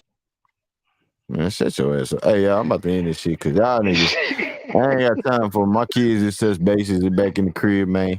I ain't got time for this shit, bro. I'm about to pour me a cup, smoke son. Watch this new Jamie Foxx movie, J-Dog. You know what I'm saying? I ain't got time for house, bro. I ain't got time for this shit. I'm about to watch. What's the movie that just came out, J-Dog? Who cloned Tyrone, man? Who cloned Tyrone? I'm about to watch Who Cloned Tyrone. I ain't got time for this shit, man. Y'all get the like, subscribe to the channel, man. Hey, I ain't gonna like it. I ain't gonna lie. I love the debate. I love the conversation tonight. 4 hours strong. Feels like 2 hours on my end, man. You feel me? But I'm about to go ahead and do that because I ain't got time for this shit, man. House, I like you, man. I fucks with your house, but goddamn, bro, I ain't got time for it, man. Yeah, I'm telling you, boy, look at him, man. You see why King on mute? He know what it is. That woman got too much attention. That woman got too much attention, man. Hey, bro, hey, look at him, man. It's too hot in Houston for that, man. I ain't got time to be sparring with your ass. You want to spar whole 4 hours? You want to spar and shit. 20 people on the panel, you want to run your goddamn mile 90% of the time, man. Goddamn, bro. Let people talk, huh? That's what made the channel good, bro. That's what made the channel so great. Everybody talk. Not just your ass. It ain't house goddamn exclusive. It's Greenleaf exclusive, man. Damn, bro. Try some impulse control. Put your if you goddamn got it, you think you gonna talk, put your damn phone on mute, man. That way, if you hear talking, you talking to your goddamn self, bro. Nobody want to hear you talk for 90% of the damn show. We can go back and forth. We can have civil discourse, bro. But you cannot monopolize the damn conversation all the damn time. That's all I got to say, man. That shit, bro. It's too hot, man. This shit's aggravating. That's why I'm not even finna spoil box with that motherfucker, man. I can't do it no more, Greenleaf. I ain't gonna lie to you, man. I want you to make you want to slap the shit out of him, the pure D shit out of him, man. All that interrupting. Grown people don't like to be interrupted, man. Interrupt your goddamn kids. When you gonna learn that shit, man? That shit ain't funny all the motherfucking time, bro. To be quite honest, bro. I don't like to be interrupted. That's why I'm not gonna fight with your ass because I get pissed off. So you need to learn that. You too old not to know how to shut the fuck up when grown folks talking, man, and let them make their point. They don't need a cheerleader. We grown ass women and men up here, man. Nobody need no goddamn on cheerleader, bro. And that respectfully, bro. Real talk. I don't mean no disrespect to you. You know what I'm saying? You entertaining, but sometimes house that shit is eccentric and it goes over the fucking top. Real talk. Let the church say amen. Let the church say God, amen. damn, that was the benediction. Right about that. Shit. For That's real, a bro. fact. I've been sitting on that shit for about a month now. I've been doing this. I don't know if the weather. You goddamn. You need some money for you to goddamn fill your prescription. I'll send it to you. I'll cash app your home boy, whatever. I wouldn't give it. I will send that shit to you. Goddamn me ASAP. But you need to calm the fuck down, bro. When folks talking, don't interrupt them, bro. And when people, and this a good barometer if you interrupting. If somebody talking house and you start saying some shit and they shut up, that means you interrupting them, bro. Just be quiet, let them get their shit off, and they gonna take them all stream long, bro. And then they'll let you get your shit out. But soon as you start talking, and then somebody else interrupt you, you lose your goddamn mind. I can see you already pulling your goddamn hair out and shit. You That's a about to go fact. crazy. That's So a stop fact. doing that fucking shit, bro. Anyway, I'm gonna start. That's what I'm gonna start doing to your ass. Every time you talk, I'm gonna say some shit. Amen. Yes, sir. Everybody can say that shit, house. Already. That's what it do. Already. That's my point. Already. House know what they talk. Yeah, I'm gonna say that every time your bitch ass say something. We gonna see if you get your point across. You gonna get it then. Motherfucker start Fact. interrupting you every time you say some shit. I You get gonna Nick, understand Nick, that shit. Nick. What's up? Hey, boy, be mad at Mm-hmm. me when I do it to them.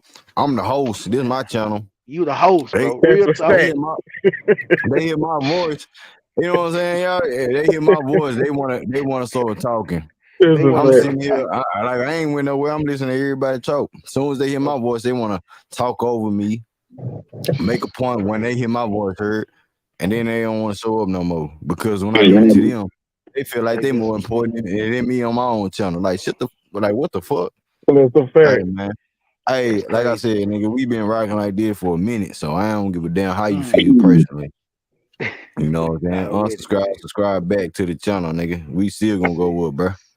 And We the still gonna thing go is, up. I don't give to, a fuck to how you that to feel. that point, to that point before you get off green, even people that been with you from day one know to shut the fuck up when you start talking. Already. So Ain't that the for truth, other fam? motherfuckers to jump up here and not respect the host when he starts saying, "Hold up, let me say something," or start Yeah, talking, that's crazy, bro. it is, Yeah, that fam. shit weird to me. It's weird to me, like, man, that's something else, bro. That's something else, man. I'm gonna go and let y'all enjoy y'all Saturday weekend, man. You feel Already, me? man. I'm gonna hit y'all a Yes, little behind sir. the scenes. Y'all know how it go, man. Good stream, man. Good stream, by the Already, way. You too. Four and You a already. half. too, bro. 4 hours long, man. You know, man, this is simple to me, bro. Well, hey, and just so y'all know, bro, we got some things in the works behind the scenes, bro. So all these 4 hours and these live streams going down, hey, we gotta start missing them live streams, bro. Because when we start kicking that real Rockets content, you know what I'm saying? I got me a producer, I got me a video editor, bro. It's going down. It's going Going down, down. man. I'm talking about legit with it. So all that stuff that y'all be listening to, bro, I'm gonna have these more and shaking in their boots. You feel me? So, you know what I'm saying? It's all love, you know what I'm saying, at the end of the day, bro. It's all love. It's all about elevating the channel. And I'm not saying I'm not gonna do live streams, but it's not gonna be every day. It might get, we're gonna still do live stream, put it like that. So at the end of the day, bro, we're gonna keep this Rockets content. We're gonna elevate ourselves, bro. We're gonna elevate. Salute, Greenleaf, salute. Well, yeah, salute house. Shut Hey, your listen, ass I up got a good sometime. topic for you. I got a good topic for you sometime this summer. I would like Hold to on, let see me a write it show down real on a quick. Let me write it down real quick. You talking about a show or a video? What you talking yeah, about, house? a show. I would like to see a show sometime this summer before the season starts about the 5 greatest Rockets of all time, like a debate or a good Okay. discussion, not a debate, a discussion about the 5 greatest Rockets of all time and get people's opinion. I mean, it's gonna turn into a debate anyway, though, house. But that's a good topic. I ain't gonna cap. That's a good topic. Since this is a Rockets channel, we got Rockets love, and we can really test people's Rockets knowledge at the end of the day. Not some recency bias shit. You feel me? So I agree with that, house. I agree with that. It should be in the works. And to all them other platforms that want to jot and want to steal the formula, it came here first. You know what I'm saying? It came here first from my guys that present their ideas. And it is what it is, man. But hey, man, y'all enjoy y'all evening, y'all night.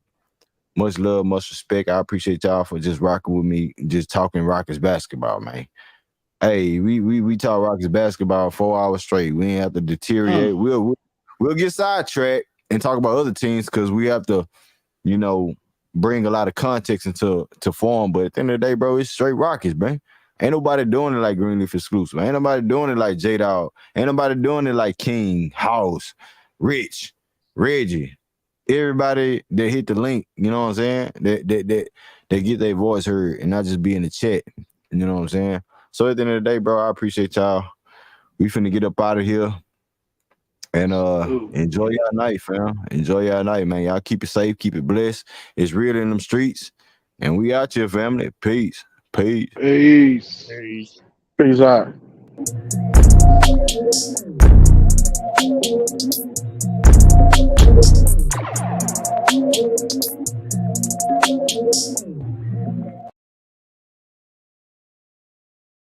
Hold up. My bad, y'all. I forgot to end the night, man, with the big super chat. I mean, not big super chat, with the big donation to the channel. My boy Vic, man. Hey, salute to you, Vic. Once again, man. Vic, when Vic donate to the channel, when J-Dog donate to the channel, it's big bucks, no whammies.